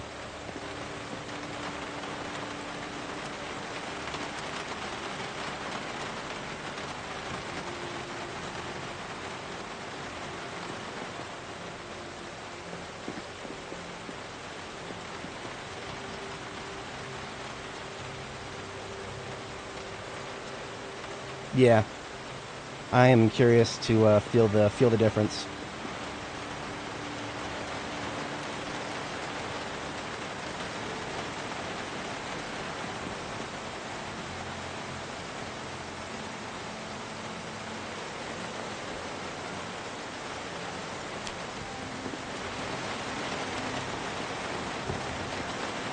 Homework was hard, huh? Well, hopefully you got it all done. Hopefully you got it all done. Whenever I run into somebody who's still in school, I always I always feel compelled to say that, well, don't do that. Yeah, don't do that.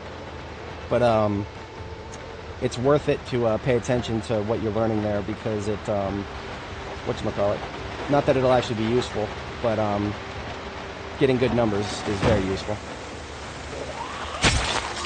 I'm gonna repair my hood before I go.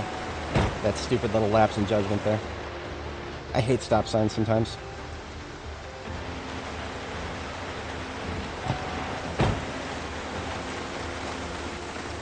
You know, I didn't even put down the generator yet, and it's already attracting zombies. Fucking things. I don't have any steel sheets on me right now, so I'm just gonna steal the hood from this thing.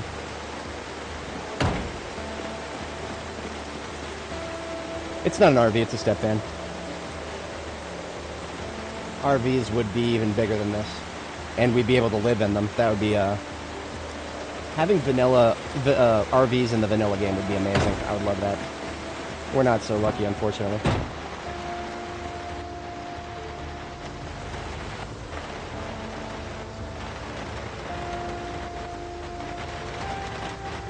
There's a part of me that wants to get out my sledgehammer and break the rest of that stop sign just out of spite. I'm very curious if the traction levels messed with my muscle memory. I mean, you know, it's a skill issue at the end of the day. But I would laugh quite heartily if that was actually the reason why. Because I went out of my way to give myself more traction, and then what if I just couldn't handle it? Speaking of not being able to handle it. Wait a minute, is this a survivor zombie? Hold the phone. Boys, there was a survivor zombie all along. Okay. That explains the, Ooh. Okay, never mind. I got excited, and, hey, that's a duffel bag we didn't have before. I've never found a sheriff duffel bag before. But yeah, that's how it works. Whatever. I mean, I'll take it, but, Hey!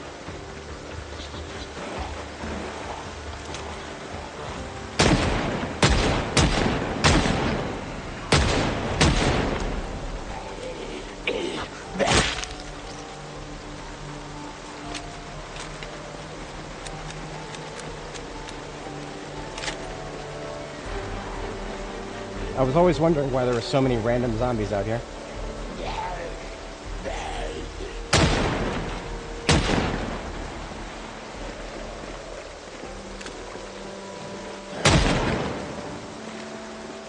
Once, they must have been part of a group.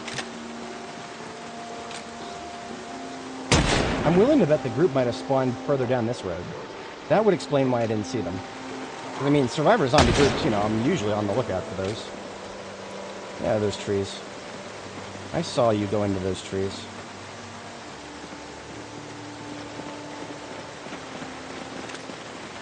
I know I saw another one go into those trees. I'm not insane, you're insane.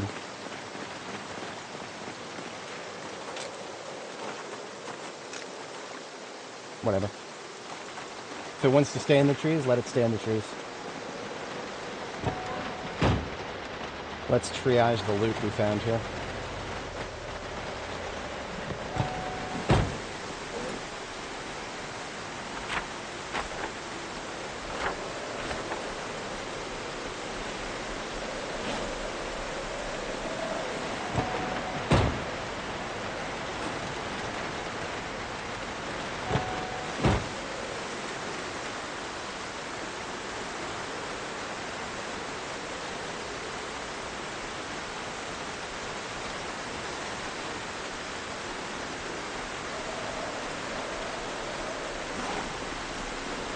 We can now fit that, the loot we just picked up can fit in the glove compartment.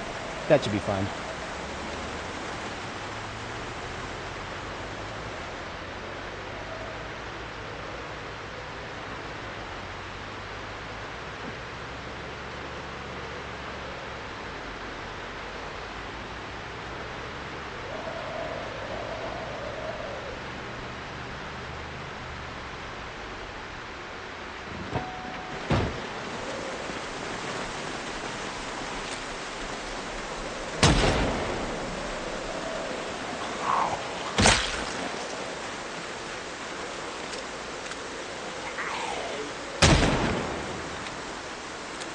quick optimal range is about 4 tiles, so it is a little bit farther away.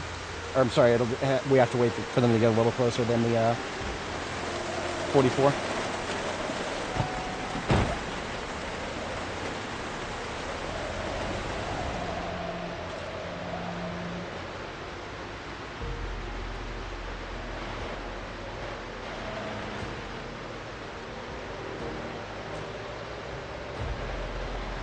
Hopefully this is the last journey we have to make on this road. Hopefully.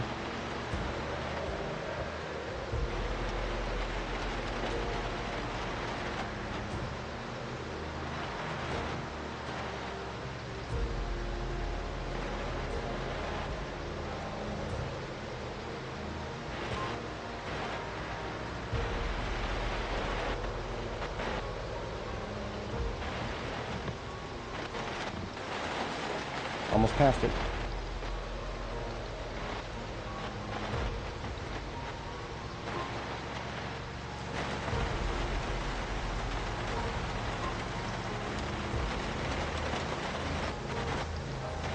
There's a small part of me that wants to go back to Irvington to pick up the spices, but I will live without them. It's fine. We still have plenty. Well, we would have to either go to Irvington or Riverside, and Riverside has 10 times as much.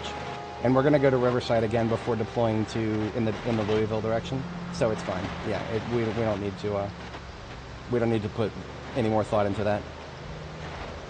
I'll have to go without using my homegrown herbs in my recipes for a little while. It's whatever. I'll live.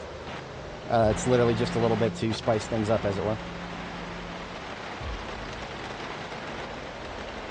And here we are. Oh, that feels a lot better off-roading. I am noticing the difference now. I'm noticing, boys. I'm noticing. Yeah, that is a significant difference right there. I'm glad I did that.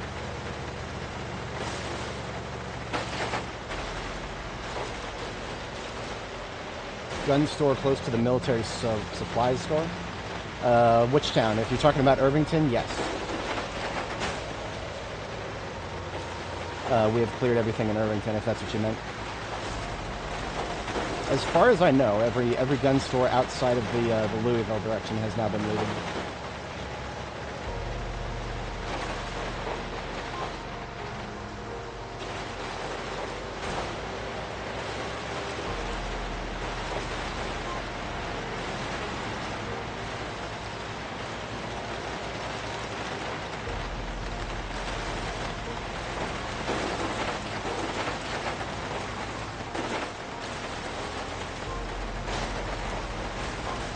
I don't know if I'm ever going to do tow jobs again. This is just so much easier.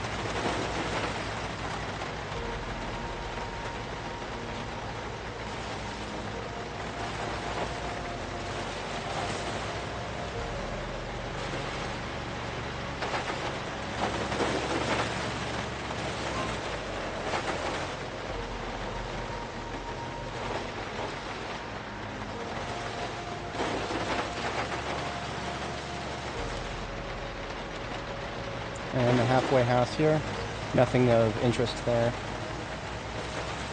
Lots of water.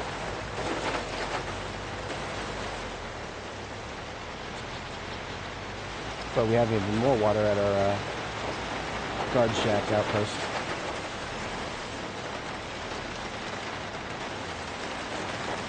Is it? Now, I find it interesting that you say that, because we just looked at the trailer and everything was still 100%. Despite having taken the trailer back and forth on this road several times now. So I'm interested to see if it ever takes any damage at all, because so far it hasn't taken any since we've put those tires on there.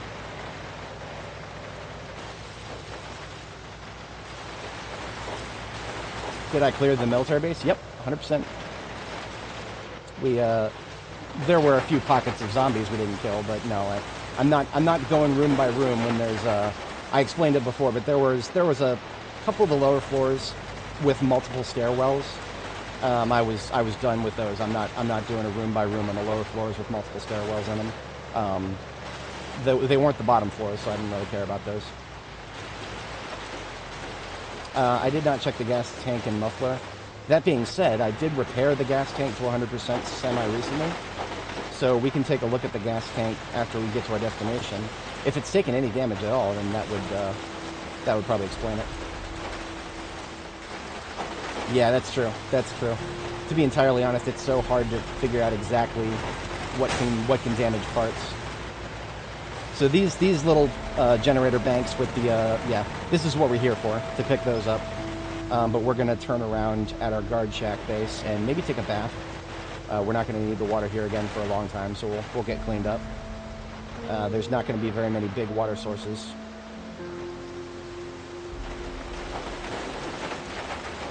Hell, if I have room, I'll take the restricted area signs too.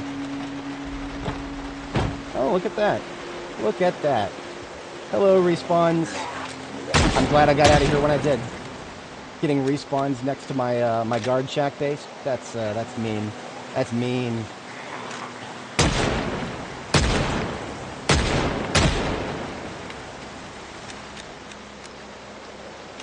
I can't wait to see 50 more of them coming out of these trees.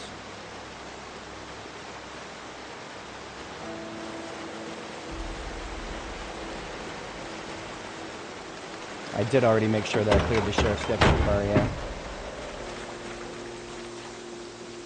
Yeah. Oh man, get me started on those small trees, man. Oh, the small trees.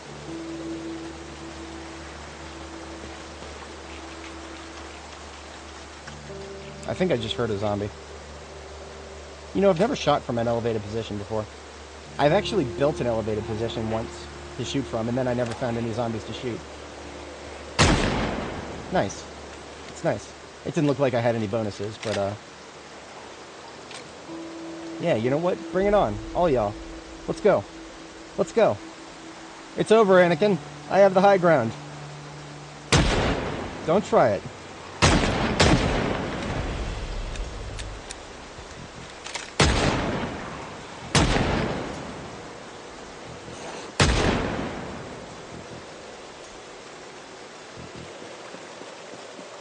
I do got to keep a weather eye on this side because they could always. The half gable here is actually blocking my sight, so we still have one incoming.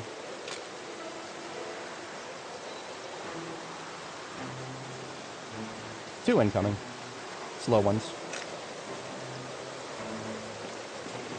But I recently found the.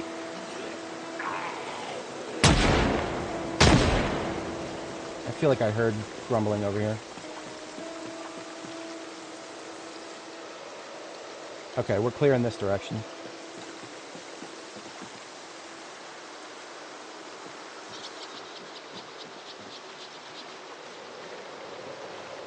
You know, something I've always wanted to know. Is there a height that we can get up to where we can actually see over the tops of even these tall trees? We could find out right now. Do I have nails? No, shit, I don't have nails. Of course I don't have nails. It would not be hard to make another log staircase.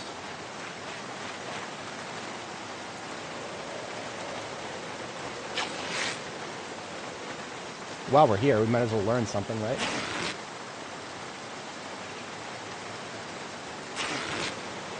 We're getting 12 dirty rags by ripping up zombie clothes.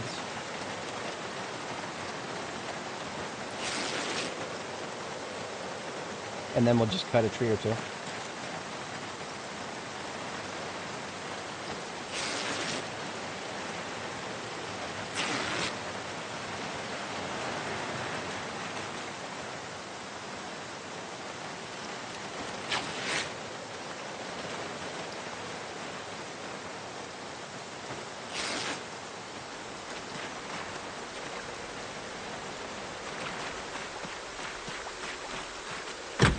My theory is the third floor will let us actually see over the tops of trees. It's just a theory, though. I've never tested it because almost every single time... Oh, look, nails. Okay.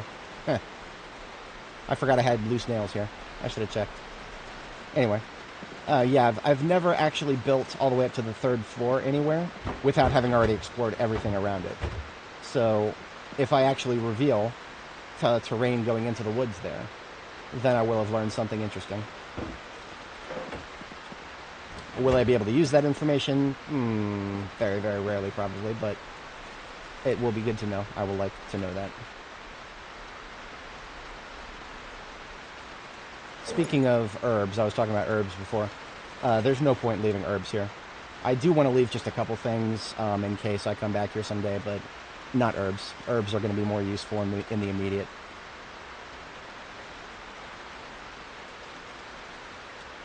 Yeah, okay. Oh yeah, I will check the gas tank. In fact, I gotta shut the vehicle off anyway, so I'll take a look.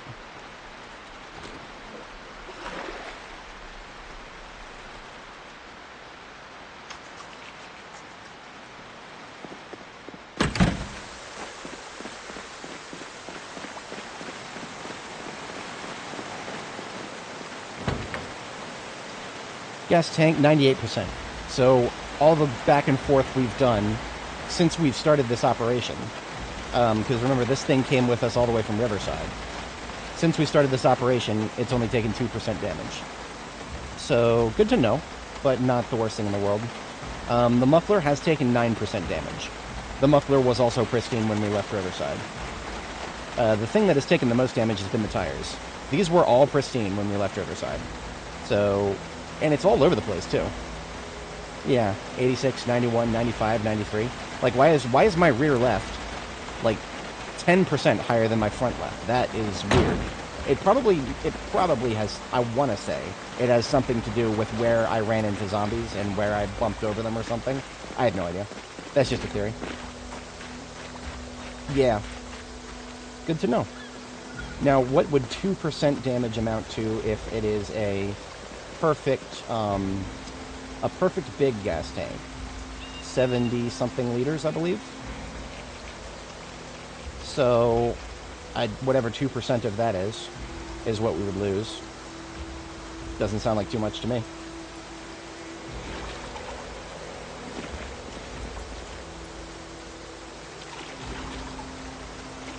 Free bath. Easy peasy.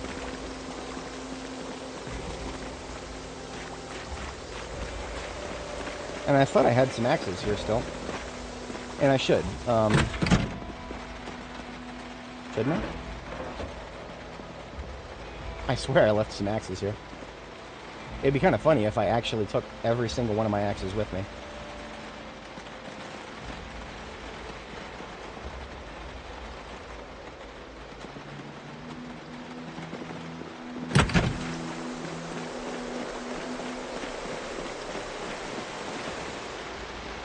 Every single one of my axes.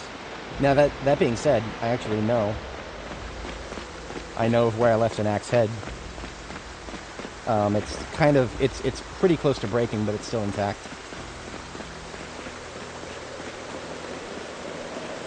Only because I keep driving past it. Well, that's almost useless. But now that we're here, we've got logs. I forgot we still had logs all over the place here.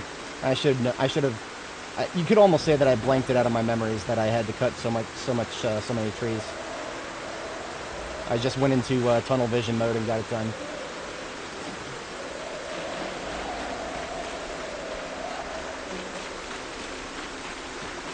Yeah, 1.4 liters of gas. That's hardly going to lose you anything. I imagine it adds up over time, but gas tanks are an easy fix if you just remember to fix them whenever you're close to being empty on fuel. Just don't fill up and then wait for it to get empty and empty out the last bits, and then you can take it off and refill it easily. Gas tanks are really inconvenient to refill if there's a lot of gas in them.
We'll call this an observation deck. How about that?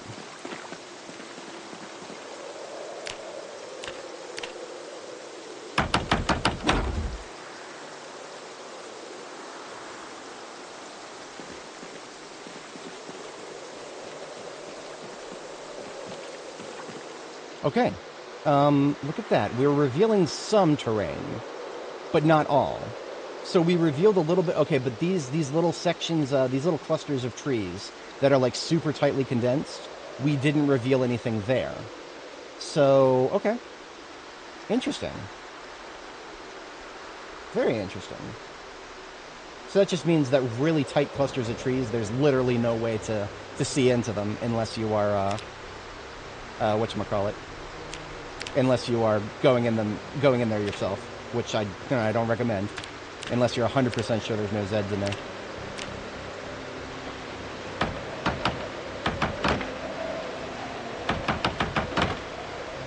Wait a minute. I just built a couple of fences, but they didn't appear. And yet the game ate my planks. That's mean. Whatever. I don't really care.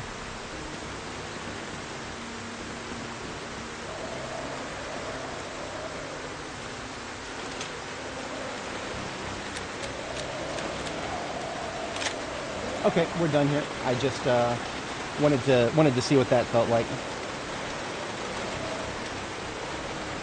I'd rather not have it be completely pitch black while I drive home.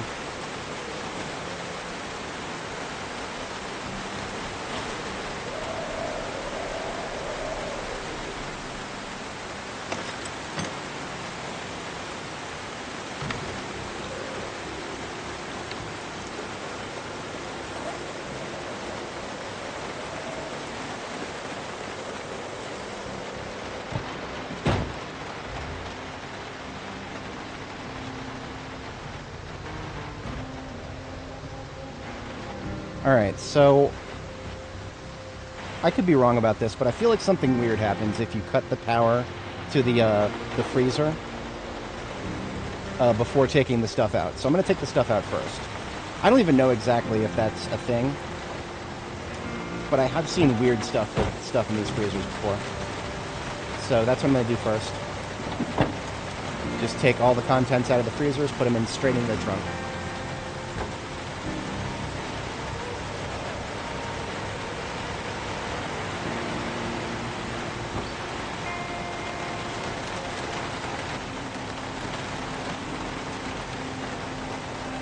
Now shut the generator off.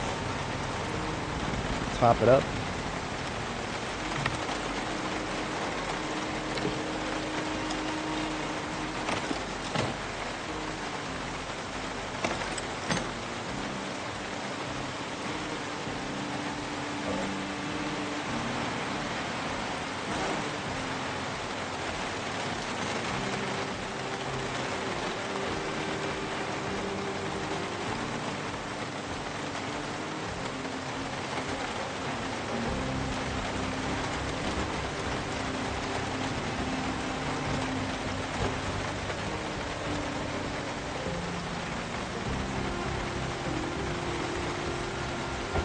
And the way we're going to deal with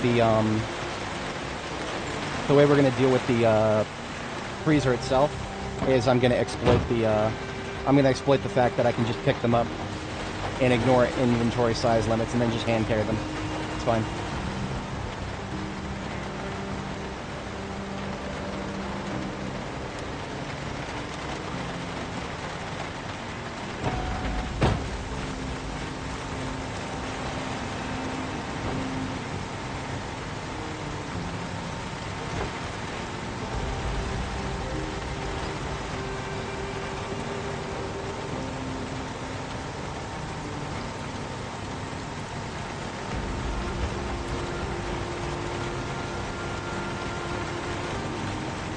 There was one garbage bag we couldn't fit. That's okay, I'm going to put it in the passenger seat.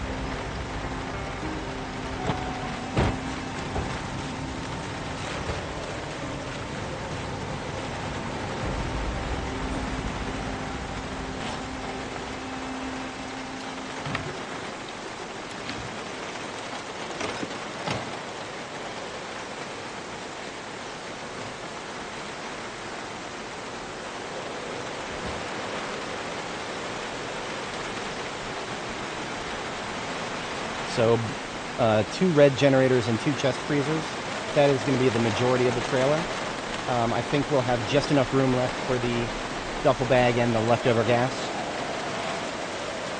And now that we've got all the frozen produce, the generators secured, we're just going to run back and pick up the freezer, and then pick up the other freezer, and abuse the ever-living hell out of this, because, yeah. Half of this stuff that I'm carrying with me should just be dried. Shouldn't have to be frozen.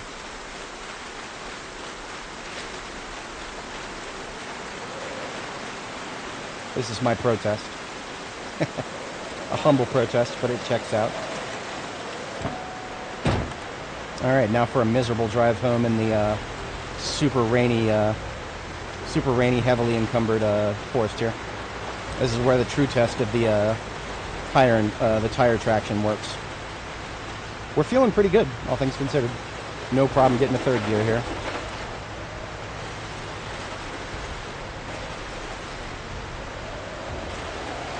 It's going to be a little harder to see the path because of the darkness and the rain, but we'll manage. I've definitely not memorized this entire path. Don't know it by heart yet, and I don't want to know it by heart, because that means I've spent way too much time out here if I know it by heart.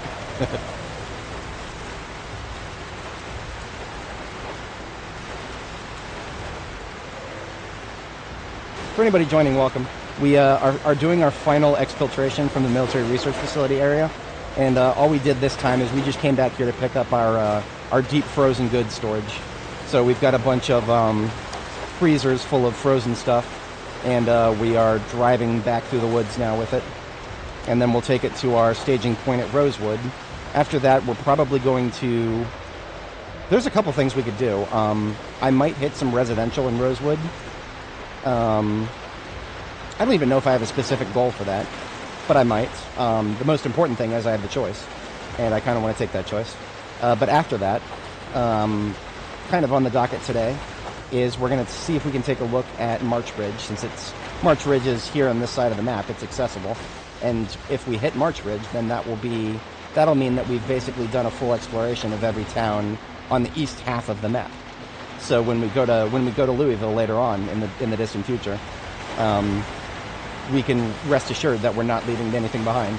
We've seen everything there is to see before we go to Louisville. I've always felt that Louisville is a good final destination, and it worked out pretty well for us on Annie, even though Annie didn't get a chance to go to Irvington and Marsh Ridge, or this place.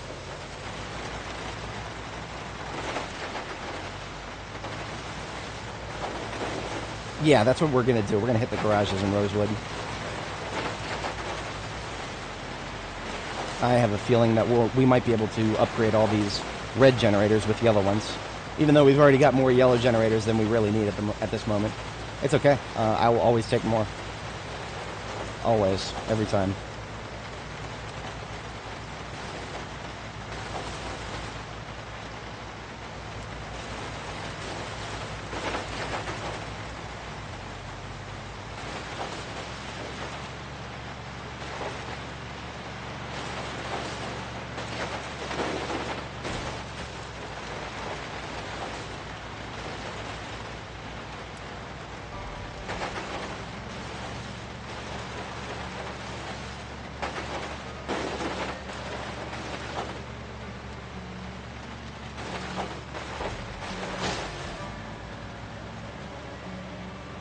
Now, if we had a little bit of room left, I would probably take some of these buckets and sacks on the floor here. We don't have any room left, and we're on the clock, so I'm not really worried about that.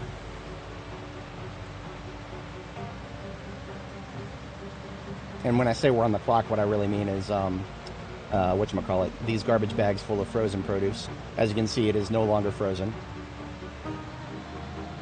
And I can't even eat them because my inventory, I'm sitting on the driver's seat with two chest freezers on my lap.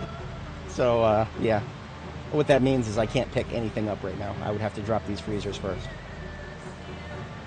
And I'm okay with that. That is a little trade-off to this exploit that I'm using right now. I should not be able to carry both of these freezers. I shouldn't even be able to carry one. But, whatever. I should also be able to not have to freeze all this stuff. as I've repeatedly said, because I can't drive the point home hard enough. It is so silly.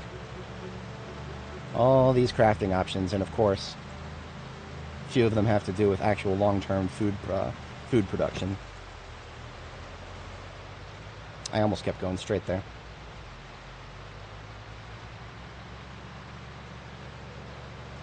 And it looks like we're going to get fog, too.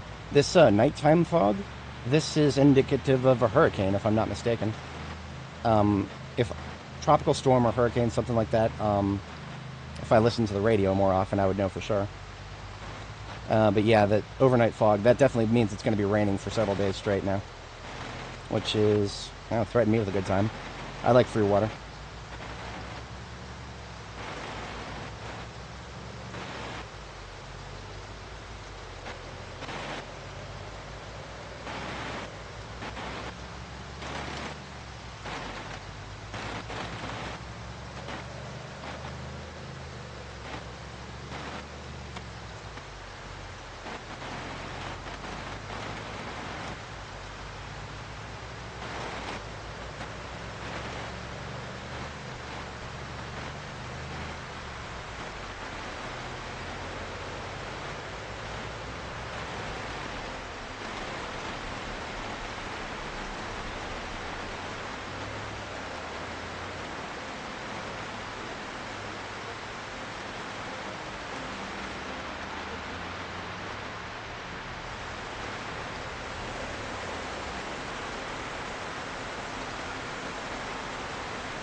Now the freezers that I'm carrying don't actually need to be deployed here. I'm just going to put them on the shelves here. Thankfully, actually I have room. I have room for one in each shelf. I didn't actually plan for that. I was going to drop them on the floor if I had to. But that worked out well enough. So we already pre-sited where the generators, all we got to do is connect them on a spot where this garbage bag is and make sure that it's only powering one of the freezers that's within range.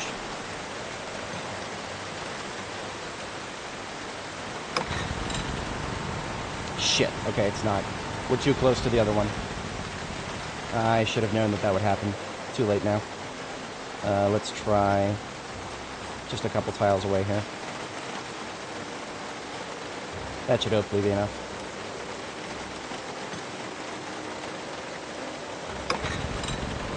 Okay, yeah, now it's just powering 2 popsicle freezers. Hopefully we don't have the same problem on the other side. I think some weird stuff happens if you've got something that's already powered within range of a generator. You know what? Just for good measure, let's put it all the way over here.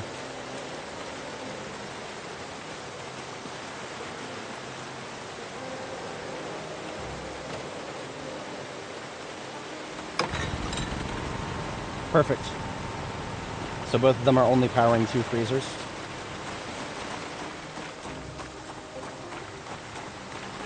Now my goal was to reduce the total number of freezers that I need, so I don't have to deploy these chest freezers. We're going to get to that point at some point, but we're not quite there yet. I would much prefer to just get the get the stuff frozen again, and then figure it out.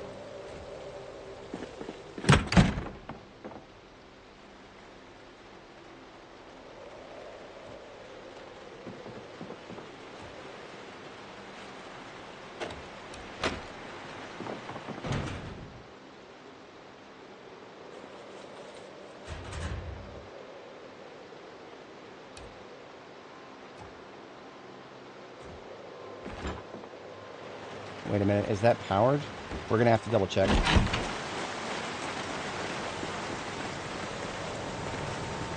It should be. Yes, okay.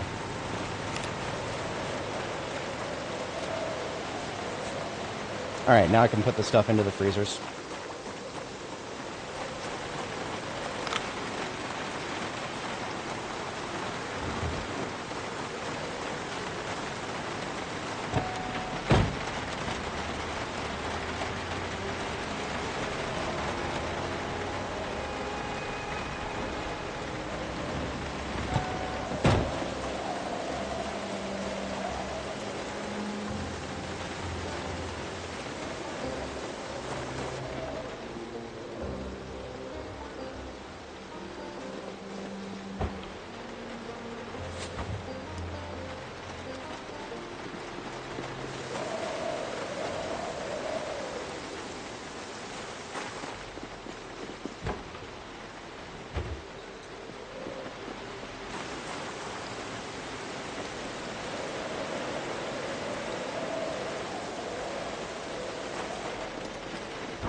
Everything's still fresh, except for these egg cartons. Dropping those on the floor.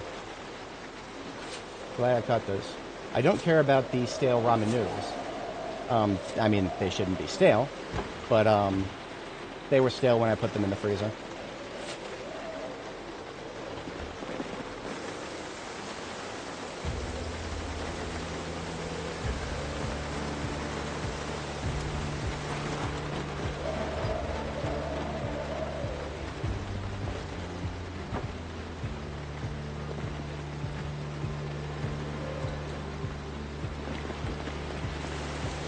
Alright, that side's full.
Beautiful.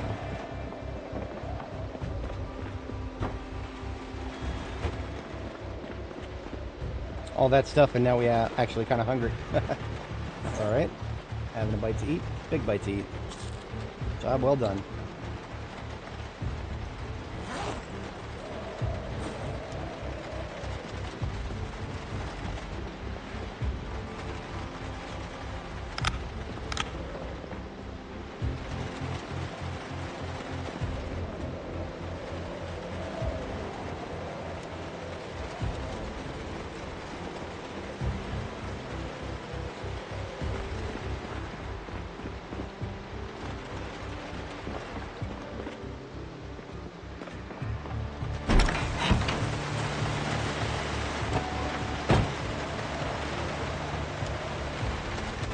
Look at that, we already got a guess. I'm actually kind of glad that it's drawing them right there as opposed to just bringing them closer to the generator on the other side.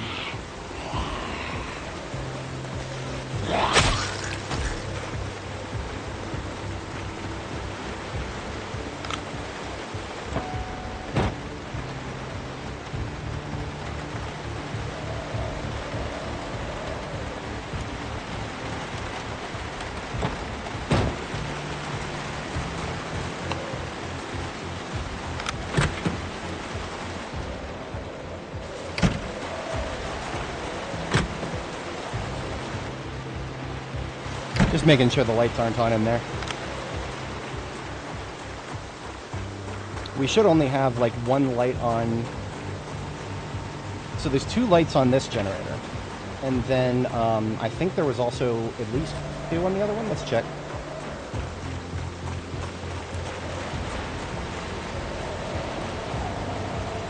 One light on this one. Okay. That generator is fine then. That just means there's two lights. They're probably in the basement.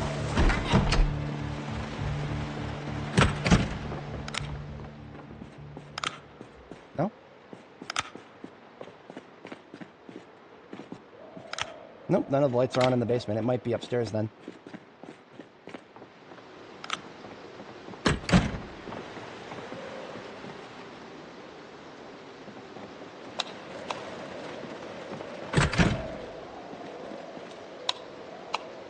Actually, this, I don't remember what circuit that light's on.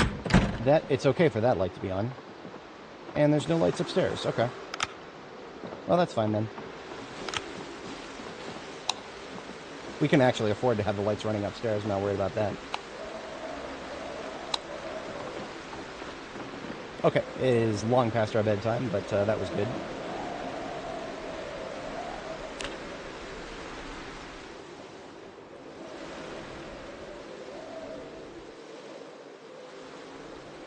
Still raining like a storm out there.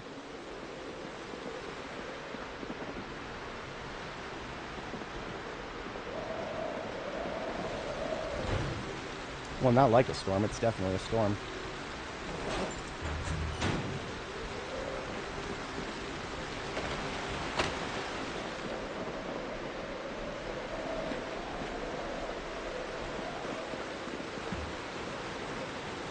We did run out of food that's ready to eat, but all we got to do is take a few meals out of the, we put some in the freezer here.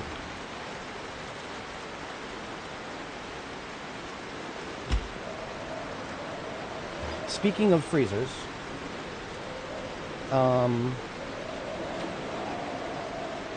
putting 3 of those from the fridge into the, or from the freezer to the fridge, then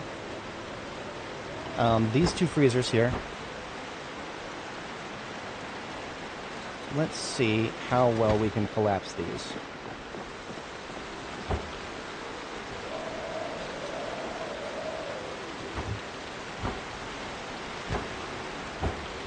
So we can fit 1 more encumbrance in there.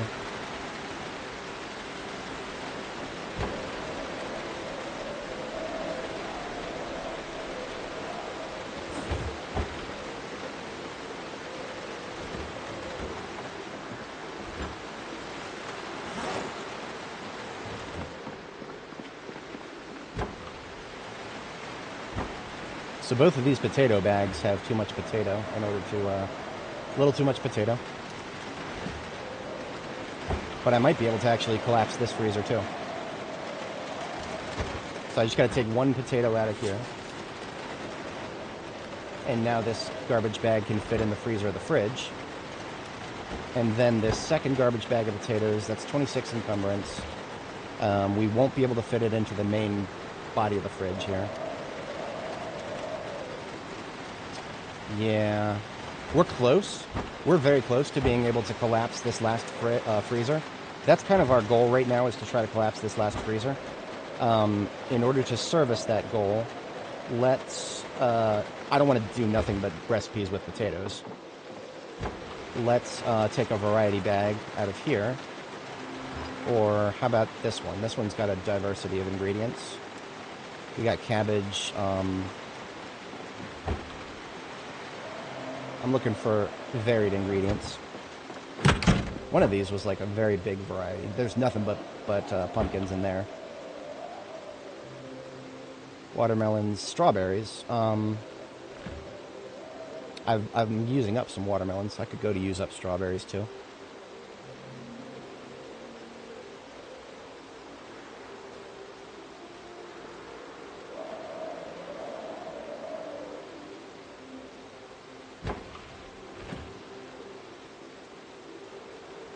Actually, I feel like this freezer right here should probably be collapsed first. So what I'm going to do is swap the contents.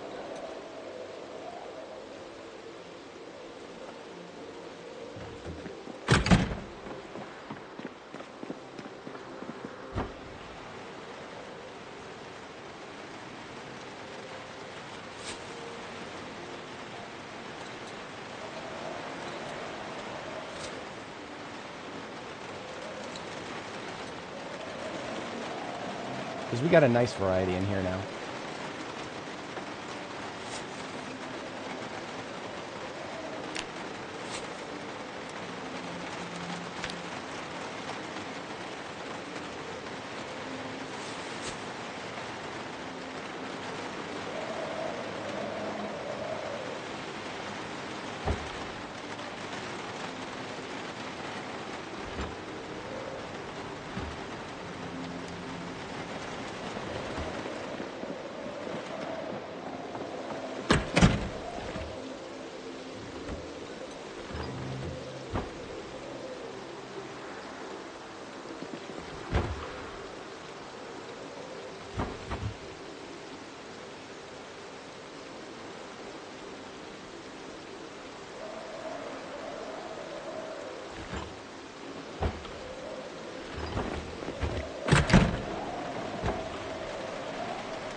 That's good for now. We can go back to sleep.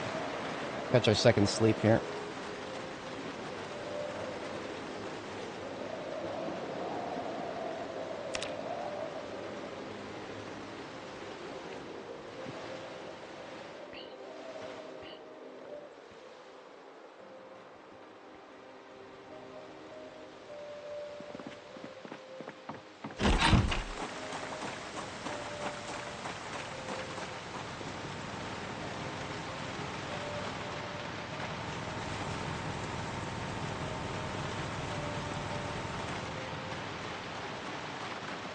No uninvited guests over there by that generator.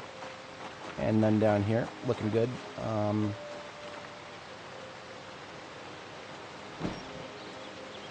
In a perfect world, every single one of these generators would have its own bag.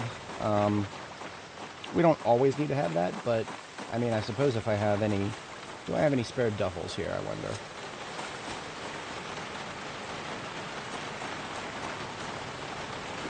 Actually, I do. I just got one. Wasn't exactly the first purpose I had in mind for it, but I'll use it. We picked up... This is from the Survivor Zombie we came across. So there's a sawed-off shotgun. I'll hold on to those 12 gauges. Hey, look at this. This is the first time I've ever seen one of these first aid kits of the military variety actually have first aid stuff in them. I have seen these spawn many times, but I've never actually seen them spawn stuff in them. They always seem to be empty.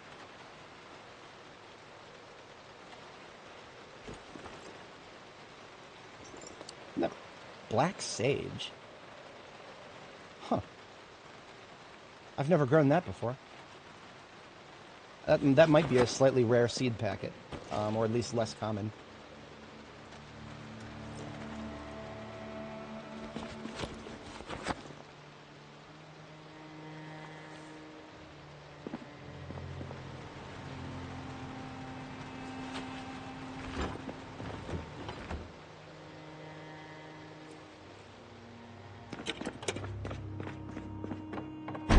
Hey, there's the rain done. Sweet.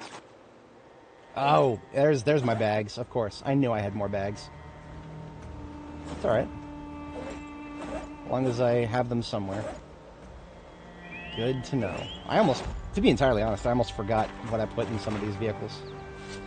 Not a good plan. You should keep track of stuff. Yeah, just like Comfrey. I feel like Comfrey, like, just to find seeds as a loot form. That I feel like is quite rare, but foraging, of course, you always get a chance at finding the herb and then whatchamacallit, getting seeds when you pick it up. So yes, but also like, okay, so here's the thing with generators: they cannot be indoors. So if I were to build walls around the generator, that would prevent zombies from coming up to them. But zombies don't attack the generators themselves. So if I were to build walls around this generator, all that would really do is that would just give the zombies to something to attack. I'm not really interested in that. I'd much prefer to see the zombies, and walls would block my line of sight. So you can. I wouldn't do it personally. My strategy is vision is more important than anything, because not seeing a zombie will probably get you killed a lot more often than a zombie that, you know, a zombie that you can actually see. Oh, here's a fun thing. We don't have any, we don't have any power for any of the pumps now because of my shifting of the generators. So let's use this red generator. Right? Yeah. For now. I have high hopes that we're going to find more generators here. I don't know that for sure, but that's my current hope, is that we'll find some more generators.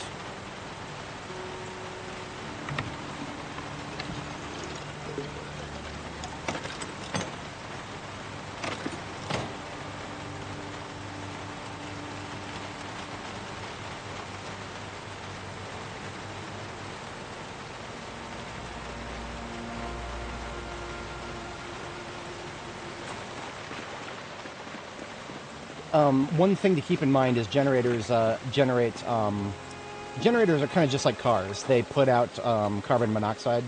So if you put a generator indoors, the game actually simulates that, and it kills you pretty quickly.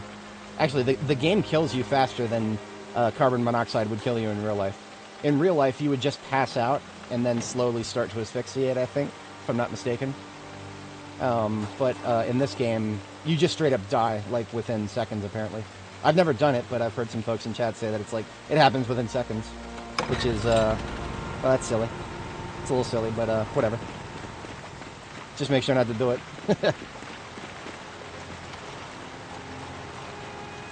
Something I used to do, and this was a long time ago. Actually, this is a perfect opportunity. I can show you guys a screenshot of one of my previous bases. I've kind of evolved past this mentality, but you can see the precursors of my current approach in it. Let me, I'm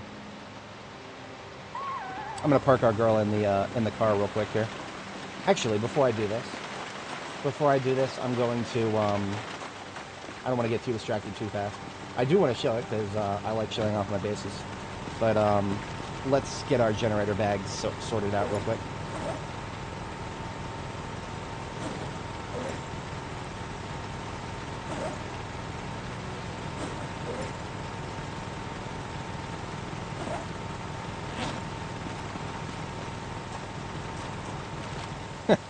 That's a sad commentary right there.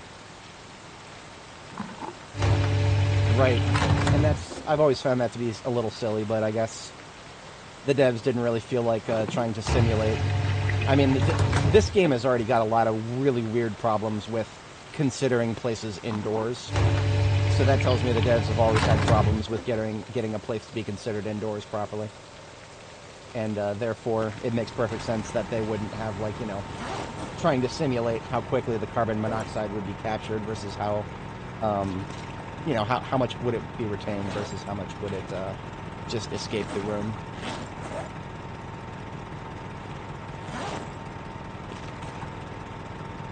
Alright, so all three of these generator bags are now good to go. We leave one next to each generator. And then what I'm going to do is get some food cooking. And then while the food is cooking, I can show you something I used to do that would be classified under protecting generators, but also just protecting, like, a massive amount of territory. It's kind of funny. It was compatible with my current approach.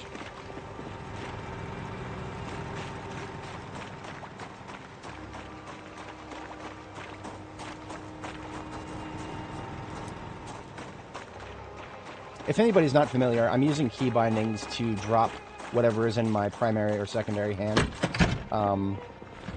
It's kind of a bit of a niche use case scenario, but it's one of those things that doesn't have a key binding by default. You would have to go into settings and actually put your own key to it. I use the G20 key on my mouse here. I don't even know if that shows up on my OBS overlay. If you guys see anything lighting up right now, I don't think it does. I haven't updated my Zomboid overlay in a long time. I know it does for my Terra Invicta overlay. My Zomboid overlay, I need to rework the keyboard. It's all over the place down there. At least you can see what I'm doing. It's not extremely intuitive, though. Okay, I was about to say we need to cook more food, but, no, we have 300 roasts right there. We're good. We've got 300 hunger worth of food right now. So yeah, I have a couple of screenshots of my older bases so you guys can see the progression. But the first major complex that I built in B42, this was Annie Mae's previous life, started in 42 point... Actually, I have it marked here. So I go to Pictures, under PZ Bases. This was the first major base that I built in B42. It was just out of the gas station in Riverside. This was Barb the Builder, actually. Barbara Butters was the first character that I did B42 on. And we did the gas station in Riverside with a little animal pen there. The generator for this place was actually just underneath the... it was in the same place that I would normally put a generator next to the fuel pumps. So I didn't have to think very hard about where... And then I had a crop plot next to the river here. This was a lot of work. It wasn't until later that I learned it's a lot less work to just go into the river, make my own little floodplain there. But that was for 42.0.2 through, I don't even know if we survived any updates with that one. But the next one was the big one. This was Annie Mae's previous life in 42.2.0, and that went on until 42.4.0, I think. Hang on, let's see. I actually have a big old Reddit post for this. Top down annotated. I think that's it here. Yeah, so I annotated the whole damn thing. Point was, I used to enclose the entire territory that I considered to be mine. So I would have the entire cul-de-sac in Riverside, and it wouldn't just be walls. It would be walls with boarded up windows. No window panes in there, just boarded up windows so I can see through them. So basically, just massive, long, transparent walls. The problem I've found with this eventually, though, is that zombies literally just spawned in the Spiffos parking lot inside of my walls. Zombies would literally spawn inside of my walls here. So as much as I loved this base design, I would never do it again because, well, I mean, with respawns on at least. If respawns were off, maybe I would do something like this again. But, yeah. And I actually did a garden at the police department up here because why not? This was back before I learned the value of the river itself. And this was a 217-hour run before we got our save broken by an update. It was fun. It was a good one. But all of my future bases from there on out, I think I started... Oh, no, I did gas station for 42.4. This one didn't last long. 42.6, I built on the river's edge. Yeah, that was kind of when I figured it out. And this is my 1-year base shot for, well, geez. I didn't realize I had 3 lifetimes for Annie Mae. Okay, so yeah. 42.2, 42.7, and then most recently, her playlist is linked in the description. I live streamed that one. This one is only recorded. I didn't actually upload it yet. I might upload it someday. And 42.10.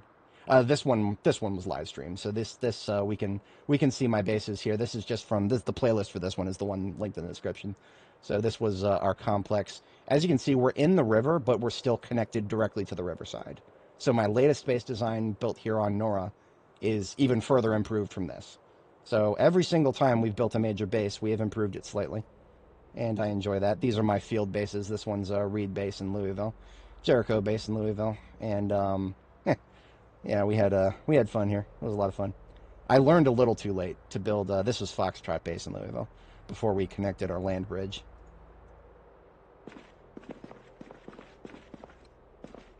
Downside, yeah, hard to claim land. Zombies will just respawn. Now, I would not be opposed to that. Like, I just wish that the spawns would only occur at the edge of the map, and then any repopulation should occur through migration from that on. Right? So zombies spawning at the edge of the map, I would never have a problem with that. In fact, that's kind of what I expect in a game like this. But I guess the game just doesn't have the correct infrastructure to make that work right now, if ever. So, that's unfortunate, but it is what it is. Let's put away these magazines here.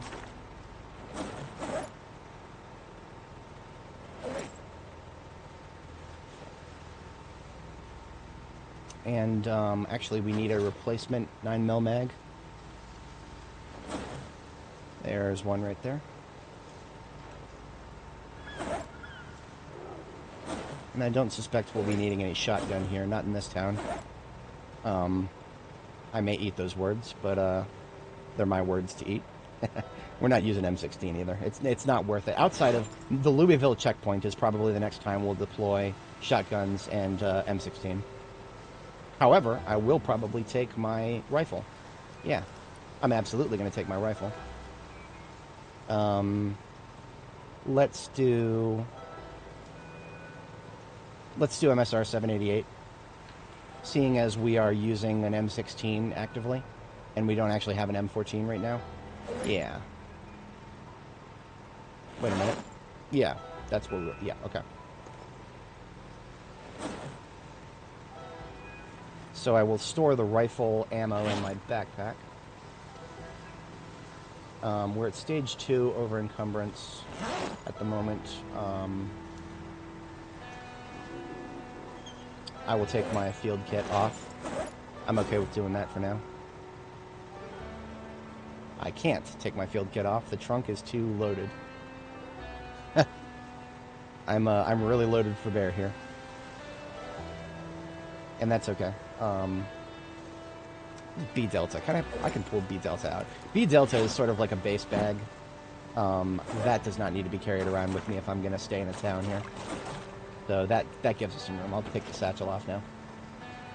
Satchel off, with the exception of the claw hammer. And we're good to go. Right? Yeah. We'll come back to it if we want anything else. Give me some, 762. Yeah, there's some 762. Do I have any more loose 45 ACP? I probably do. Right here, on the seat. Alright.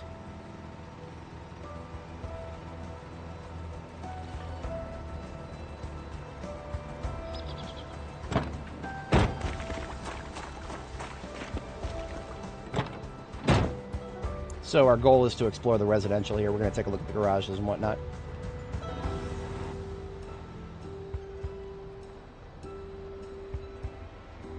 In order to do residential in Rosewood, I feel like it's necessary to clear the... We'll clear down to the crossroads here in the center of town.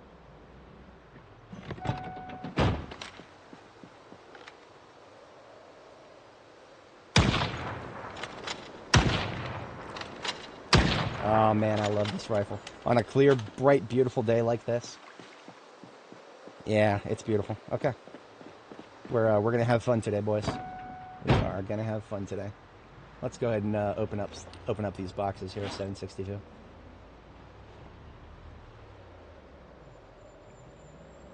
Surprised not to see any respawns in this area. This is a hot spot, like every time I come here.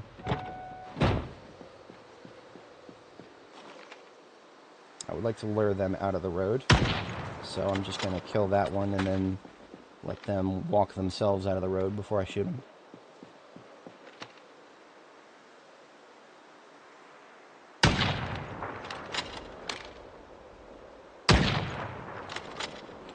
Keeping an eye on my 6.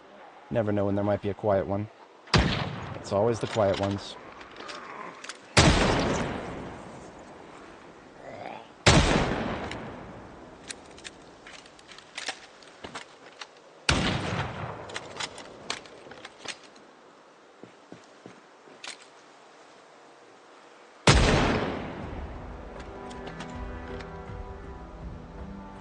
I'm not really worried about this road.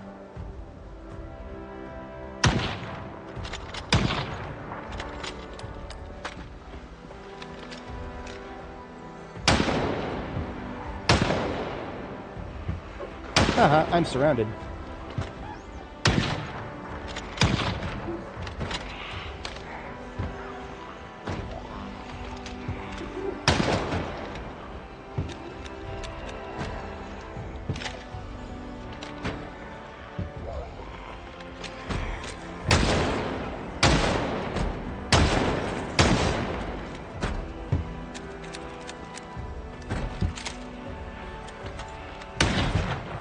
Damn it.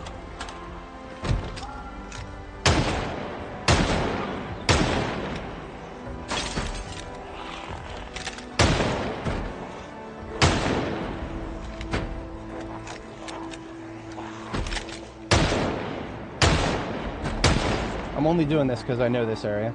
I can be reasonably assured that there won't be too much interference from the north. If I were to see too many of them come from this direction, more than like 3 or 4, then I would start feeling uncomfortable. I'd be falling back.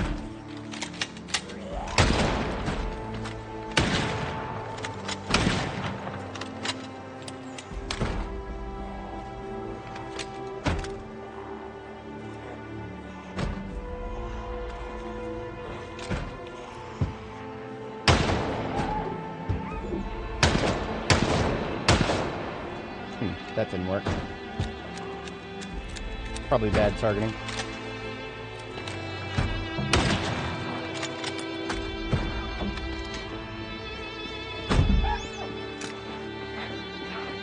I really don't like this awning.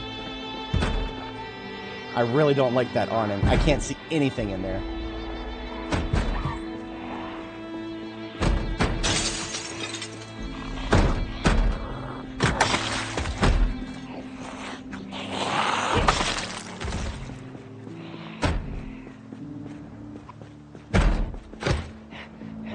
I'm not challenging that. I don't care.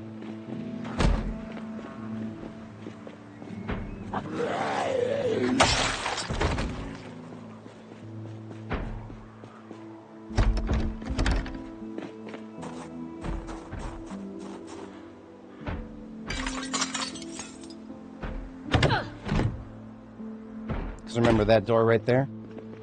I would have to run right past that zombie, and that, it's just not congenial to my interests. I would sooner go all the way around.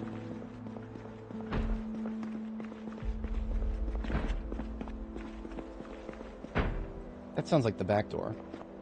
Possibly from outside.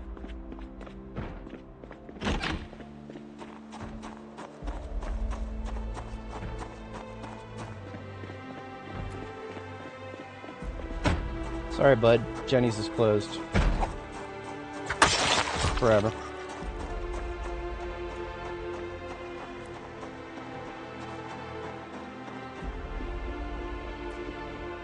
So I actually have to tab out to my other computer really quick. I won't be gone long, just like about 30 seconds, hopefully. One of my colleagues wanted me to take a look at something.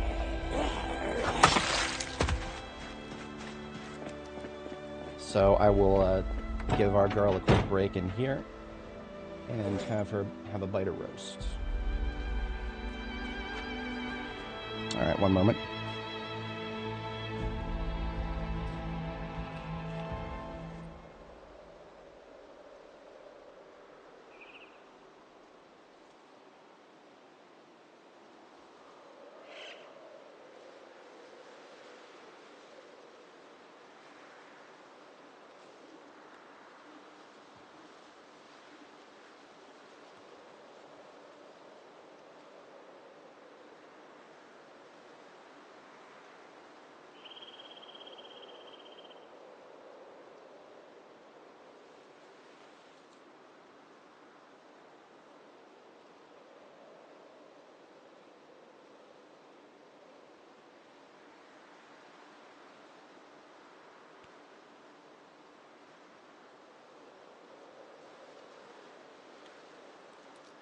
Alrighty. Oops. 2 back. We are 3 back. And we're actually thirsty. We're also going to grab a drink of water here.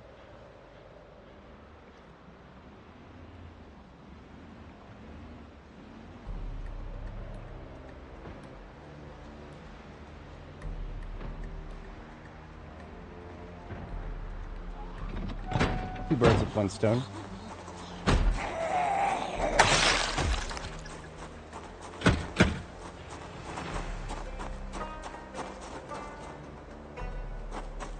Are they going to make me break in? Possibly.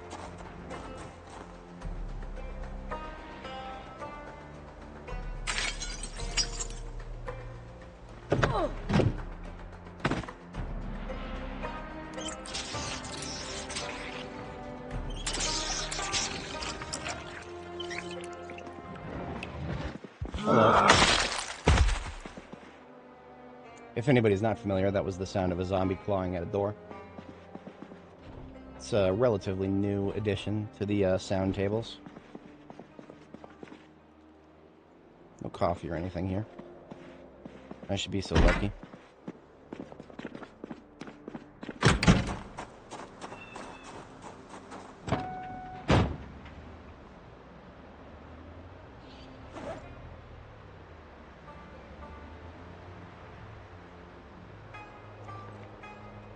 Can fit another box of ACP in our bandolier here.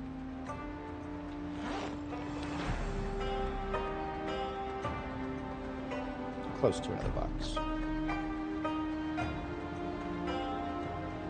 So the crossroads down here is a little further, and it's going to be a little busier too. The front of this church always seems to be very busy.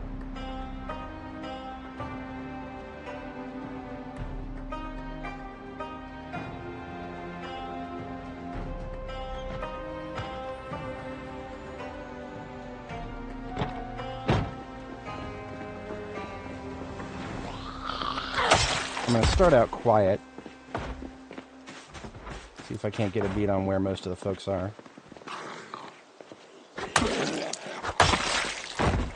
Is this to protect the windows on the Zippy Mart? Not really, but maybe. I don't know. I was very impressed to see that they're all still intact.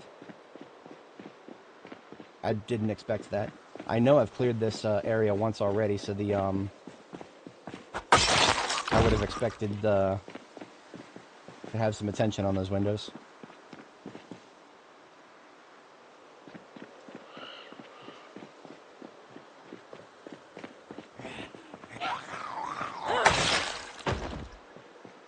You know, October 9th it is in-game, and it's still 60 degrees out, Fahrenheit, freedom units. That's well into the territory where we're going to be sweating if we keep running around. Wasn't really expecting it to stay this warm this long. Wait, did I loot this place? I did. Tortilla chips, rotten. I thought they got rid of that shit. I guess it doesn't matter for the ones that are already here.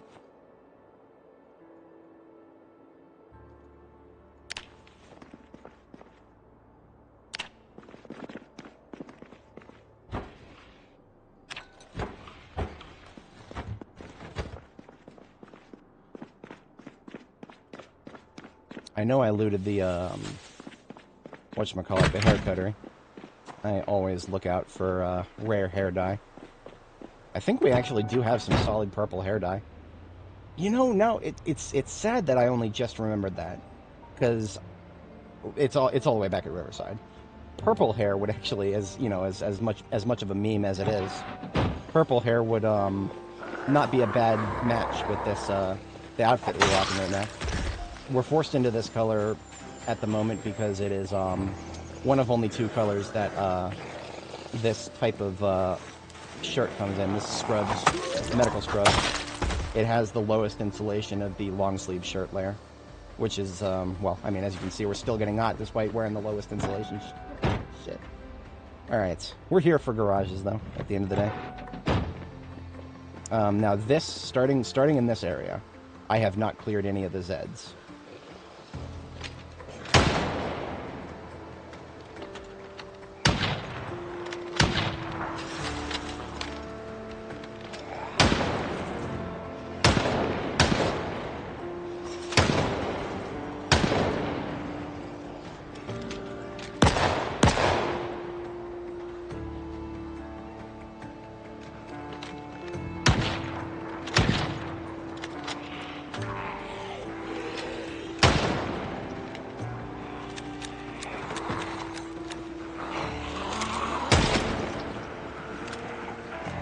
Well, I'm back.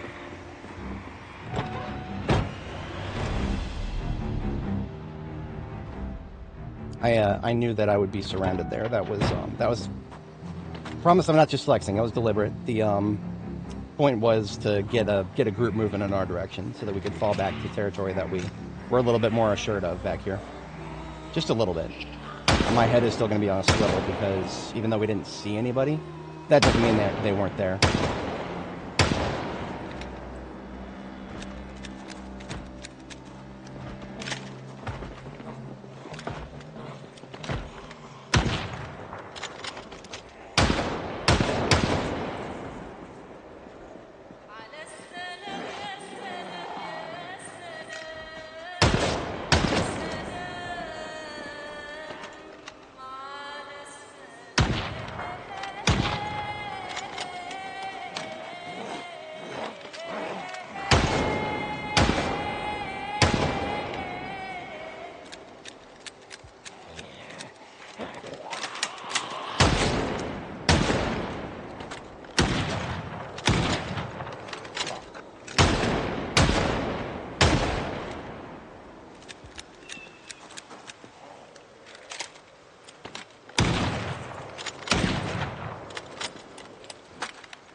Run out of that tree.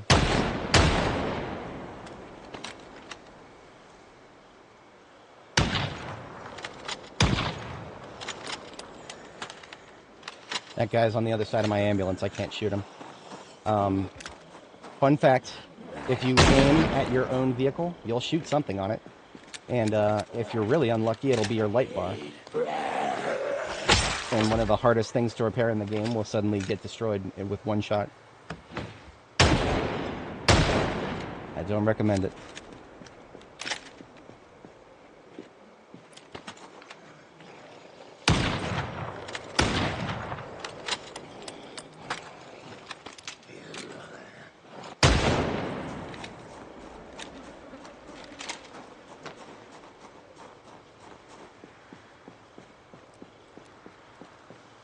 So they really like to get stuck on this fence.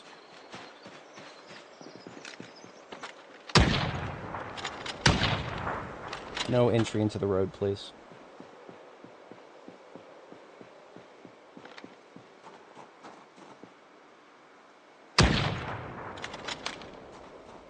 Surprised we didn't get anybody stuck on the fence. That's cool.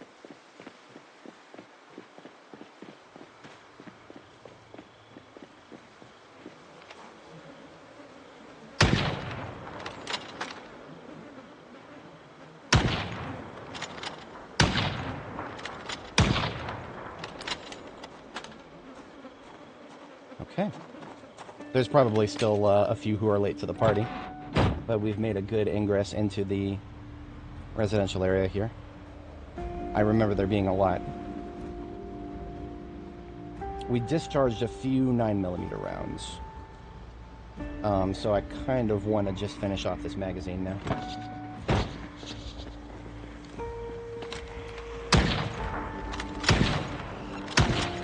Damn it, that was a waste.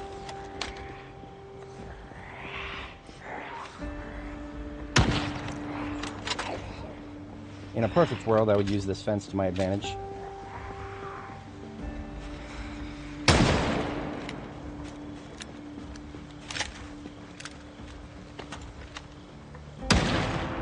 Ah, I didn't even actually see his character, the zombie's model.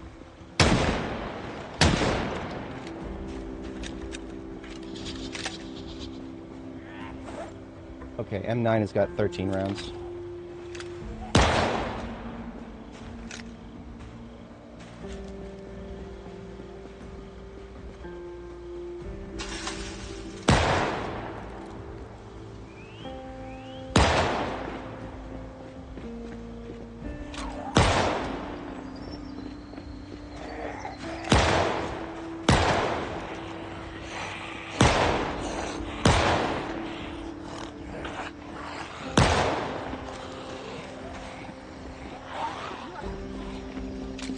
Hang on. We shall not have flanking here, thank you very much.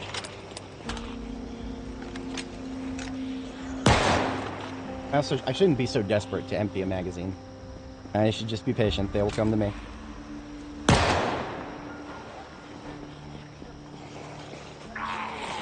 Falling back. Next round.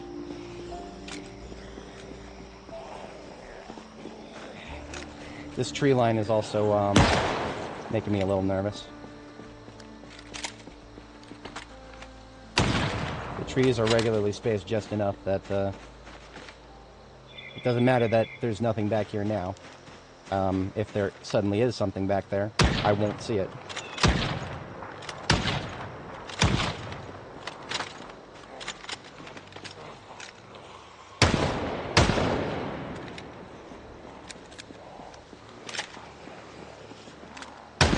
I'm surrounded again. Oh, I'm out of... Damn it, out of rifle. Alright. You're gonna be like that.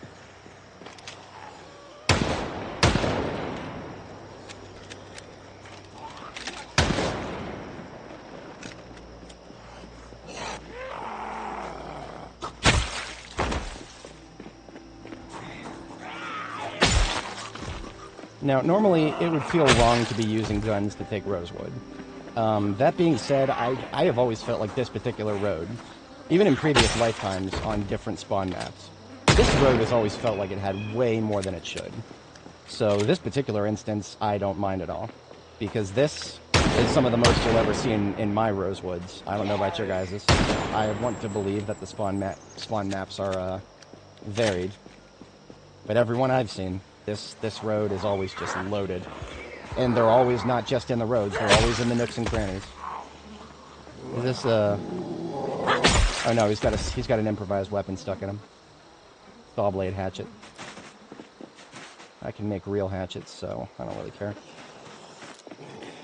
2 of them here.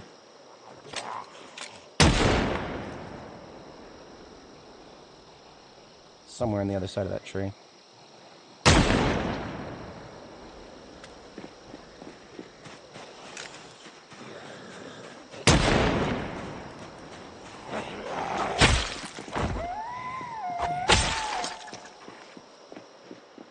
Yeah, see, we got them coming from that side of the tree line, from the church area.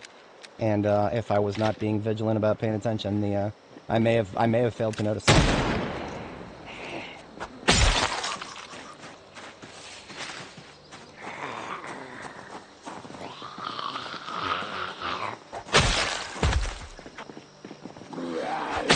I should probably check my 45. We got 31 rounds left in the bandolier. So that's good.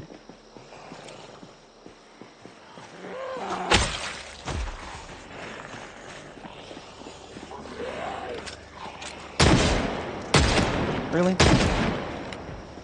Just because I have 31 rounds left doesn't mean I should just start missing. Yeah, man.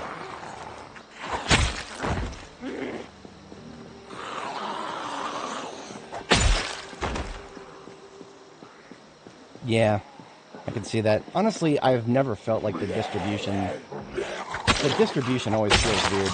Like even I've tweaked the settings before. I know what you're talking about with the urban distribution. I can't remember the last time I tried it, but I've tried it before and it still felt weird. I could not explain what I saw when I tried it last. I still can't well, I mean, other than, you know, now that every spawn map is randomized, I can explain anything even less because, man. Not fast forwarding, just in case.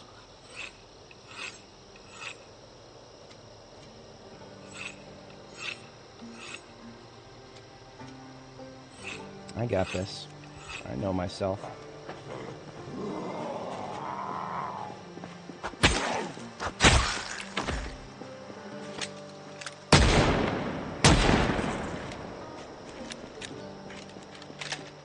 I do like the 1911. Like, it feels... I mean, just the fact that it's 50 bullets to a box, that's already a big placebo right there. That's a big placebo that's biasing me unnaturally so. But, I mean, it feels very effective. It feels almost as effective as the Desert Eagle. I mean, that shot right there where I felt like we got a pretty good hit, but still didn't nail it, we were getting the exact same result from the Desert Eagle. Come on over that fence. Thank you, ma'am.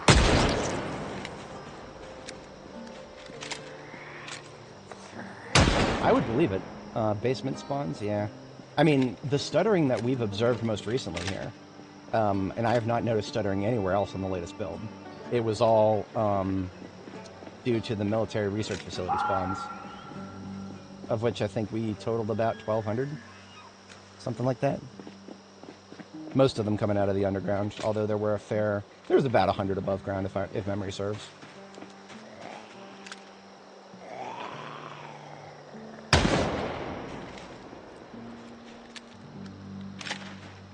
So because we explored this area within the first week, like I was describing before with my early game strategy, because we explored this place so early, all these houses are intact, which increases our chances of things like decent food in the cabinets and whatnot, and probably increases our chances at finding a generator in the garage.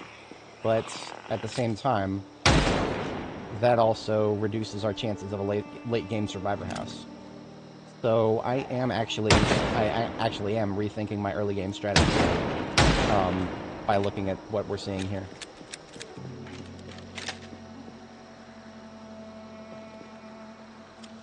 We did just get fatigued. I'm not going to fight that. I'm just going to back out in about 20 minutes in-game here.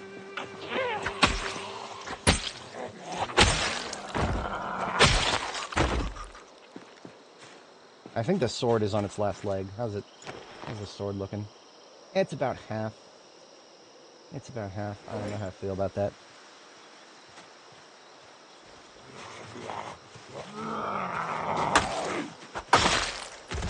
We're only stage 1 fatigue, so we can still reliably fight as long as we don't have more than two or three targets.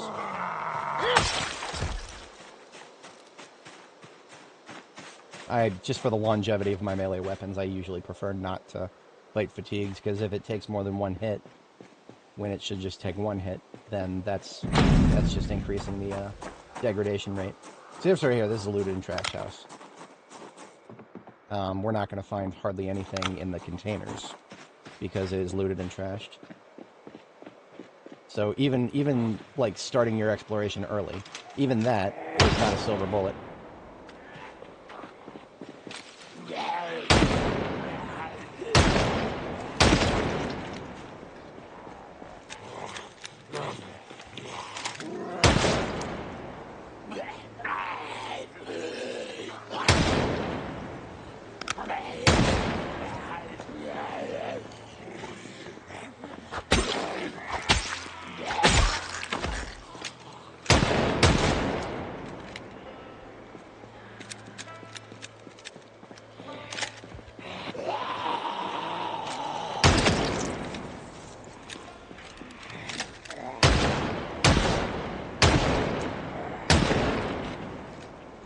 I could be wrong. I feel like the number of times I'm failing to one-shot them is increasing.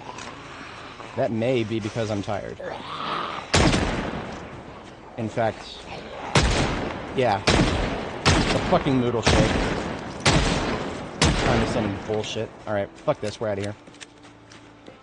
It was always weird or unpredictable for me whether our aim was truly impacted by fatigue or not, but yeah, it definitely is.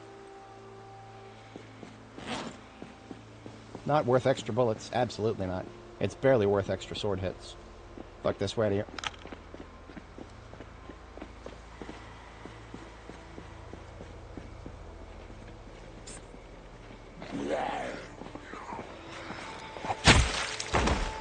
Clean roads, though. Asterisk.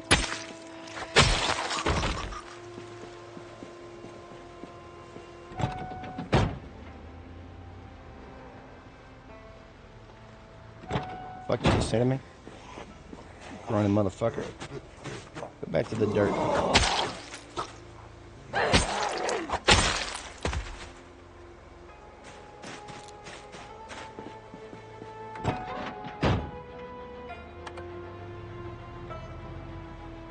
Average J in Project Zomboid.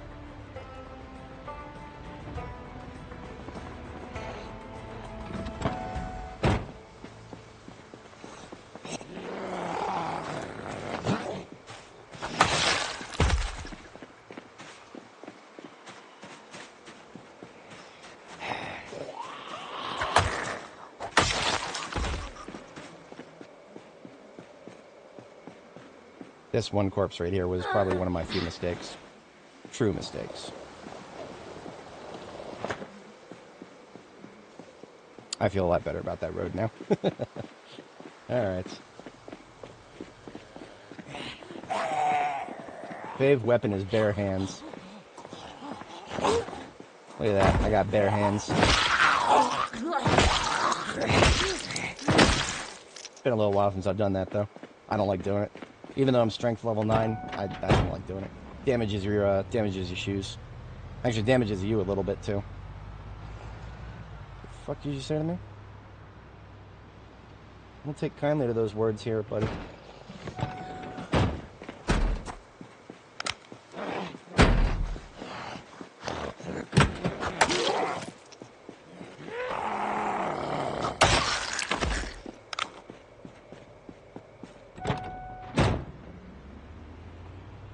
Is that a mod to add melee combat?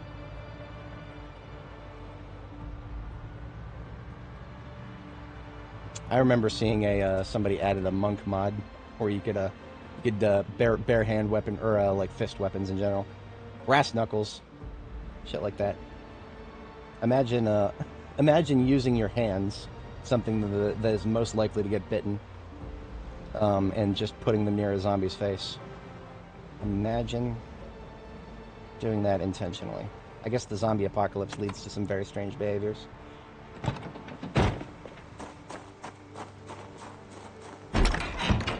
We have we've definitely displayed a few strange behaviors here.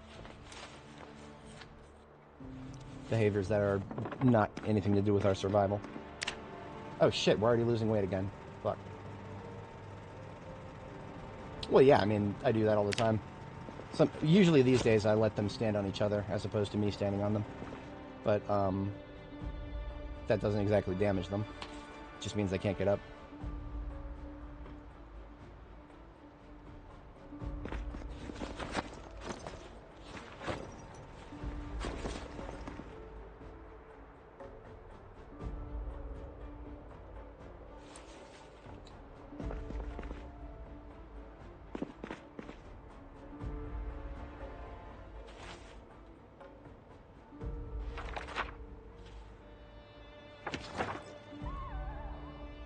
I already knew how to make tire shin armor, but you know what? I just felt like reading that because I hadn't read it. Now there's a green check mark next to it. Who knows? Maybe that means that it won't give me too many more of those instead. I have no idea. Yeah. Favorite weapon, feet. I would at least trust my whatchamacallit. I would trust the heel of a boot, or better yet, a steel-toed boot. I wouldn't mind kicking a zombie with a steel-toed boot. Wouldn't go out of my way to do it, but if I had to, I would mind that a lot less than using my hands. Even if I had like brass knuckles on or some shit, I would still not want to. My hands ain't going anywhere near them things' faces. Fuck everything about that. We're about ready for, yeah. What am I thinking?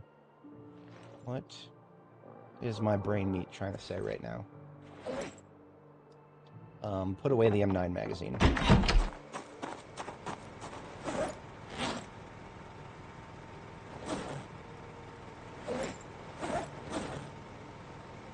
Replace it with a new one.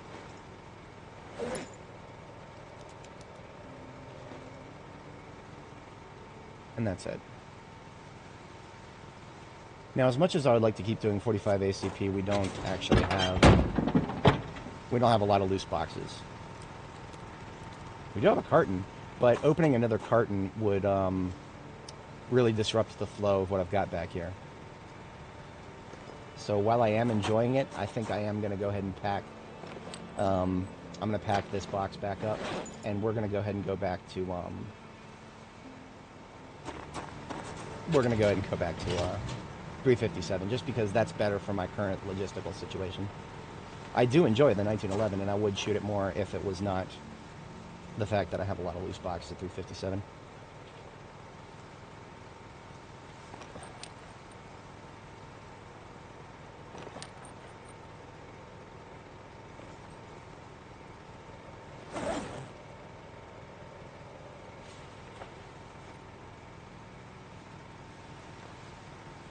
All right, that's all sorted out, and there it is. That's our bedtime.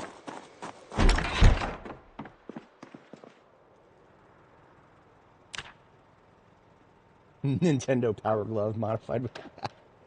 Oh, man, fist weapons sound silly.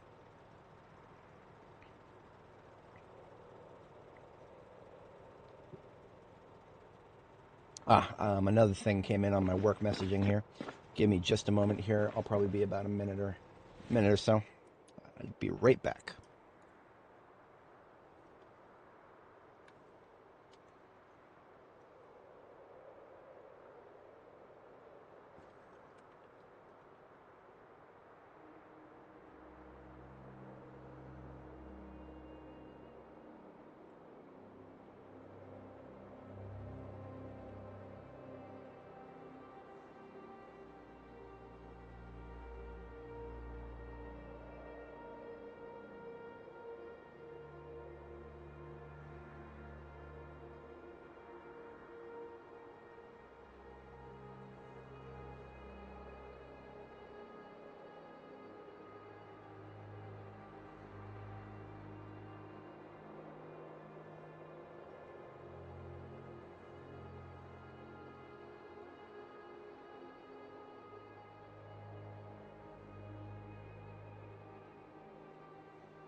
Typing and typing and typing. I gotta wait for her response on this. It's my program manager checking in on the getting the badge situation set up.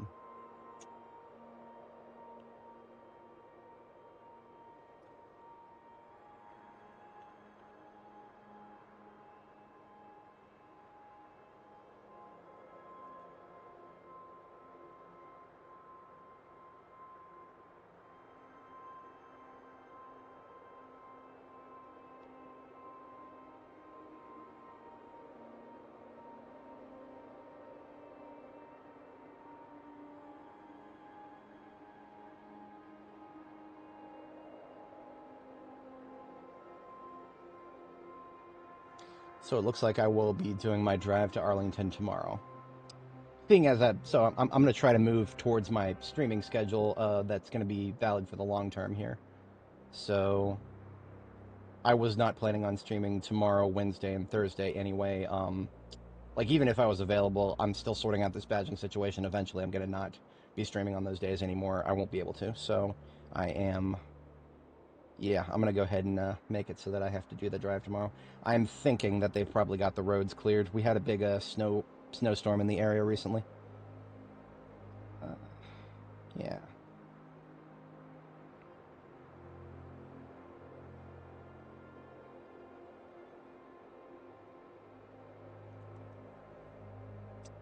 It's also that time of year where everybody has to do their annual training again. If anybody's ever worked a corporate job, then you probably had to do those silly little video trainings. Imagine having to do them on a yearly basis.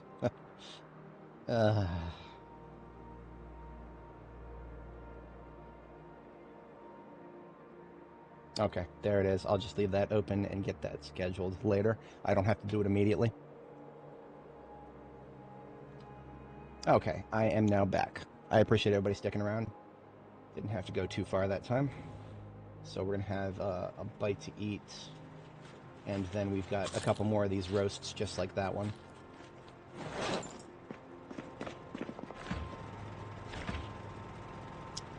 We have some eggs that are going stale. Everything else in the fridge currently is fresh. So I would like to get some of those eggs into a roast then.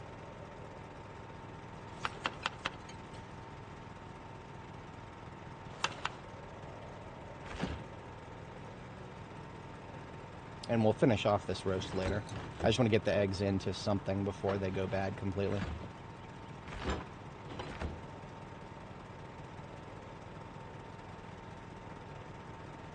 Wait a minute, there's only leftovers now. All of these eggs are nothing but leftovers. Okay, I'm going to throw them out. I don't care about leftovers. You could not pay me to care about leftovers. I'm so sick of leftovers right now. Where's my garbage bin these days? Picked it up and put it somewhere else. Now I forgot about it. Let's just put it here.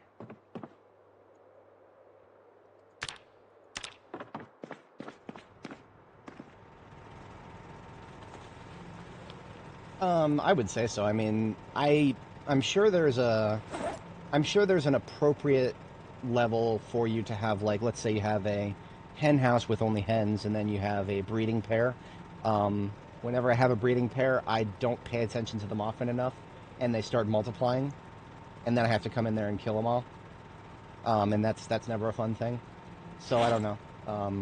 I have not solved that when it comes to using chickens for meat when it's appropriate to call the breeding groups. I'm sure there is a point, but I haven't reached it. So I mostly just take eggs at this point. Oops.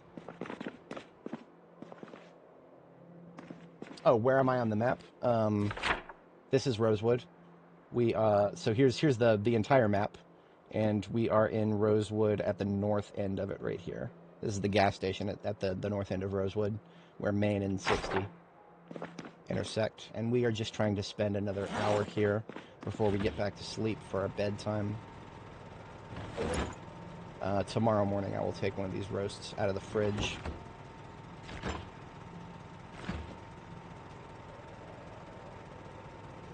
Honestly, some of these turkey eggs can go back into the freezer too. Yeah. And these 3 have already been used. They're going in the trash. I am so sick of leftovers polluting my polluting my food collection.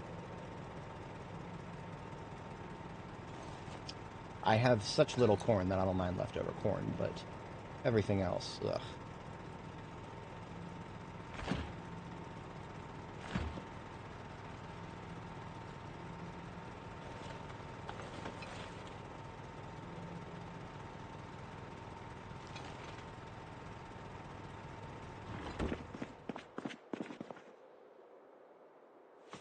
Turkeys don't seem to lay eggs very often, but after leaving for a couple months and then coming back, it's no problem. I have plenty. Eggs, you just put in recipes. You can even make omelets with them, like specifically omelets. Yeah. Someday when there are NPCs in this game and I can have just an infrastructure where I'm taking care of, you know, the defense, the base building, the management. I just want to have a couple of NPCs to manage my chickens for me, and to, you know, cook the food they get. Maybe have a cow in each of my outposts. A cow, some chickens, some people to make proper food to sustain themselves with the cow and chickens, and just have a self-sustaining operation. In one for each town, if I could do that. That would be a lot of fun. I would really enjoy that. It would be like well, as long as we don't have Preston Garvey constantly telling us that we have to go back to a different town. Yeah. No Preston Garvey, but everybody else is welcome. We are about 20 minutes early for our next bedtime. I'm just going to go to sleep. It's fine.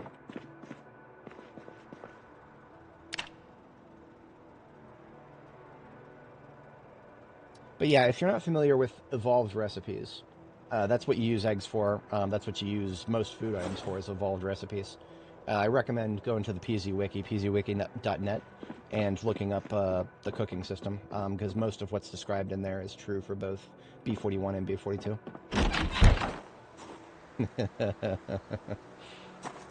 But another settlement needs our help.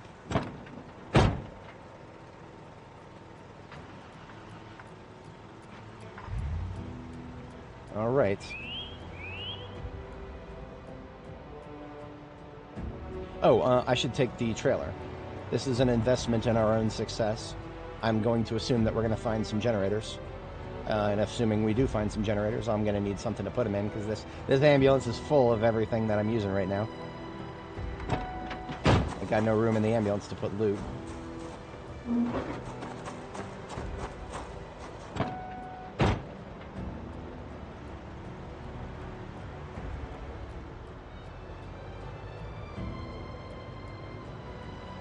I'm sure that in real life there actually probably is a ratio of animals to people when it comes to, like, you know, just cow and chickens. Like, maybe just cow and chickens. There's probably a way to calculate the nutritional output and the optimal way to use it. Of how many cows and chickens you would need to keep a certain number of people fed. I'm sure there's numbers that can be crunched for that. I just hope that that holds true in the game too. See, I keep mentioning this, but I assume that when we get NPCs, if we want to talk to them over long distances, we'll need to use ham radios. And ham radios already in-game have a maximum distance. That's one of the things that I always do with my radios here. We can even look in the ambulance here. I can broadcast up to 20,000 meters away with this U.S. Army radio that I put in the ambulance here. I'm doing that right now just for fun. It's not like I need to... Who am I going to broadcast to? I'm the last person on the planet. But in the future, that's probably how we're going to be able to communicate. I mean, they've already added things like man-pack radios, so I can have that same radio as a backpack.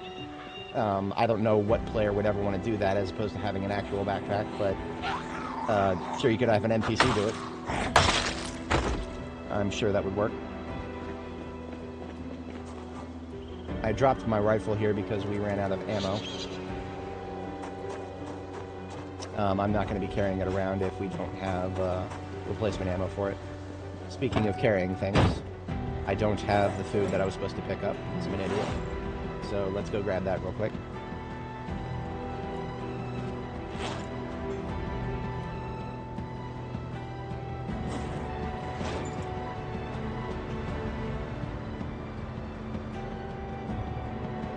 to what end do I stop expanding my gardens and fridges or animals? Well, right now, this is this is a great stopping point for my farming activities. I will not be farming as long as I am still running multiple generators to preserve everything from the previous harvest, which is currently what I'm doing. So if we're actually going to run right past him here in a moment. I can show you.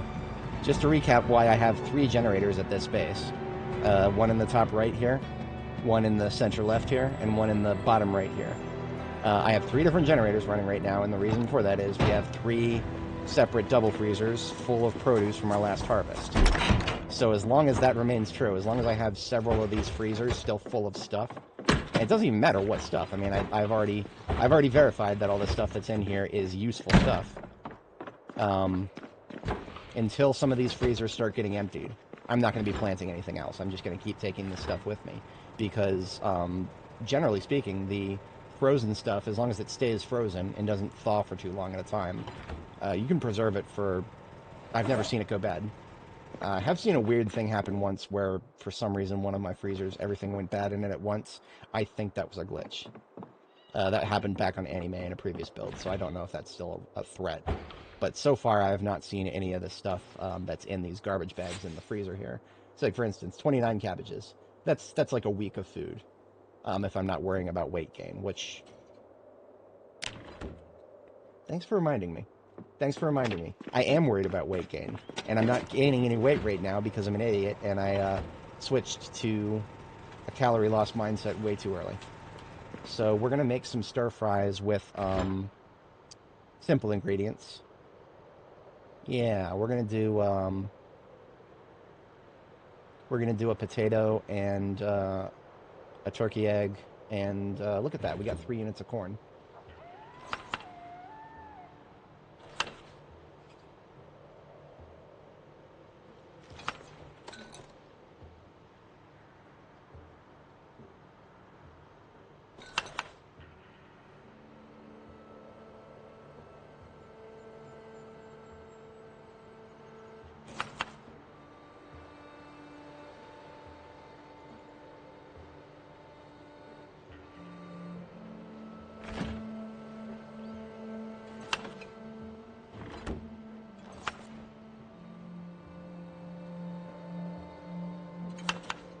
So each of these is getting 1 helping of corn, 2 helpings of pumpkin. And then I have room for 1 ingredient left. Let's do 1 helping of turkey egg. And then we're going to fatten up these things big time.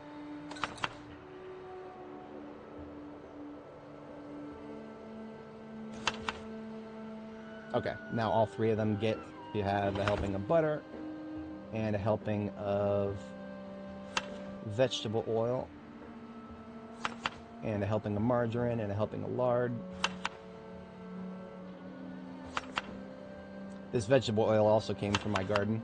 This is one of the few things... Okay, so something I would probably plant again in the future, even on this character within her lifetime, is sunflowers. Just a couple rows of sunflowers. Because sunflowers, there currently is a... Probably not final, but it's functional.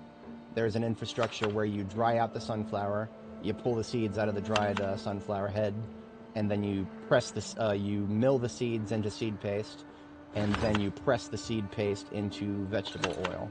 The ratios are absurd right now. Like, I needed 30 sunflower plants at agriculture level 10 in order to make like 7 seed oils. That's absurd, in my opinion. But I don't know. I don't know if that's what the devs actually intend, or if there's actually a ratio problem with that somewhere in there. Because I'm just, the reason I call it so absurd is I'm comparing it to the amount of work that we have to do to get a stick of butter. And it is absurdly disproportionate to get vegetable oil. Right now, I'm comparing it to butter because butter is the only other option to get, to really put on weight long term. Yeah, I'm sure it's dead by now, but that is, Valley Station. That's close to Louisville, isn't it? Now that's interesting. I've never even considered that they... I wonder if it has to be that the, maybe the POI has to not be looted and trashed. Because I have seen pre-existing crops be dead before, even when spawned in. but I think it was only because that POI was looted and trashed. But I don't know. I don't know. I don't pay attention to crops, pre-existing crops, late game, after I've grown my own. So these came out to be 40, but the amount of hunger they reduce is not anywhere near as important as the fats. So we're going to call this a 40 fat fry.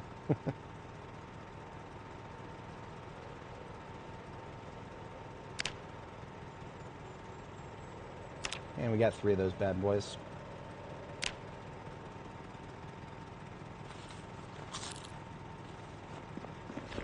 That'll keep us fed for well over a day. And it should also, look at that, we're back into weight gain. Hell yeah. Okay. That's an area that I've not, that's an area I haven't explored, so I do look forward to taking a look at that at some point when we move in the Louisville direction. Well, it's smaller than Grand Ohio. I remember that much. I've never been there, but I've looked at it on the map, and I do know that it's smaller than Grand Ohio, so... If we're comparing it to Grand Ohio, then yeah, it's small. But compare it to anything else on the map, and there ain't nothing small about it.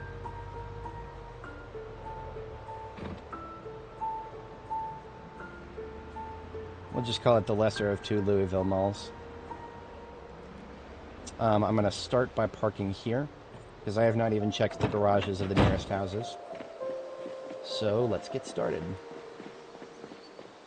Targets really are just garages for generators, and then maybe propane tanks from grills.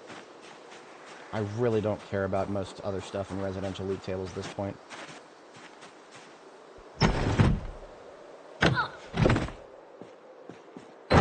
Basements, possibly. I don't know if I can say no to a solid basement.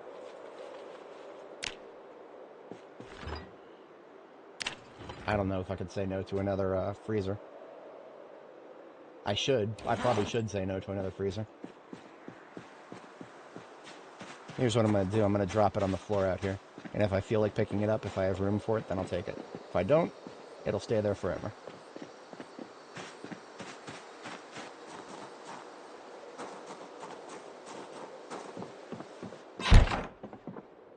I'm always down for cardboard boxes. See this right here, this empty first aid kit military right here. That is what I'm used to seeing for first aid kits. It's just, it's just there, but it's empty.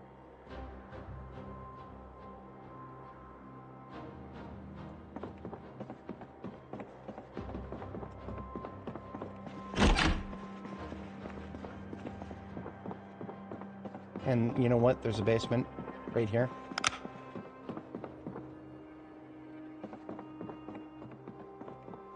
Hey, look at that, another chest freezer. I'm going to do the exact same thing with this one. Just leave it by the side of the road, and if the mood strikes me, I'll take it. You know what? I will take these nails. Just because there have been a few situations recently where I haven't had nails, and I would have preferred to have nails.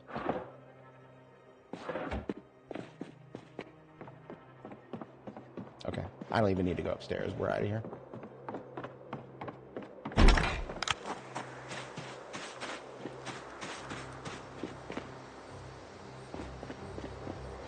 The only thing to be said for chest freezers versus the popsicle freezers is the chest freezers, let's just say that I use up half of what's in a popsicle freezer.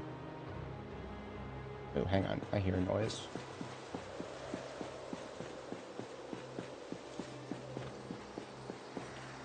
Aha. You think you can sneak up on me? No, sir. I have ears.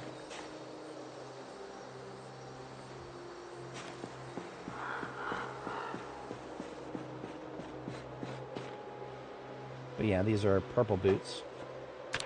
Hard to get me to say no to that. Paint. Not really in colors that I care about.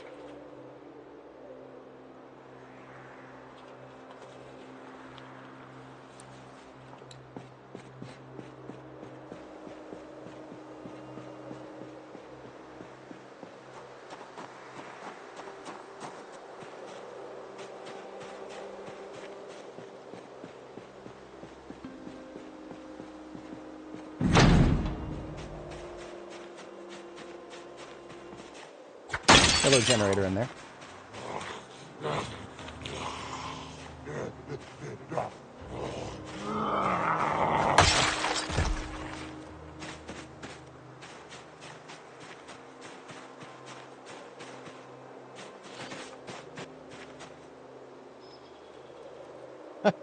Yeah, don't ever drive that fast.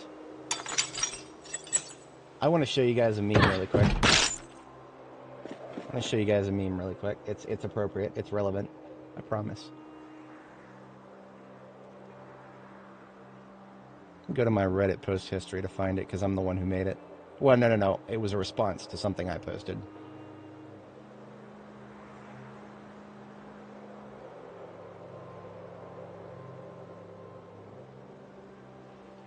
Here it is. Yeah. 100 quality engine Corvette recovered and repaired. This is what happens when you drive fast in Project Zomboid.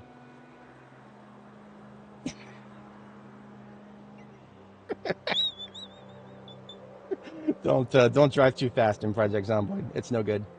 Bad things happen.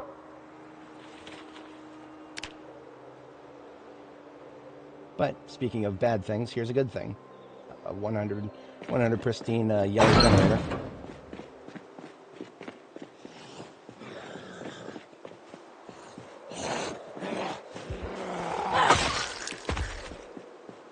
So we're entering territory that I probably have not cleared because my bullet sounds probably didn't reach this far.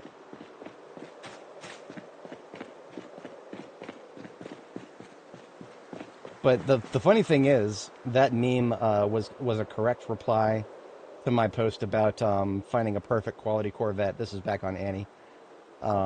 That's not exactly what happened on our with our Corvette, but something bad did happen. It did actually. Something bad did indeed happen. I have a link to that too. It's on my channel.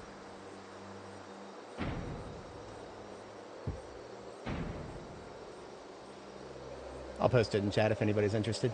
This is the last fun thing that happened to me with a Corvette. Wait, was that the garage door that was getting slapped?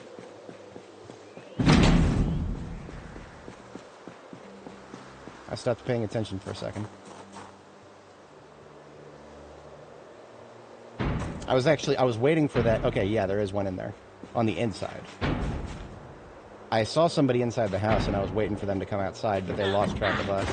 So they're probably around back now. Not like the trees help with this situation.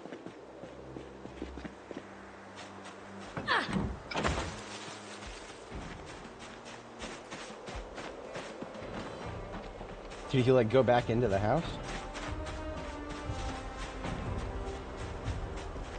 I hate trees so much right now. This one tree right here is blocking my line of sight everywhere.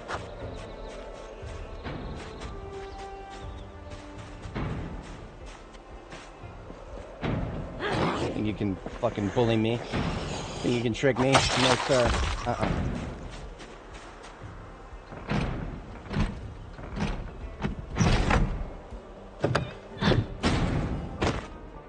That was dangerous. She would have been perfectly liable to turn around, but she didn't, so we got a little lucky there.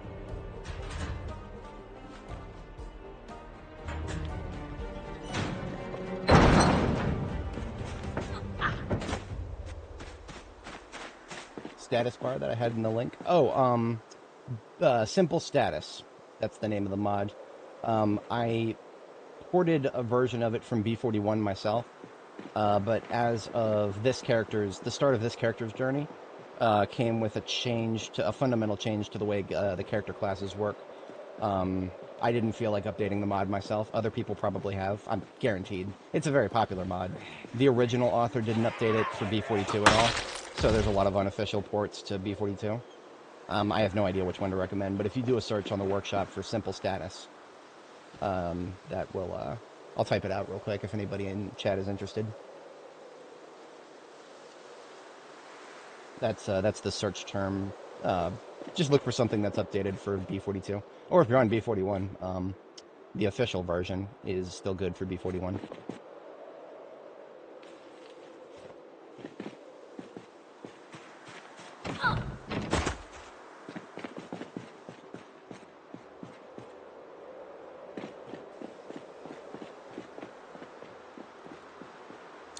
Give me a moment. I'm going to mark my map. I should probably keep track. Because all these basements or all these garages are going to start melding together if I don't. I'm specifically putting the X's over the garage markers. Thankfully, they're right next to each other in several cases here.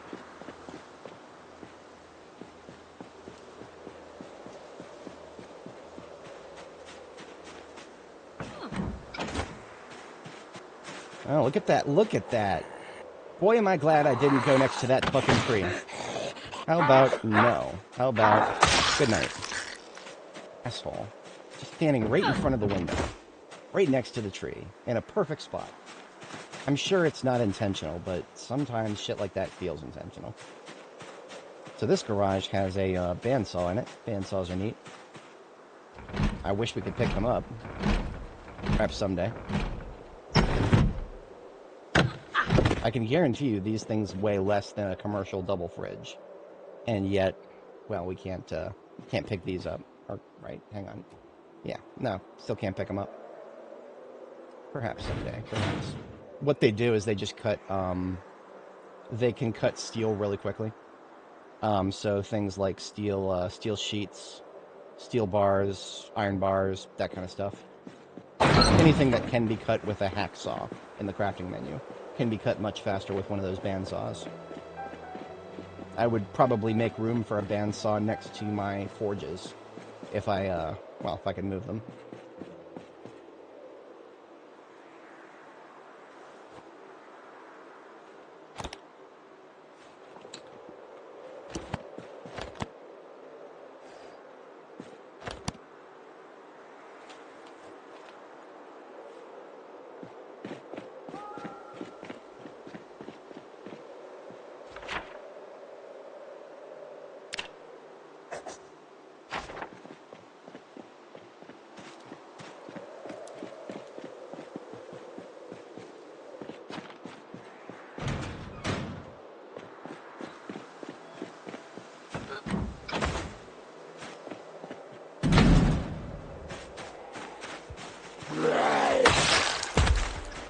I really should. Okay, so I actually have a keyring for rosewood. I'm not carrying it around. I really should be. There is a non-zero possibility that through all the Zeds that have dropped, through all the Zeds who have dropped keychains in this area, I have picked up a number of them.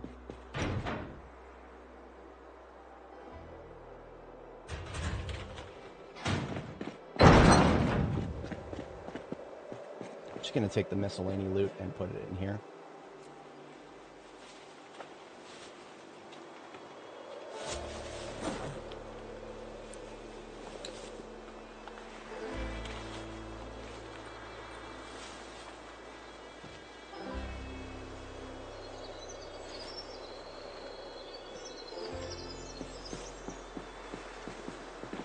We'll be just driving back through with the ambulance, pick everything up.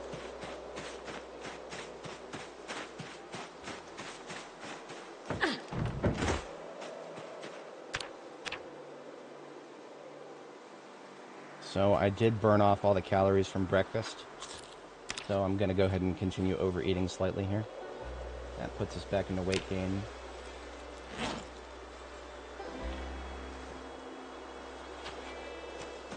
This house is looted in trash, but we do still have a grill here.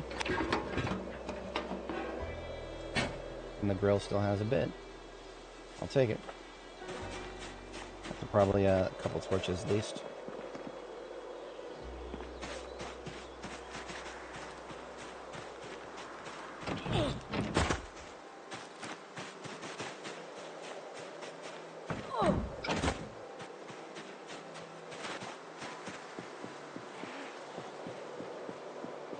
Who's groaning over here?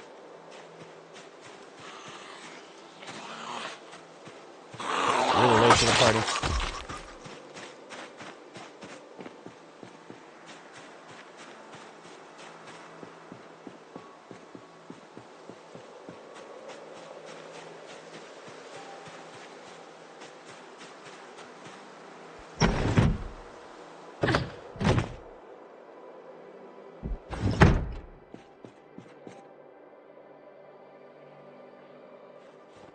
hear somebody breathing.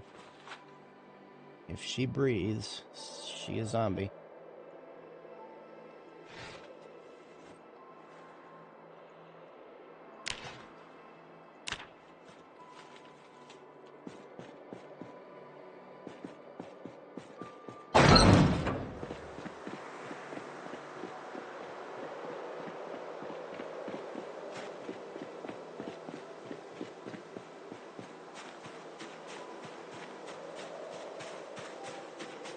Remember that other tree?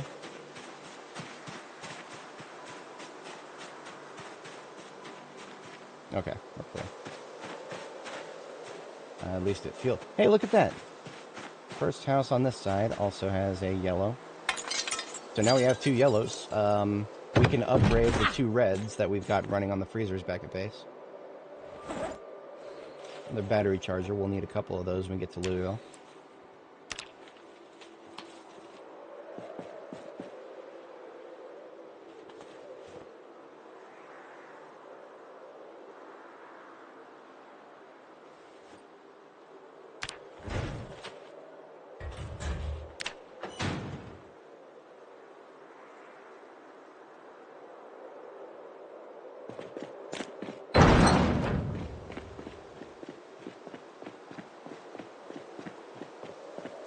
That's probably a full trailer, actually.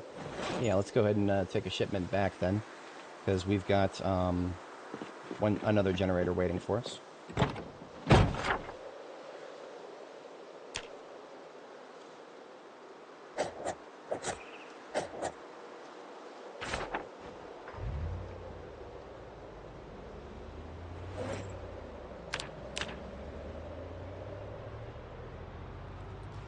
Stuttering made you go back, huh? Oh, speaking of stuttering.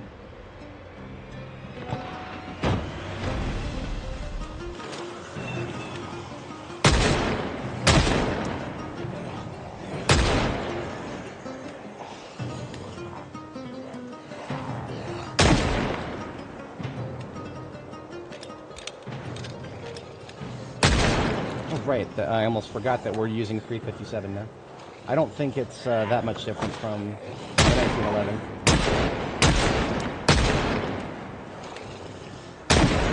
Other than the fact that I should never be shooting at targets behind a fence that I can't see, because I probably killed that zombie by shooting in its fucking leg. I literally couldn't see the model, so I had no idea where I was aiming. Probably not the best idea.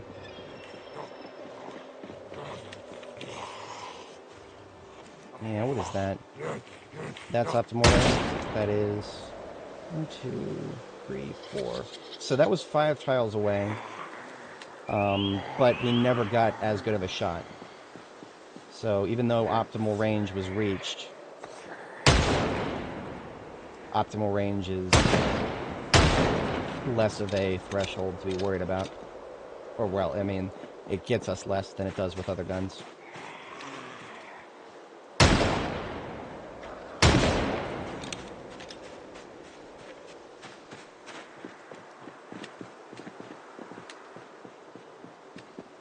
My ambulance is catching strays here. Zombies with low attention spans are hearing the idling engine and moseying on over. Even though I'm shooting. Look at this. See how they're turning back around? What? What? Engine running? What? Fucking... Nobody ever accused them of being smart. That's right, you can see the human. Don't turn around. You almost got him.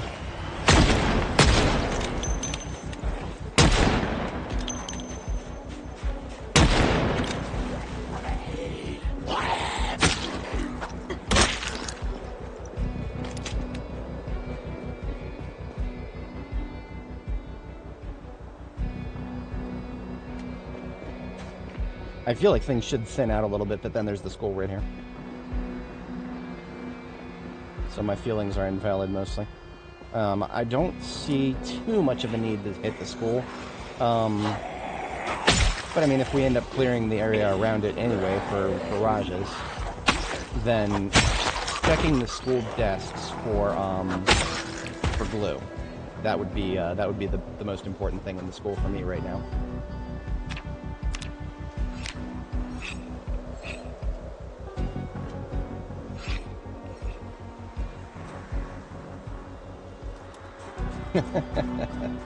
I don't know how I feel about that. I mean, obviously, I don't feel like the devs are going to add sprinters or like focus on development for sprinters. You guys may notice a bunch of weird things keep happening with multi-hit if you look at the patch notes. Part of the reason that keeps happening, in my humble opinion, is that they're not focusing a lot of development work on multi-hit because it's not a part of the default game, but because it's part of survivor difficulty.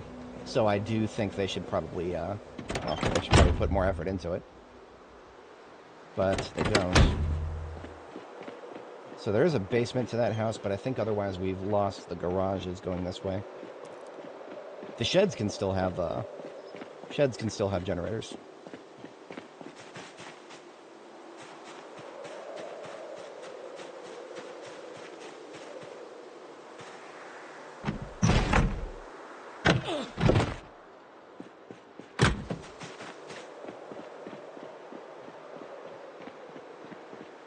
Okay, I'm not gonna like clear the area around the school. I was just kind of scouting out to see if there are big clusters that were gonna backfill the areas further up we already cleared.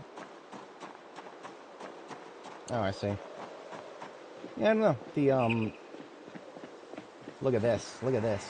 See how one of them was waiting almost completely in the blind spot? I was not programmed to look for that shit. Might almost forget.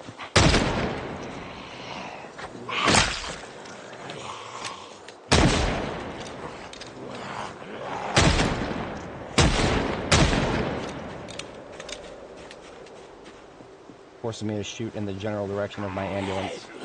Cursed. It's really cursed.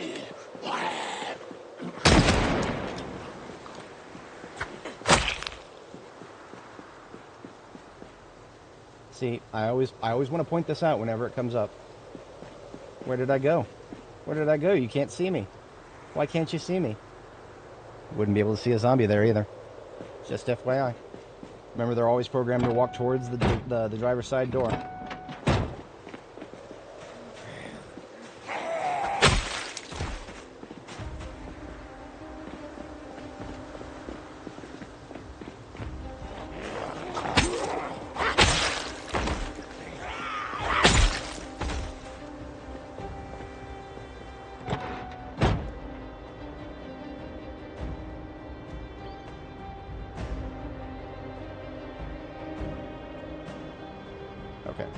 Like I said before, I'm not gonna try to clear this whole area. We're just taking a peek, trying to figure out where the concentrations are.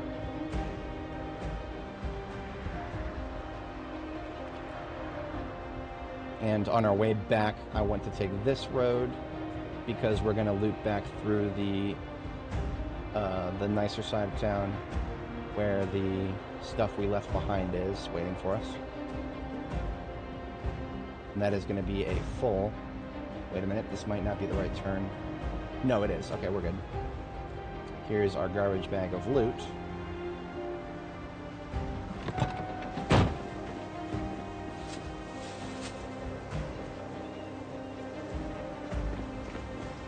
And here is the next generator up here on the left.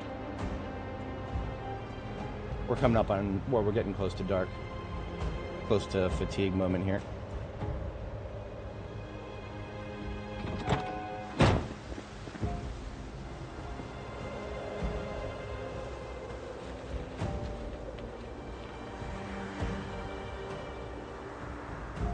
And this will almost be a perfect fit. I didn't necessarily perfectly plan this out, but I had a general idea that we were getting close to a full trailer. Look at that. Within 6 encumbrance. Didn't bite off more than we can loot. You know what? Fine. Better at my base than here. I will pick them up and I'll put them with the other freezers that I have stockpiled at the base. Yeah, YOLO.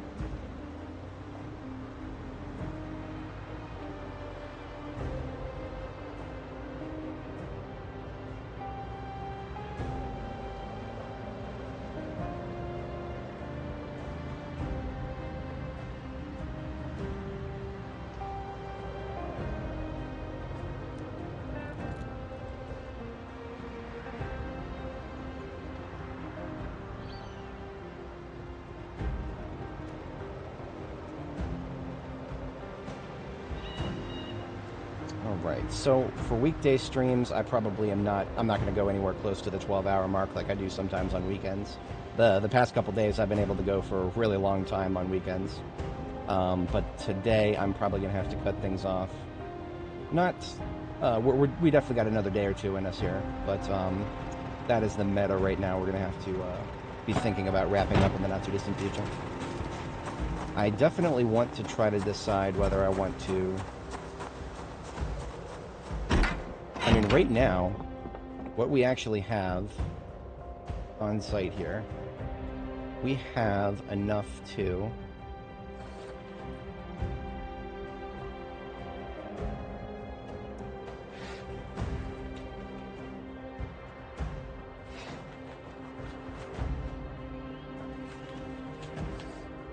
So in each of these, each side of these shelves, we've got a chest freezer and then a popsicle freezer. Just got to dump all that stuff out of the way. And what that means is, when we go to March Ridge, we can bring 2 triple freezers with us. So I'll keep that in mind, I suppose.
Hell no, absolutely not.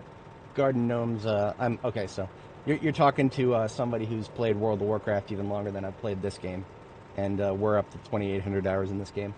And I lived and died for the Horde, so there will be no gnomes. There will be no gnomes anywhere. If I have anything to do with gnomes in this game, it'll be picking them up and putting them in the garbage can and immediately deleting them. That'll be the extent of gnomography in this game. They should have stayed in Nomergon. Old habits die hard, what can I say? My brother started playing WoW again. I don't know how I feel about that. After he told me, I was like, and I almost considered trying to pick it up again, but then I started looking at some of the cinematics for the new content, and I was like,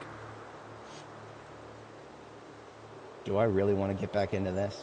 And short answer is no. No, I don't think I'll ever be doing WoW again. I'm not gonna like say no, I'm never gonna do it again. I don't think that's the commitment I'm gonna make. I don't think I'm ever gonna do it again.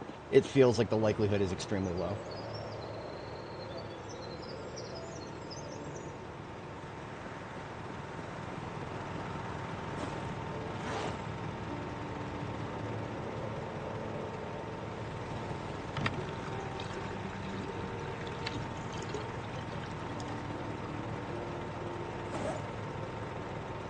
Oh, also, this Sheriff duffel bag, which is unique, I don't have any more of those.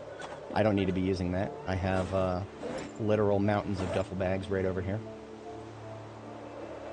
Of much less interesting colors.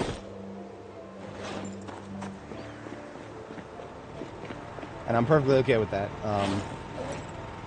Because there's a fundamental thing there, right? World of Warcraft is an MMO. And I've been burned before by MMOs getting shut down. World of Warcraft, it might seem like it might be there forever. It's not.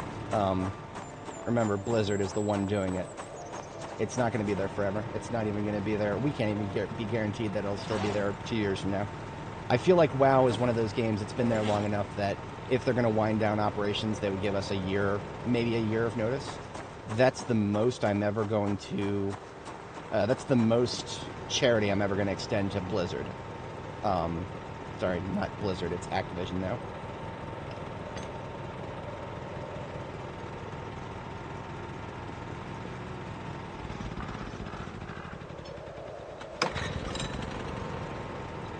Okay, no change in consumption levels, that's good.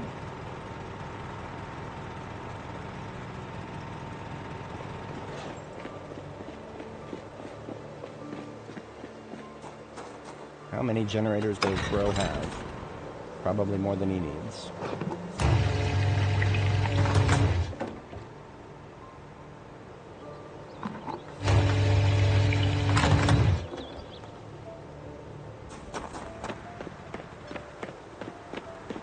Right? It's funny because, well, I never actually mained undead. I was an orc. I was an orc hunter. But I was always on the side of the Forsaken, but not anymore. According to this universe in Project Zomboid, the Forsaken do not exist, and the mindless drones that have taken their place, nah, no thanks.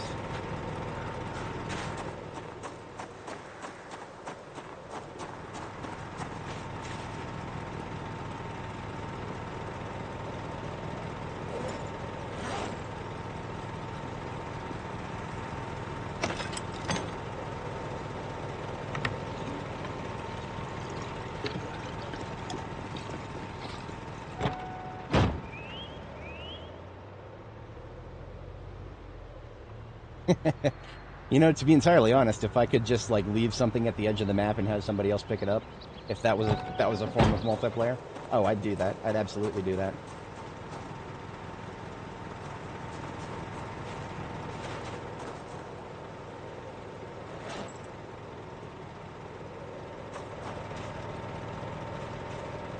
But if I'm given the choice between a yellow or a red, I'll always pick the yellow. The difference is not, it's only, you're only going to notice the difference over a long period of time between these two. The amount of time that I spend here specifically, probably won't even notice it. But I'll be bringing the yellow ones forward for sure.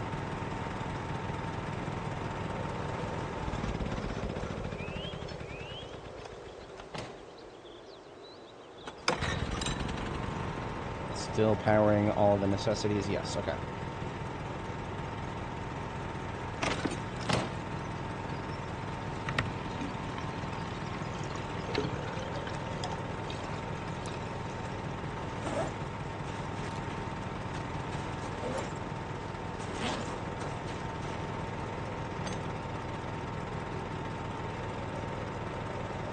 The blue, I don't know about noise production. I actually, okay, so I know that the old one is the loudest. I don't know if the blue one is the quietest. I actually have no idea. I want to say that they're probably, the difference is probably not too substantial.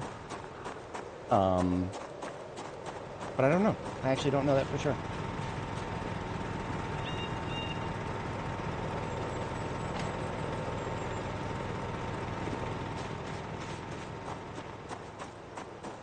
So these two red generators are now fixed up and ready to go. I will leave them somewhere conspicuous so I don't forget that I have them.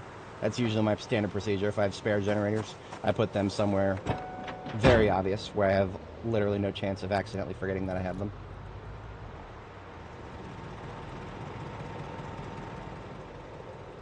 For example, one of the red generators is probably... Okay, so one of the red generators is going to stay here. When I pack up operations here and I'm no longer here for, you know, regular purposes, I will move the red generator that's currently powering the pumps back to where it originally was right here, because in this particular spot, a generator can power just the corner pumps and the fridge and the interior of the base. So basically that's, we'll call that the long-term configuration. In the meantime, the generators that are not going to be used again until sometime in the future can go here.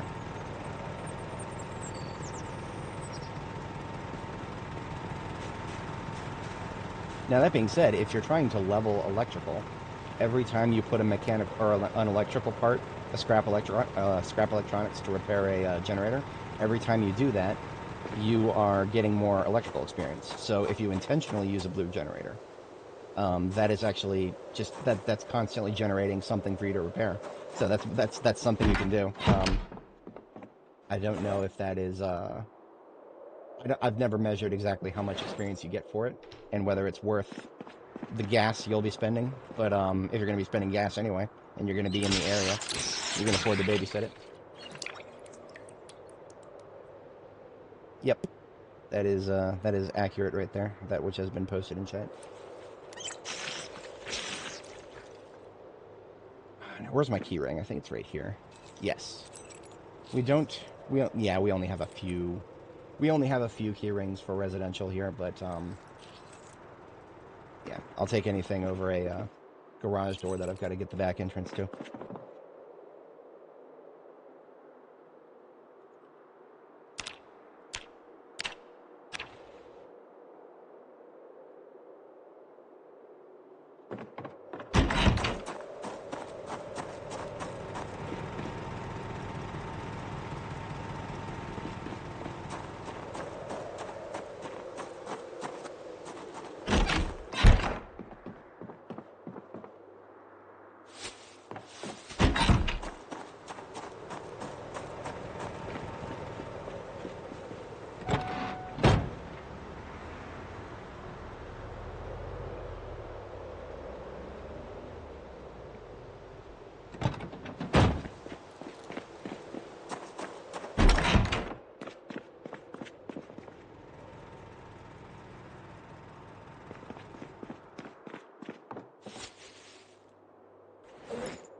Alright, so we do have about an hour left before bedtime comes around.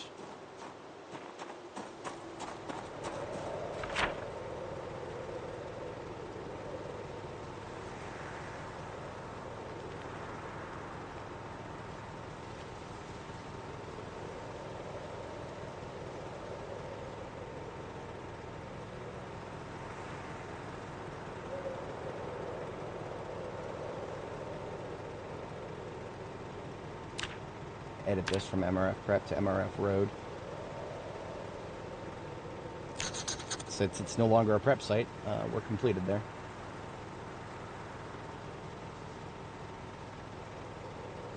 So this is where we'll be going eventually. As you can see, we've already actually observed most of the houses here. So the chances of actually nailing a survivor house in March Ridge is probably pretty low. I'm not upset about that, but it's definitely unfortunate. There are a few houses here that we haven't actually looked at. These two houses have a dirt road, so that'll be a little... We'll have to go down there on foot. Oh yeah, have a good one. I won't be too much longer myself. Definitely going to do another day here. We'll see how far we get. If we're close to completing Rosewood, then I may do part of another day. But yeah, we'll see how far we get tomorrow.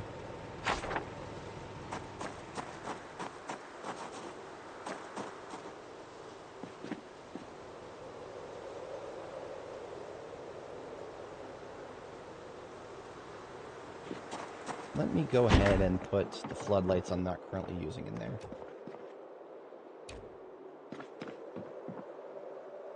Not just floodlights, but these scrap electronics.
So we've got about 50 encumbrance worth of space available in the trunk of this fire truck. I would like to put the, I think we can fit the, that's a bit of a push. The gate duffel bags are not quite going to fit. So we might have to pull a little bit more out of the trunk to make these fit. But otherwise, the gate duffel bags do need to go. This is the correct vehicle to put them in right here.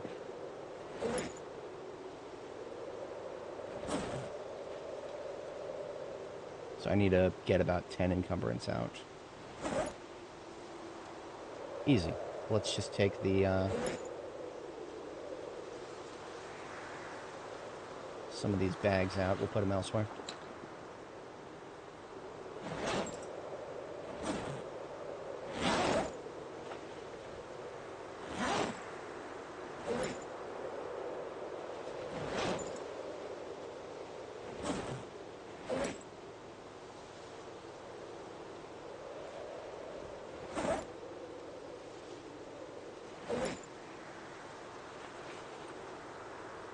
Perfect fit. Okay.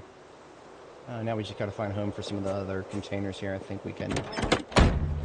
Yeah, we've got a little bit of room left. Basically, everything in this vehicle is construction related. More or less. There's definitely a little bit more duffel bags than actually needed. Threaten me with a good time.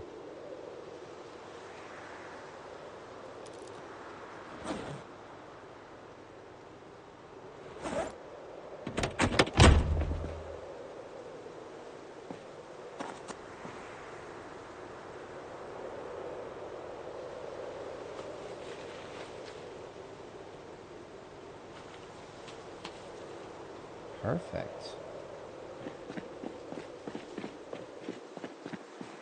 And right on time for bed. Okay. Good stuff, good stuff.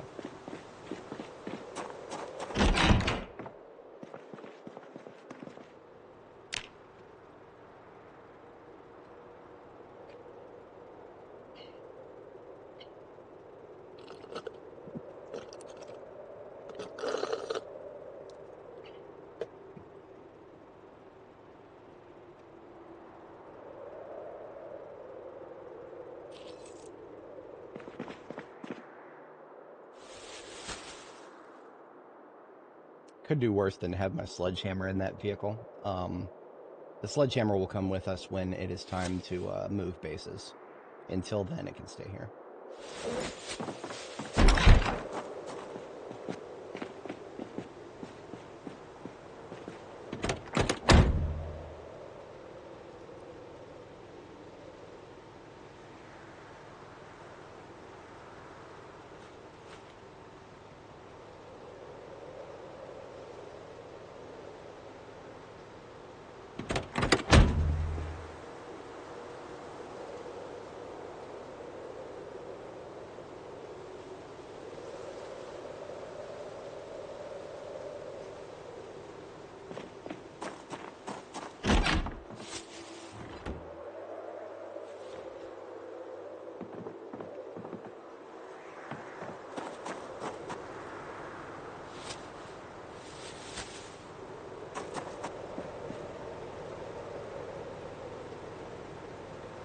This vehicle is actually probably best used as an RTB to go back to Riverside, the Spiffa van here. So we can... Yeah. Operating under that assumption, we can take that out and give it that and that. Shell's bandle there, that's going to stay with me. I might go full shotgun in the future, I don't know.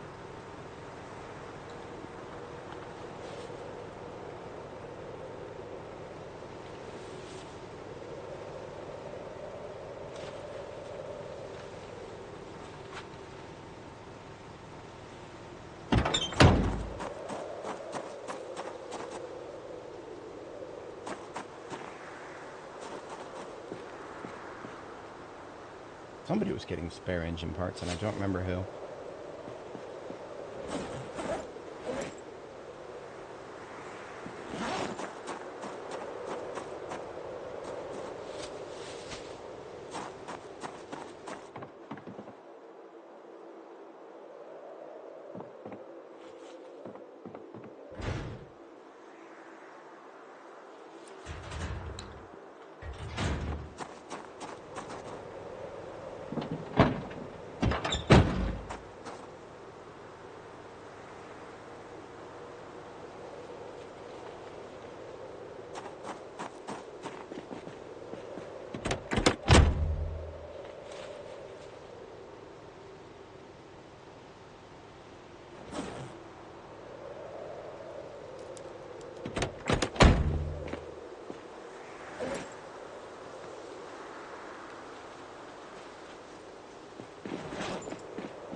Still gaining weight. I'm not quite hungry yet, but I'm gonna go ahead and nibble on the fat stir fry here. Hopefully that'll help keep my calories up.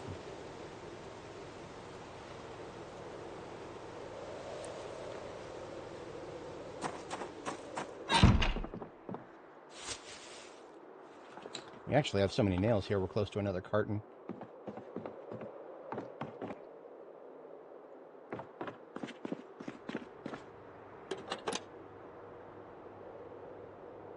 It's a lot of shotguns.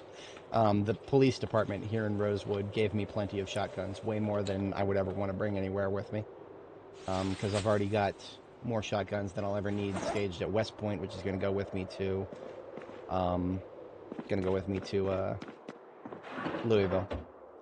And if I ever run out of, if I run out of shotguns after bringing everything that I have at West Point, then I will concede defeat, logistically speaking.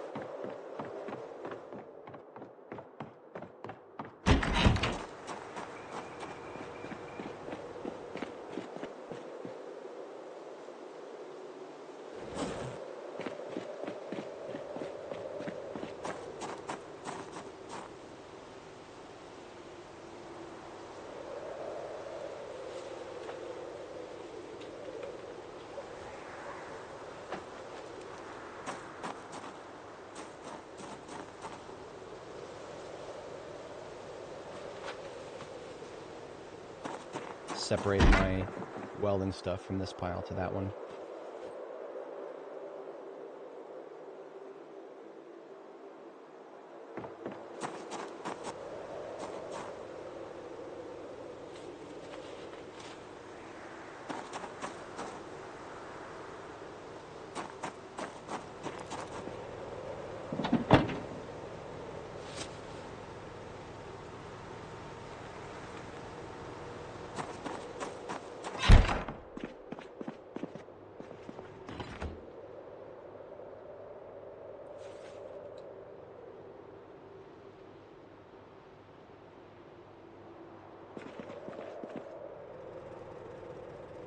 We actually do have enough boxes of nails back here to make another carton.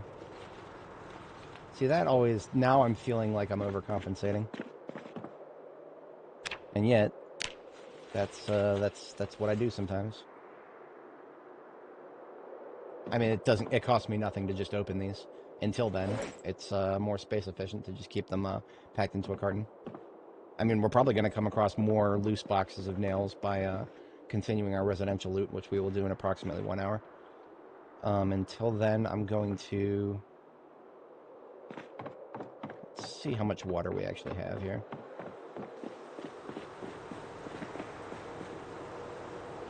$90 liters in a off barrel.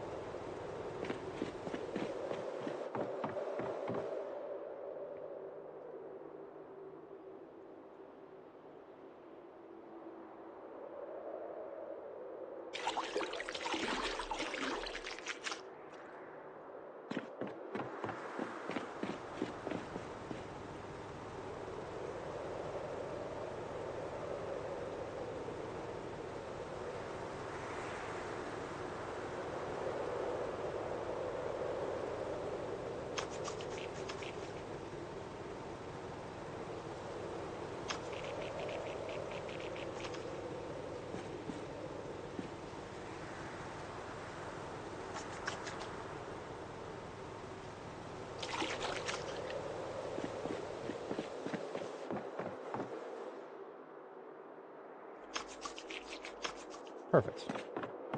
Hey, look at that. We actually got a little bit chilly by standing outside for so long. I am impressed.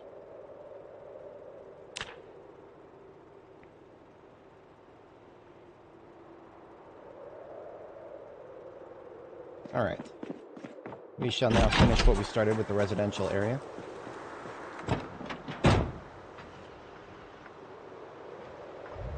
and time allowing, we may take a look at the school. But otherwise, the goal right now is to finish up Rosewood, and then we'll call it for this stream today. I think because basically I kind of want to think about the placement of my for wherever I build a base in March Ridge. I want to think about that because I've got plenty of stuff I could build from scratch if I wanted to. The question is, if I wanted to build from scratch, where? And if not, where would I set up in?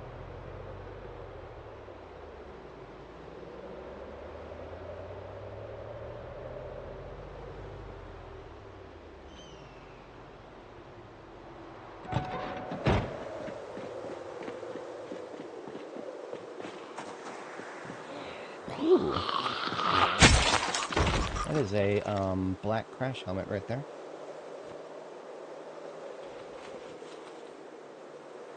It's cool looking, I'll say that much. Very cool looking. As a meme, I would probably never actually wear it.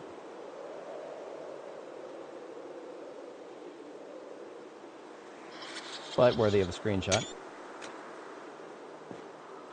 Can't even wear my prescription glasses while I'm wearing this.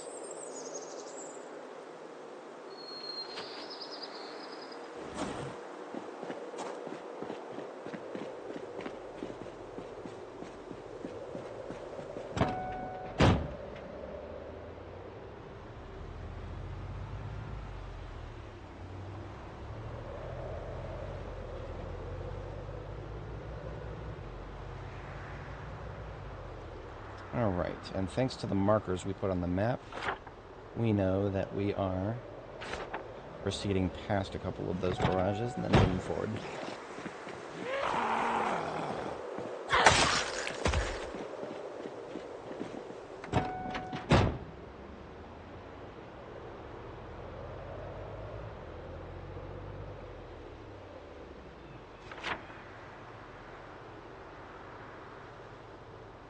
I probably should have marked those two. Yes, we cleared those two.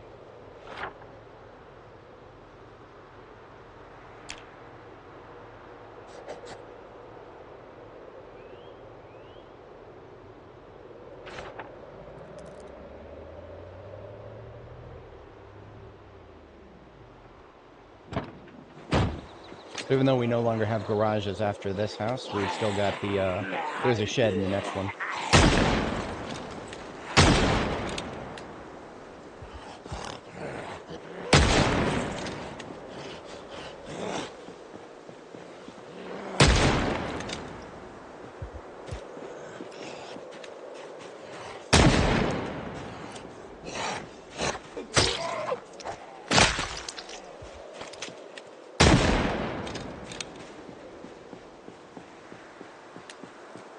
Back here? Yeah, at least. At least.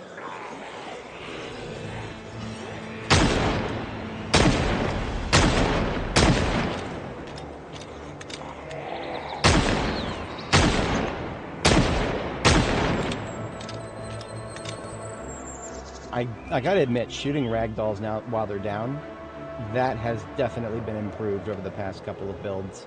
Shooting ragdolls while they're down, now not only does it feel like I'm actually landing at least where I aimed, it's also making them jump a little further as a ragdoll, and that's there's a primal satisfaction to that. Landing the double tap finish.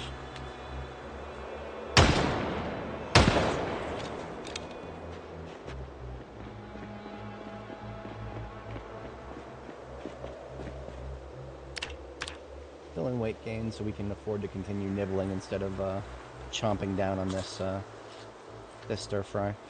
We just got to make sure that our calorie consumption offsets all the burning that we're doing. We're definitely burning a lot of calories with the running around here.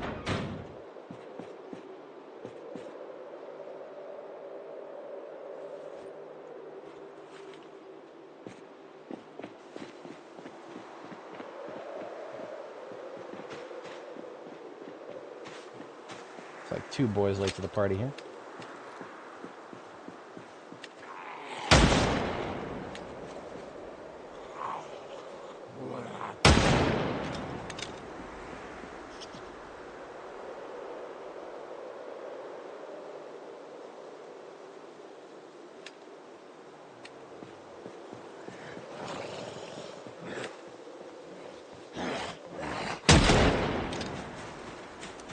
like that hat. Ooh, that's a nice match. Oh yeah, I'm holding on to that.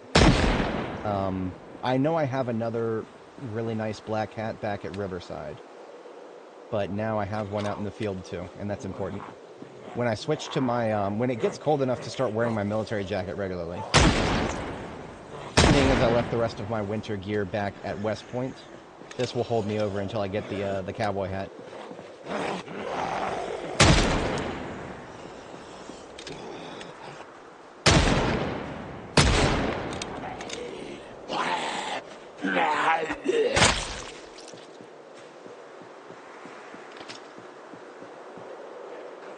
I made a cowboy hat out of Holstein fur, which is, so it's black and white. And to be entirely honest, Holstein pattern fur equipment, which you can now make through tailoring, that actually almost matches the aesthetic of urban camo.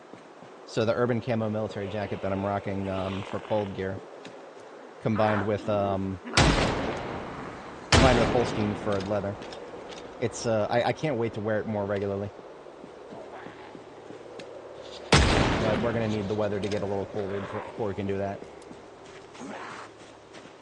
Like we're talking, that's like dead of winter load out there.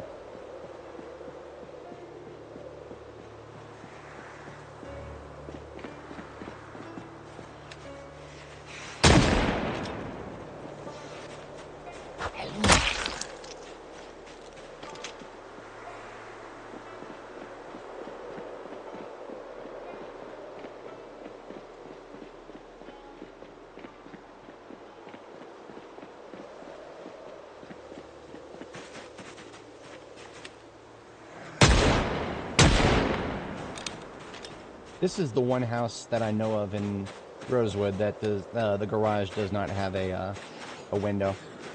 That's what we've got our sledgehammer for.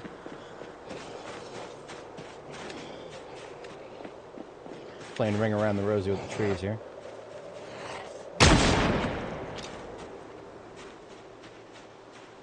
Grandpa's house over here. Grandpa on the opposite side from Grandpa on Riverside. That particular house is full of pretty purple carpeting.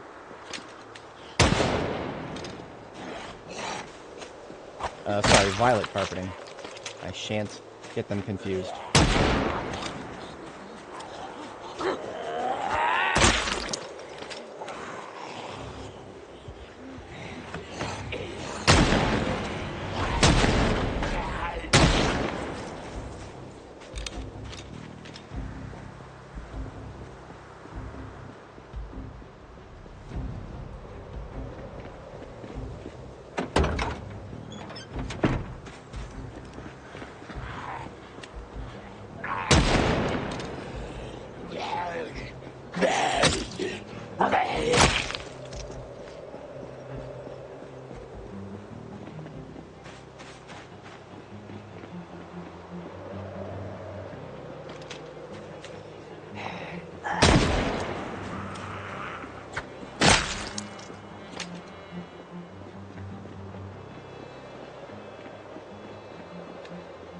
Looted and trashed, and the basement door is busted.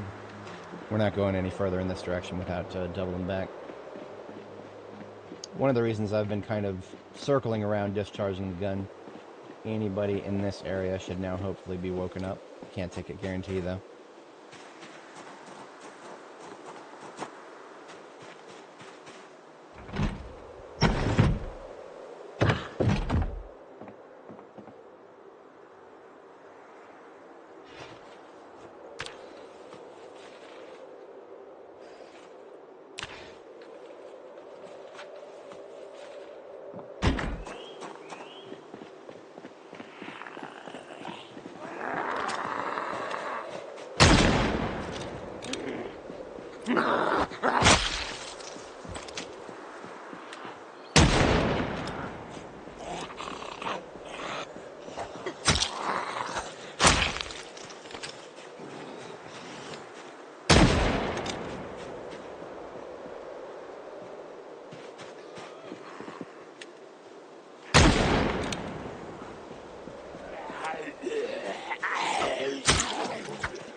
Somebody's scratching a door in there.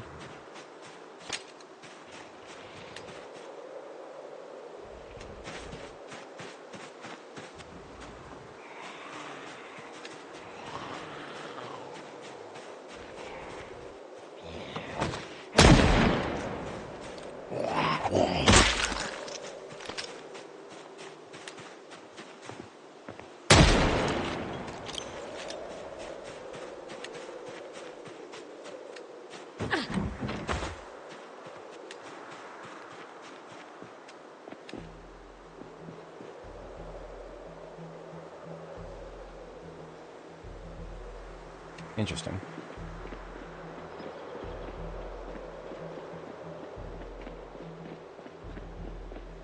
Alright, so I've checked that house. This one was open all along. I'm pretty sure I peeked into it.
Okay, so next we're going to loop back up, double check those 4 there, and then that one, go around the bend. There won't be too much around the bend. I don't even think those houses have basements. We'll just, we'll drive by them and see what's up.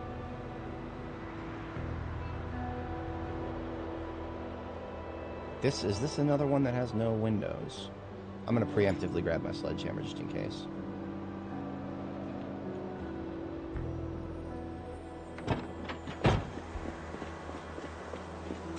Yep, this is another one with no windows.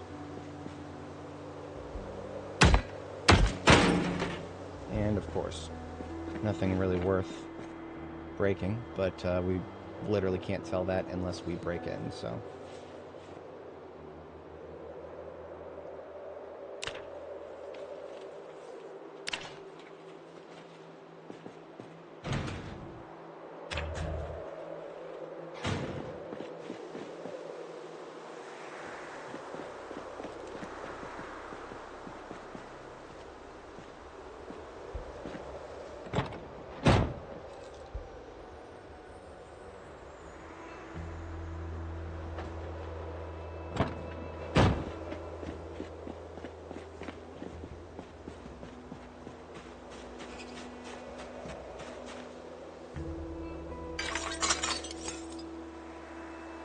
Oh.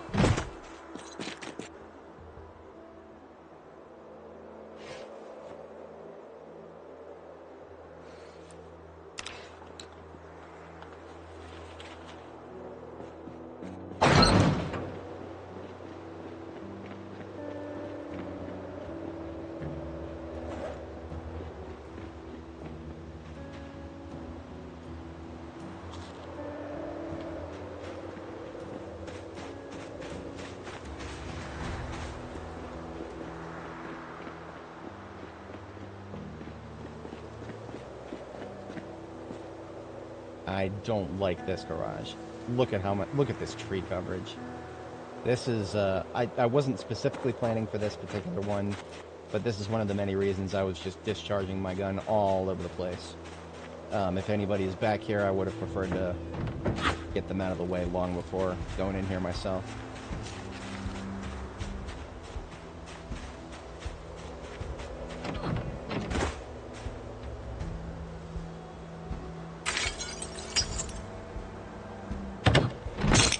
Alright. Not bad. Give me that duct tape. Welding rods.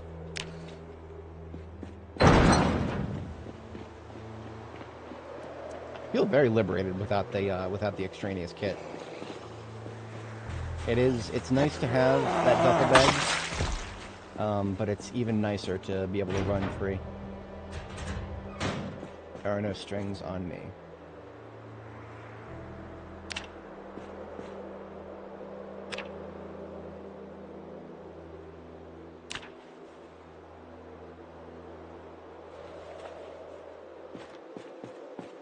Balaclava is almost dark enough to match the kit. It's not perfect, though. And I always find it funny that my earrings clip through the balaclava. I don't know who would ever pin the balaclava to their ears. But, well, we're known to do weird things.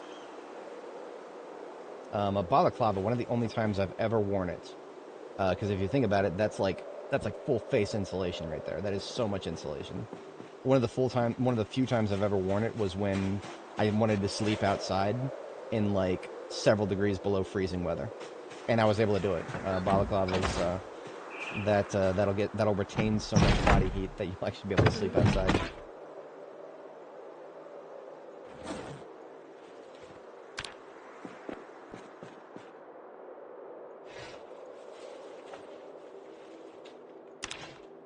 Now, of course, it's not just the balaclava that enabled me to do that, but it was one of the key linchpins that prevented the slight cold from setting in. Alright, that's a bunch of big, fat, red X's to slap on the map here.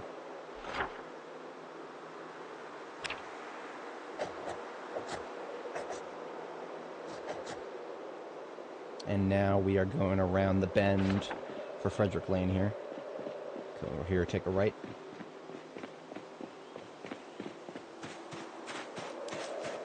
Numbers are pretty high for a weekday. Hopefully everybody's enjoying the content.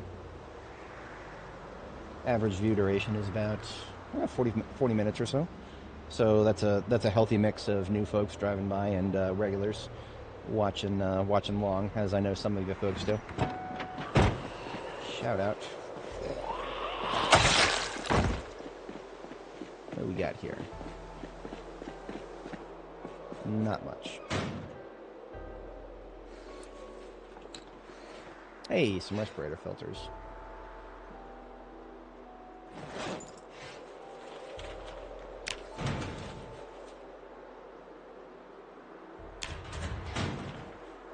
Welding rods with barely one left.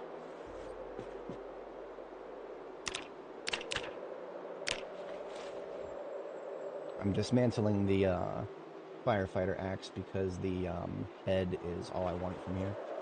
And I can actually fit that in the backpack.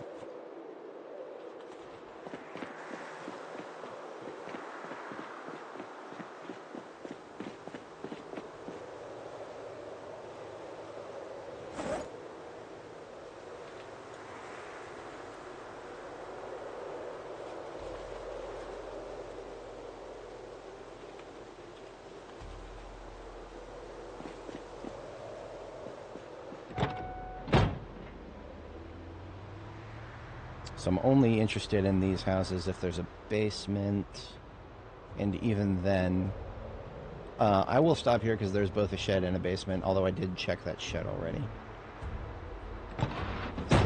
That's just purple walls, it's not a purple carpet.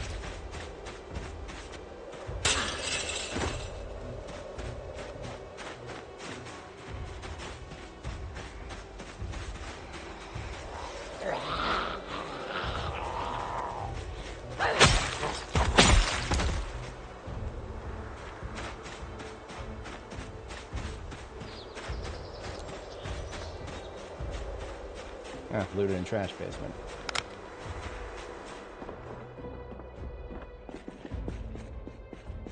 But with nails in it.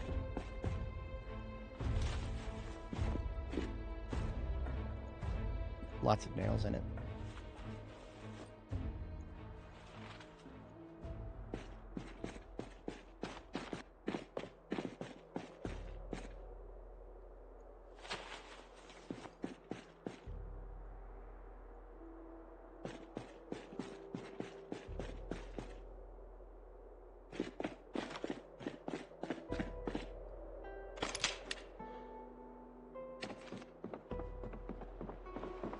Never trust the top of stairs, ever. Don't care how quiet it is. Never again.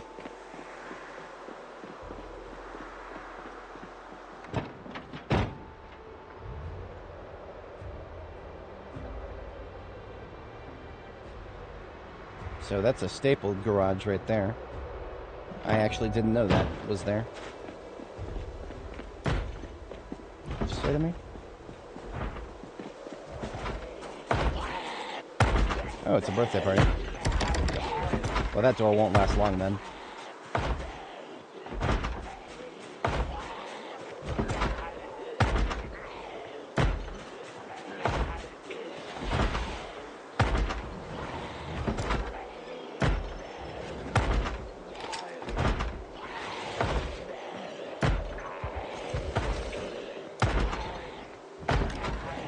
So you hear that sound, the splintering sound?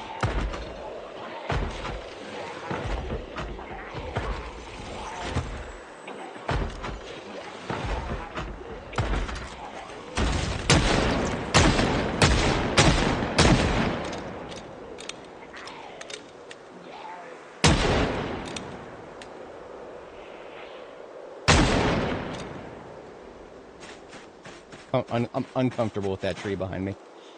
I actually care. I was more worried that whole time. I was more worried about this tree than everybody in that house. We're good. We're good. I'm gonna check the windows before I go in there or anywhere near it.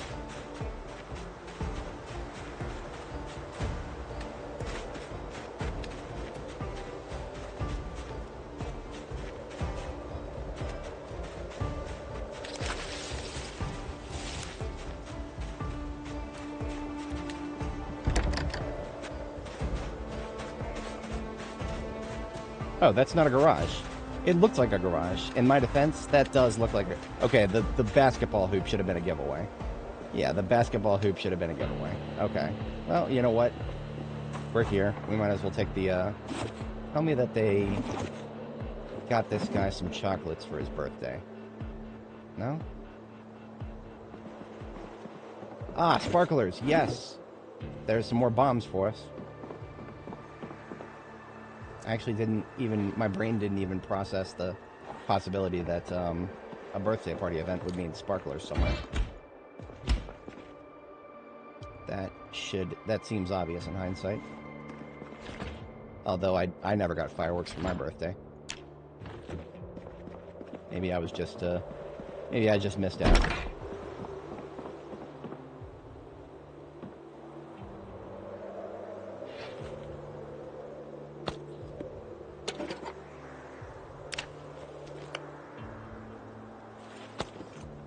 And we are stressed, but that's just because of the, that's just because of all the door slapping.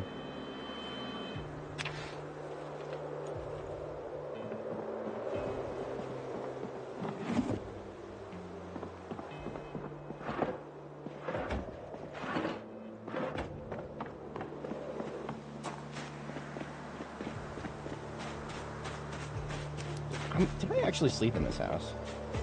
I can't remember. I don't think I would have. No, I didn't sleep in this house. I would have boarded up the window. I did stop at this house to steal some car parts.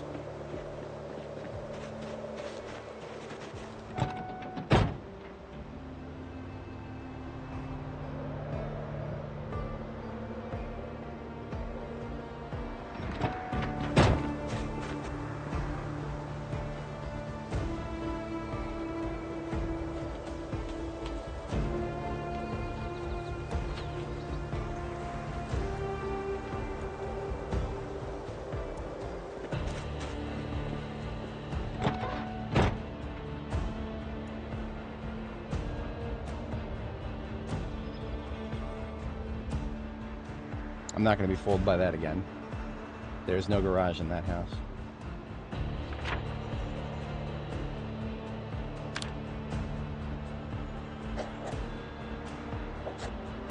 I don't think I actually caught this shed back here.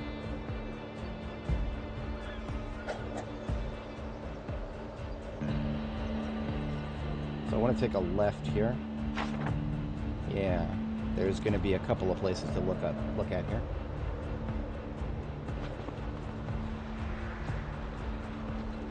Neither of these houses have garages, though. For the sake of the shed back there, and then this is where I would base a lot back in the days where I would, when I started out as Rosewood as my starter town. I would always come to this side of town to base up. I have based in this house before. I don't remember if I ever based in this house up here.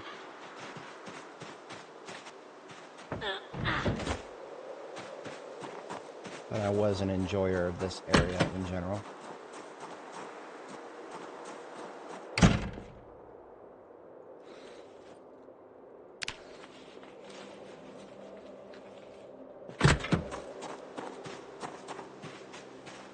This was where I first learned that some buildings, even pre-existing ones, can be disassembled. You can disassemble this entire shed with carpentry. And the roof will still be there if you take all the walls off.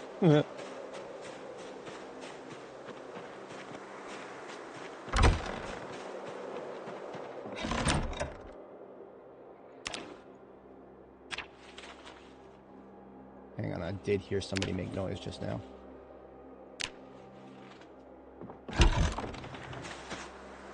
I can't tell if that's house or basement.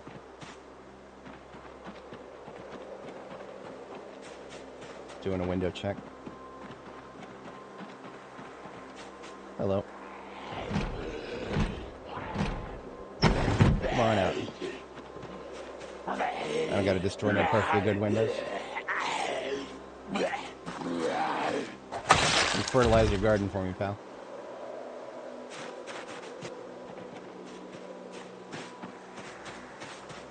That was probably the one I was hearing. It was in the correct direction. But nothing taken for granted. I've never been to this house while basements were a thing.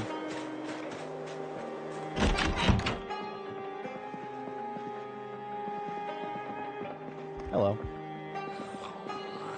How did I not see him? I did not see him when I parsed through this area at first. If I didn't, skill issue. This was probably the one I was hearing. He's closer.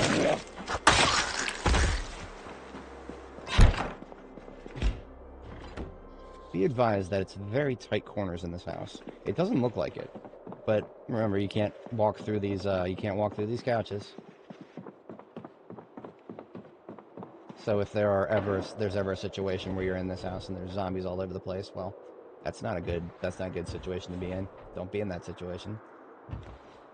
Speaking from experience of some kind. Don't worry about it. I played a lot of early game B41 here with the homies. It was a lot of fun. We learned a lot of important lessons here in this area. So let's see if the key to this house... Yeah, that's what I'm talking about. It doesn't always work like that. Sometimes a key to a house doesn't actually open the basement. Game room basement. Poker table with fridge in this one. Cool.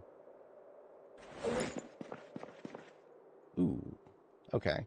I gotta take the rarer liquors here. Port, vermouth.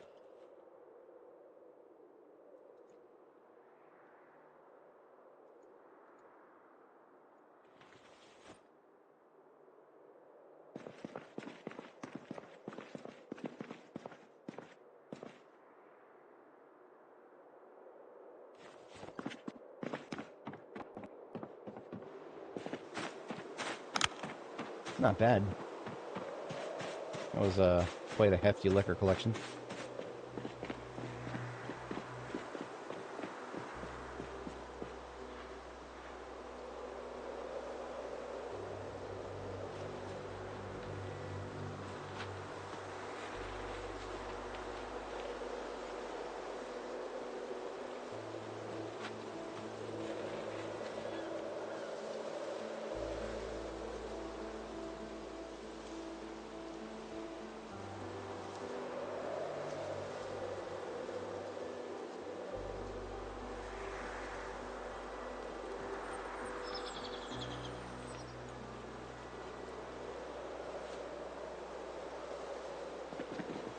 Some of what I just picked up actually goes into the bomb bag here. We picked up a couple newspapers that'll be used for a smoke bomb in the future. And box of sparklers, that also for a aerosol can bomb.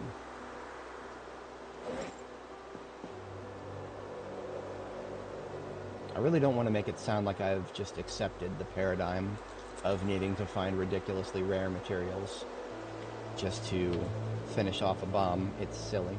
I still don't like it, but I've learned to deal with it.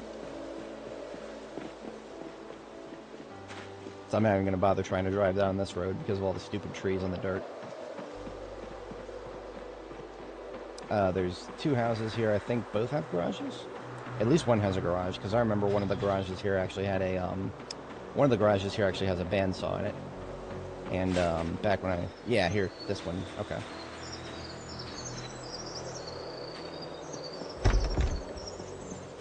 Rather interestingly, this house looks like there's trash on the floor, but not all the windows are busted out, so what does that mean?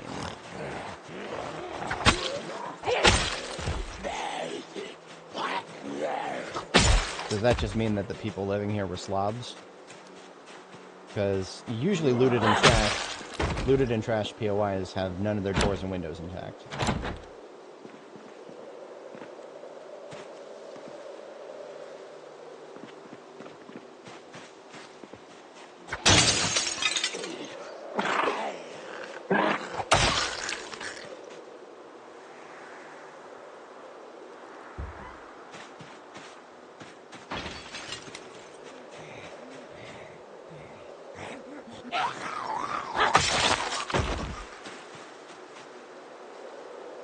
I really don't like that as an entrance.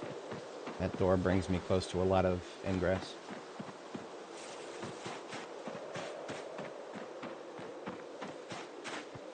I am a big fan of clearing my corners, but also not putting myself next to corners if at all possible. I think, yeah, the lady who jumped out the back, that was the one that I saw in here. Garage is messy, but intact.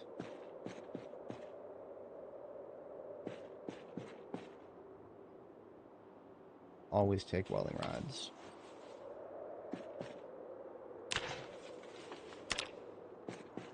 We're out of chonky food. Still gaining weight.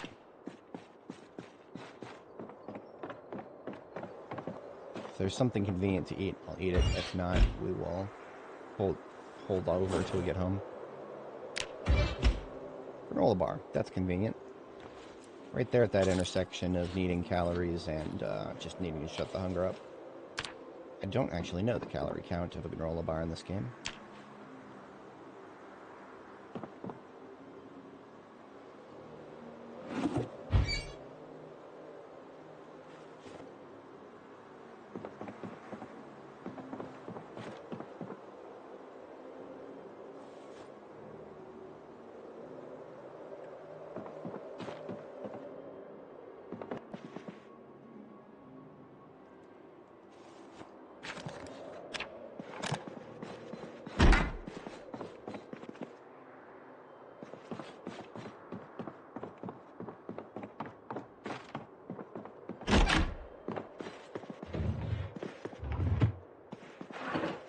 This house also did not have a basement last time I was here. Ooh, I hate this. Look at that. It's going to force me down this narrow hallway where I could be approached from either side. Okay. If I sound paranoid, yes, absolutely. 100%. You realize who the fuck you're talking to here. Oh, man. That's paranoia is what I do. That's how I stay alive.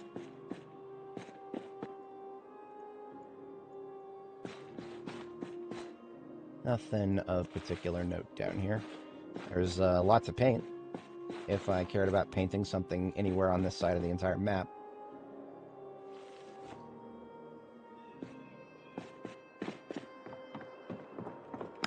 Okay, we are done. These lockers have always been empty for me. Oh, look. They're all... Okay, one of them has some regular stuff. This looks like a gun storage, doesn't it? Doesn't this look like a gun storage room? Minus the window, I suppose. You wouldn't put a window in a room like this. But I digest. I'm happy to see that some of the lockers aren't empty.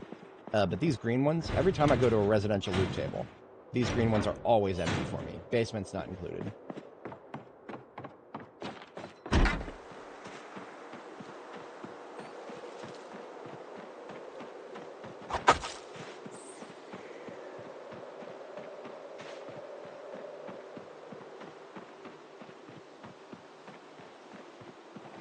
Plenty of uglies down here. We're going to discharge the firearm a few times and get the attention of the locals. I ain't going to go in those trees. They can come out and fight me.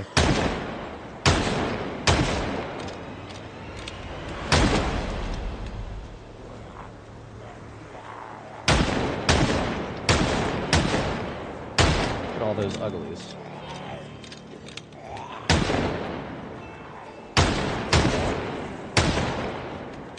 Fucking party at this house. I kept checking over my 6 because there it is, even back in B41. These woods were the giving woods.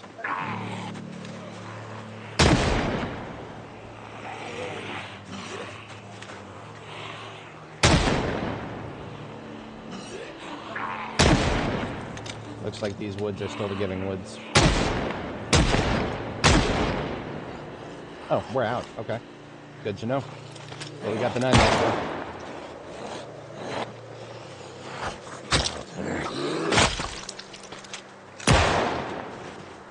Was not expecting to whip out the 9 in Rosewood.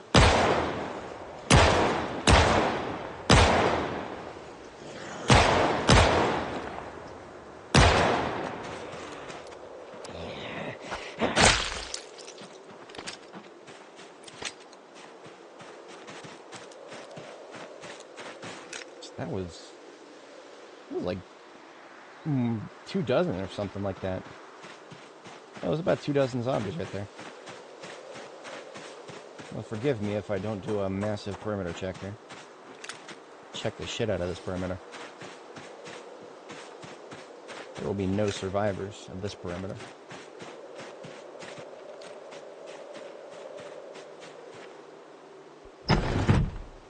Hello!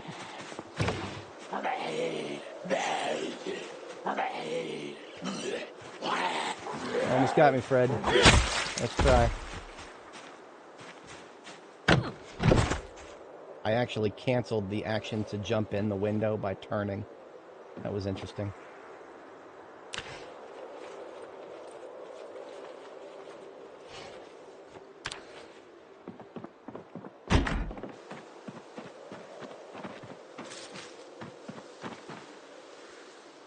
Now, I want to say... I can't say anything. What am I talking about? I can't say anything. I have no idea what the actual status of this house is, because it's the same as the other one. There's fucking trash all over the floor. But I don't know if that means that it's been looted and trashed or not, because the windows aren't busted out. So I got nothing. Literally nothing. Also, where the fuck is the garage? This house is supposed to have a garage with a bandsaw in it. Wait. Am I misremembering the layout here? Let me do a room by room first.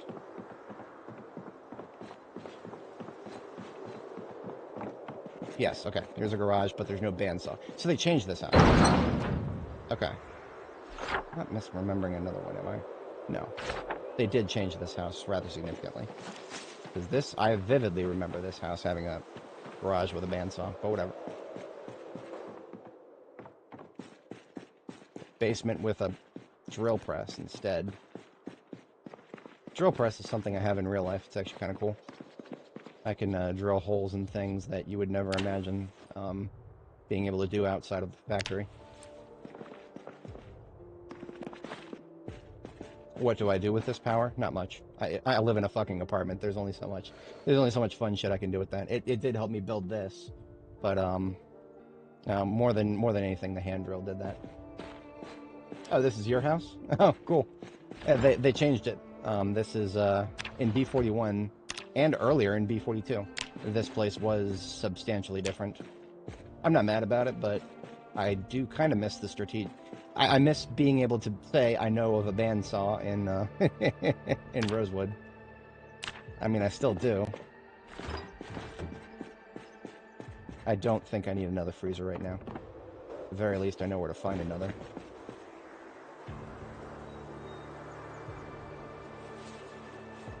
And you could not pay me to do a full sweep of the rooms here, not after all that shit. Yeah, your house was well defended here.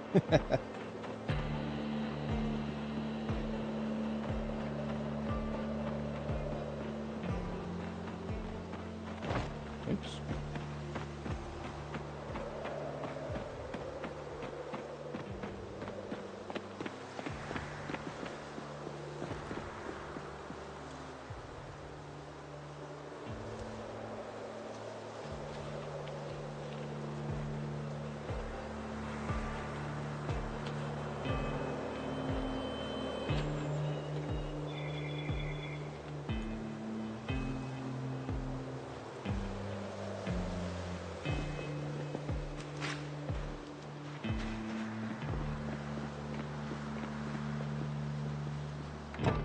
Yeah, the basement, whatchamacallit, they're all randomly generated now for most of the houses.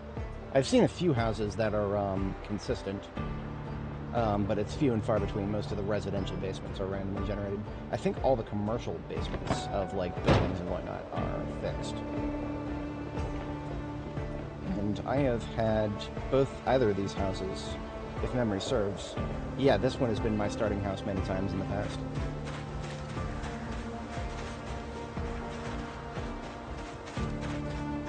Back when B42 first dropped, before I started recording my gameplay, I had a lot of starts where I just started with different character builds and fucked around a little bit and then started over. So I did a lot of right when B42 came out, trying all the new perks and whatnot, testing a few things here and there.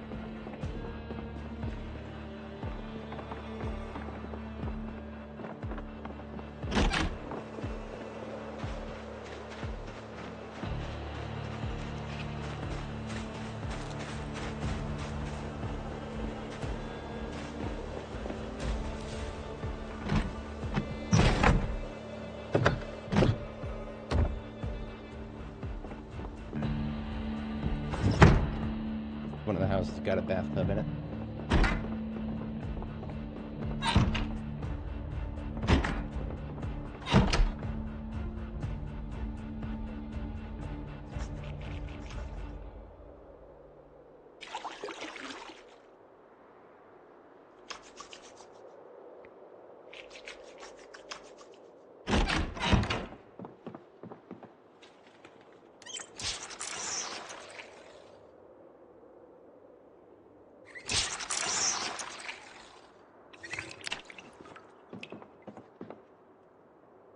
Where can you get a generator? So that's actually one of the things we've been searching for. So if you look on the map here, where I've put all these red X's, everything that's been marked with a red X here is a chance for, is like a garage or something. Either a garage or a shed. And actually, let's go ahead and mark a couple of other things I've checked. I have checked both of those sheds. I have checked this shed, and I have more or less cleared those houses. Both of these houses I just X'd down here, those are both built-in, well, this one here is built-in garage. This one, I just confirmed had its layout changed, no garage there. Left to target are these two here. So those two we're going to take a look at next, and then on our way back, we're going to check this. I forgot this shed all the way back here at the end of Cartwheel Street. So the house at the end of Cartwheel Street, we'll stop there, take a look at the shed, and then these two garages before that, and yeah, then we're out of here.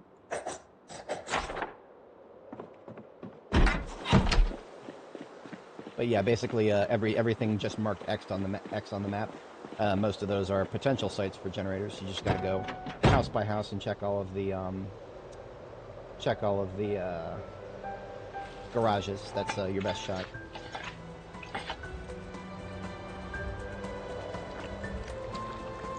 We're holding ourselves over by drinking a fruit beverage there. That'll shut the hunger up till we get back to base. surprised we're not tired yet. That's a good thing. Fatigue is going to hit any second now. I can just feel it. I'm not going to get out and fight right there. Nothing to fight for. But these two houses up here. I remember this thing now. I remember this thing now. It was not here when I first saw it. This SUV here, or this bull driver. The bull driver and the towable thing were both in the middle of the road here. And then I came back here trying to pick up the Ready Prep signboard, but then it was stuck in the fucking ceiling like that. Let's first get the car out of the way here. I do see a Zed wandering on the other side of the fence. I don't know if that means they've clocked us or not. I should assume that they might have clocked us after I start towing this, because towing makes a lot of noise.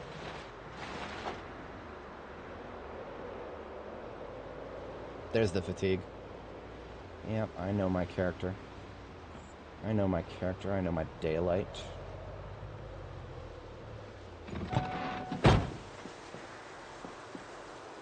Yeah. Yeah, you must have been here for this one. This was a fun time.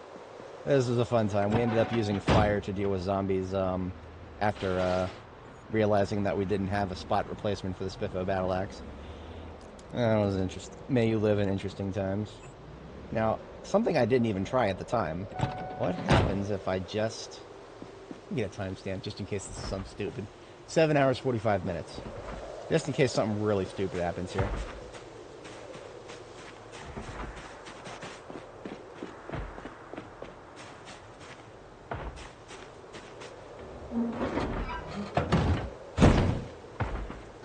Okay, I'm not going to question it. I'm not going to question it. It never should have been there to begin with, so anything that happens after that is whatever. Alright, mission success. We've got ourselves a alternative version of the Spiffo battle axe. And if you guys have no idea what I mean by Spiffo battle axe, I'll demonstrate at some point. We've got a limited amount of time to work around here, so we will we'll come back for that later. Absolutely, we'll come back for that later. Because we've got another trailer we've got to pull back. It's got the results of today's looting activities.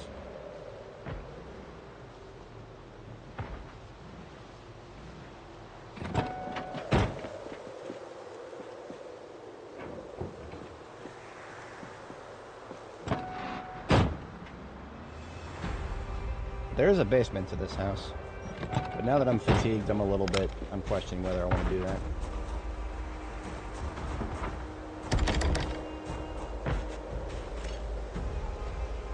In fact, I think that's the door that's being slapped right now, is the basement, or the basement door. Yeah, there's only so many doors that can be slapped here. And fuck that, I'm not going in that basement. There's only one way in, and the only way in would be to help the zombie break that door. Fuck that. That's never a situation I want to put myself in, unless I like have nothing else to do. Even then.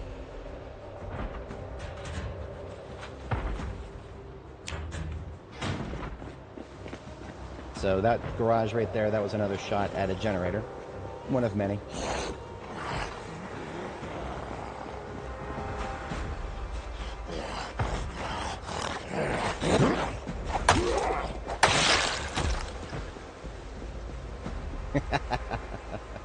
Build 43 early access.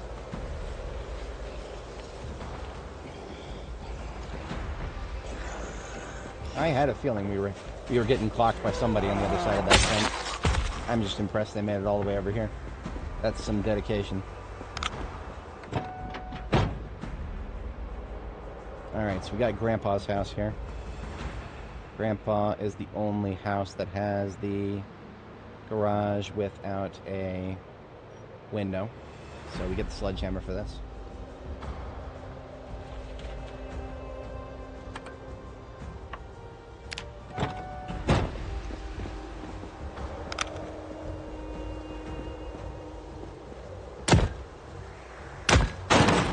And no sled. That deal with no, no whatchamacallit.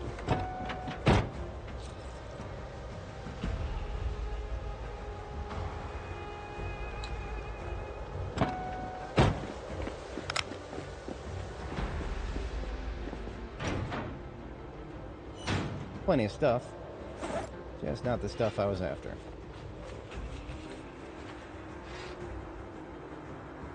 It's a lot of mechanics books. That's like half of a volume. That's half of a set right there. 1, 2, and 5. I'm pretty sure we found several mechanics collections at this point. If I actually needed them. Mechanics is one of the first things we leveled here. Way too useful of a skill to go without. Okay, I think we're done here. We're just going to go to the end of this road. Not a bad idea, KTO. We should prep the battle axe. Let's go ahead and pull the wheels off of it.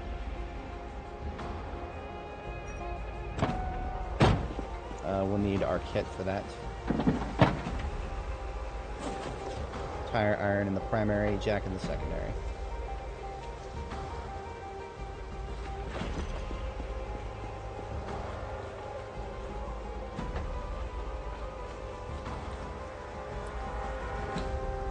Not a bad haul.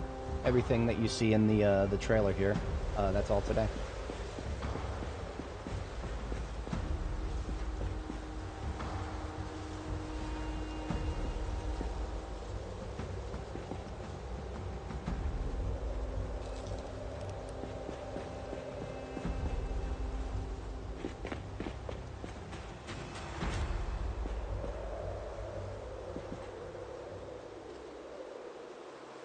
Alright, tires are removed. So all we gotta do is come back and pick it up. If you're not familiar, towing anything is usually a little faster without tires, as silly as that sounds. It's not very easy to control though, so for trailers I actually care about, like this one, I definitely will keep the wheels on it. I mean, this one gives almost no resistance compared to regular ambulance. There's very, very little noticeable resistance. And here's the end of the street, so in the backyard of this house is a shed, one last shed that I've not checked yet.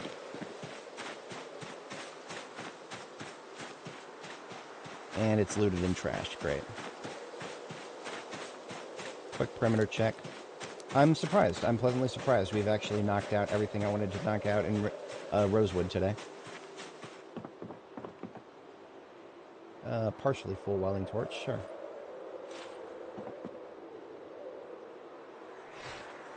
I always want to say this for the record that propane is more efficiently transported in torches than cans or tanks. Empty all of your tanks into torches before traveling. Alright, so we've got some X's to put on the map, and that is going to be all of the X's for this area.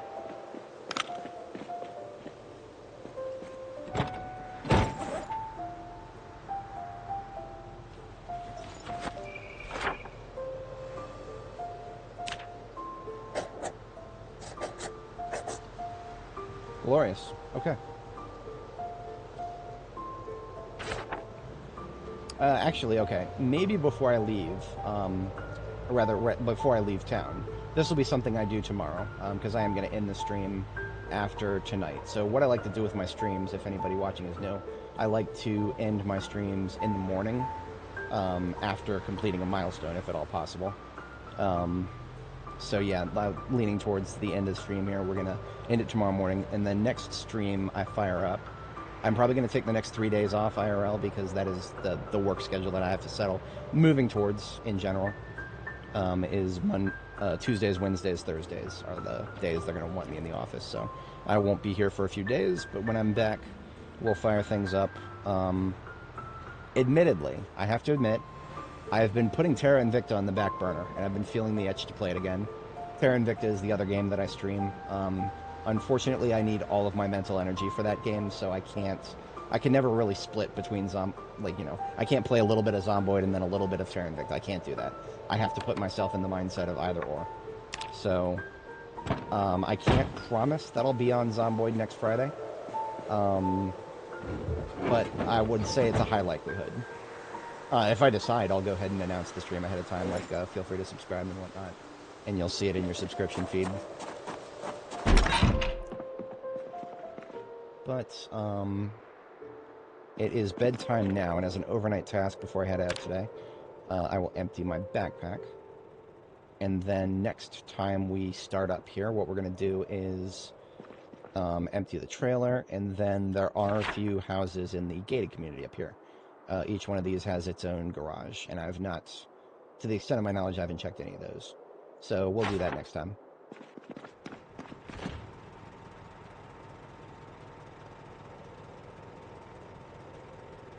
Our daily bread for the next couple of days will be these 100 roasts.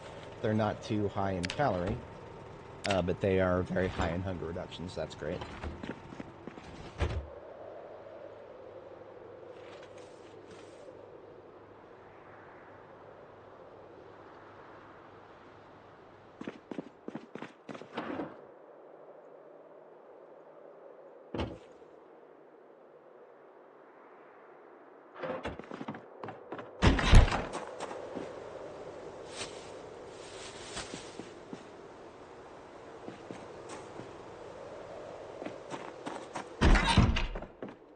Oh, right, RTB is going into spiffos. So things like cosmetics or conservatory stuff or anything like that goes into a garbage bag that goes into the spiffo mobile here.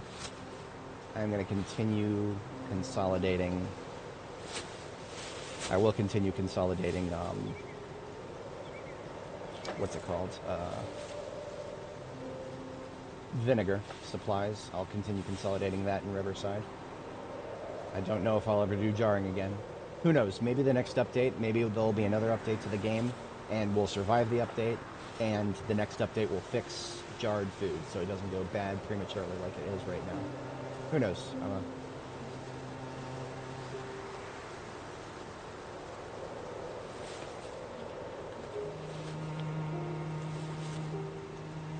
Everything else is staying here.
I think the propane torch in my satchel has been used a little bit, so now using this propane can I picked up the other day, we can go ahead and, oops, wrong button.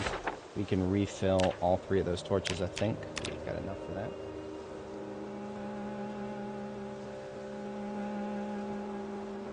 Just barely, yeah. So all the propane torches we picked up are now full propane torches.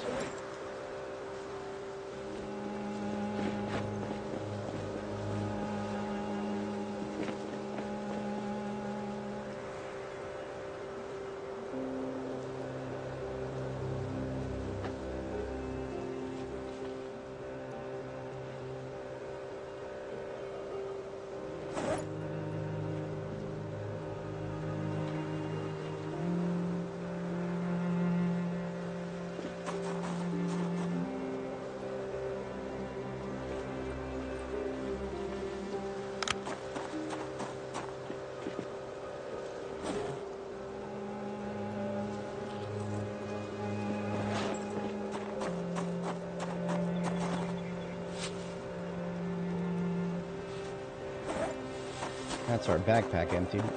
I guess I will be able to get to the, yeah, I can get to this, it's fine. This is actually, everything I put in here is relatively easy to categorize.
these half-mask respirators, we want to take the filters out of these two and keep them.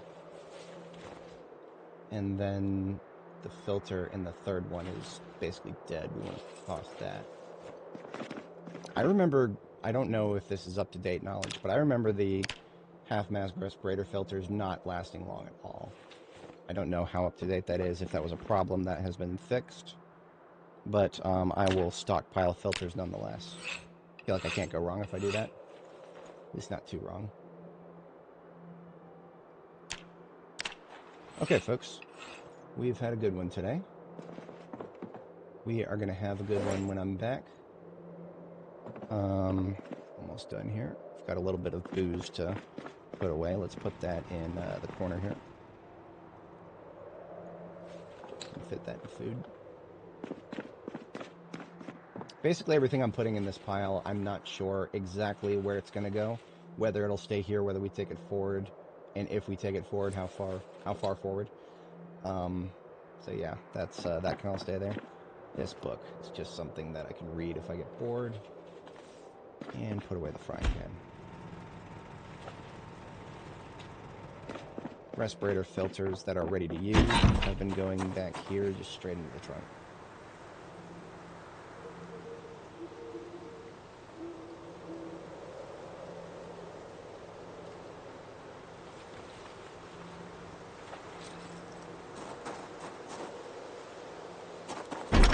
All right, excellent.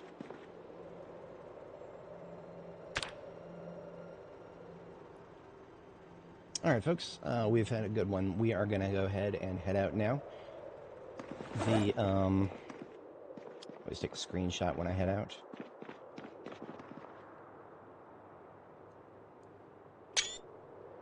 And the last thing we always do here is back up our save. So I'm going to head out of the game, and we are going to go to our Zomboid folder here. See users, username Zomboid, and then go to saves. Apocalypse, sorted by date modified. Here's the most recent one. Control-C would copy that whole folder.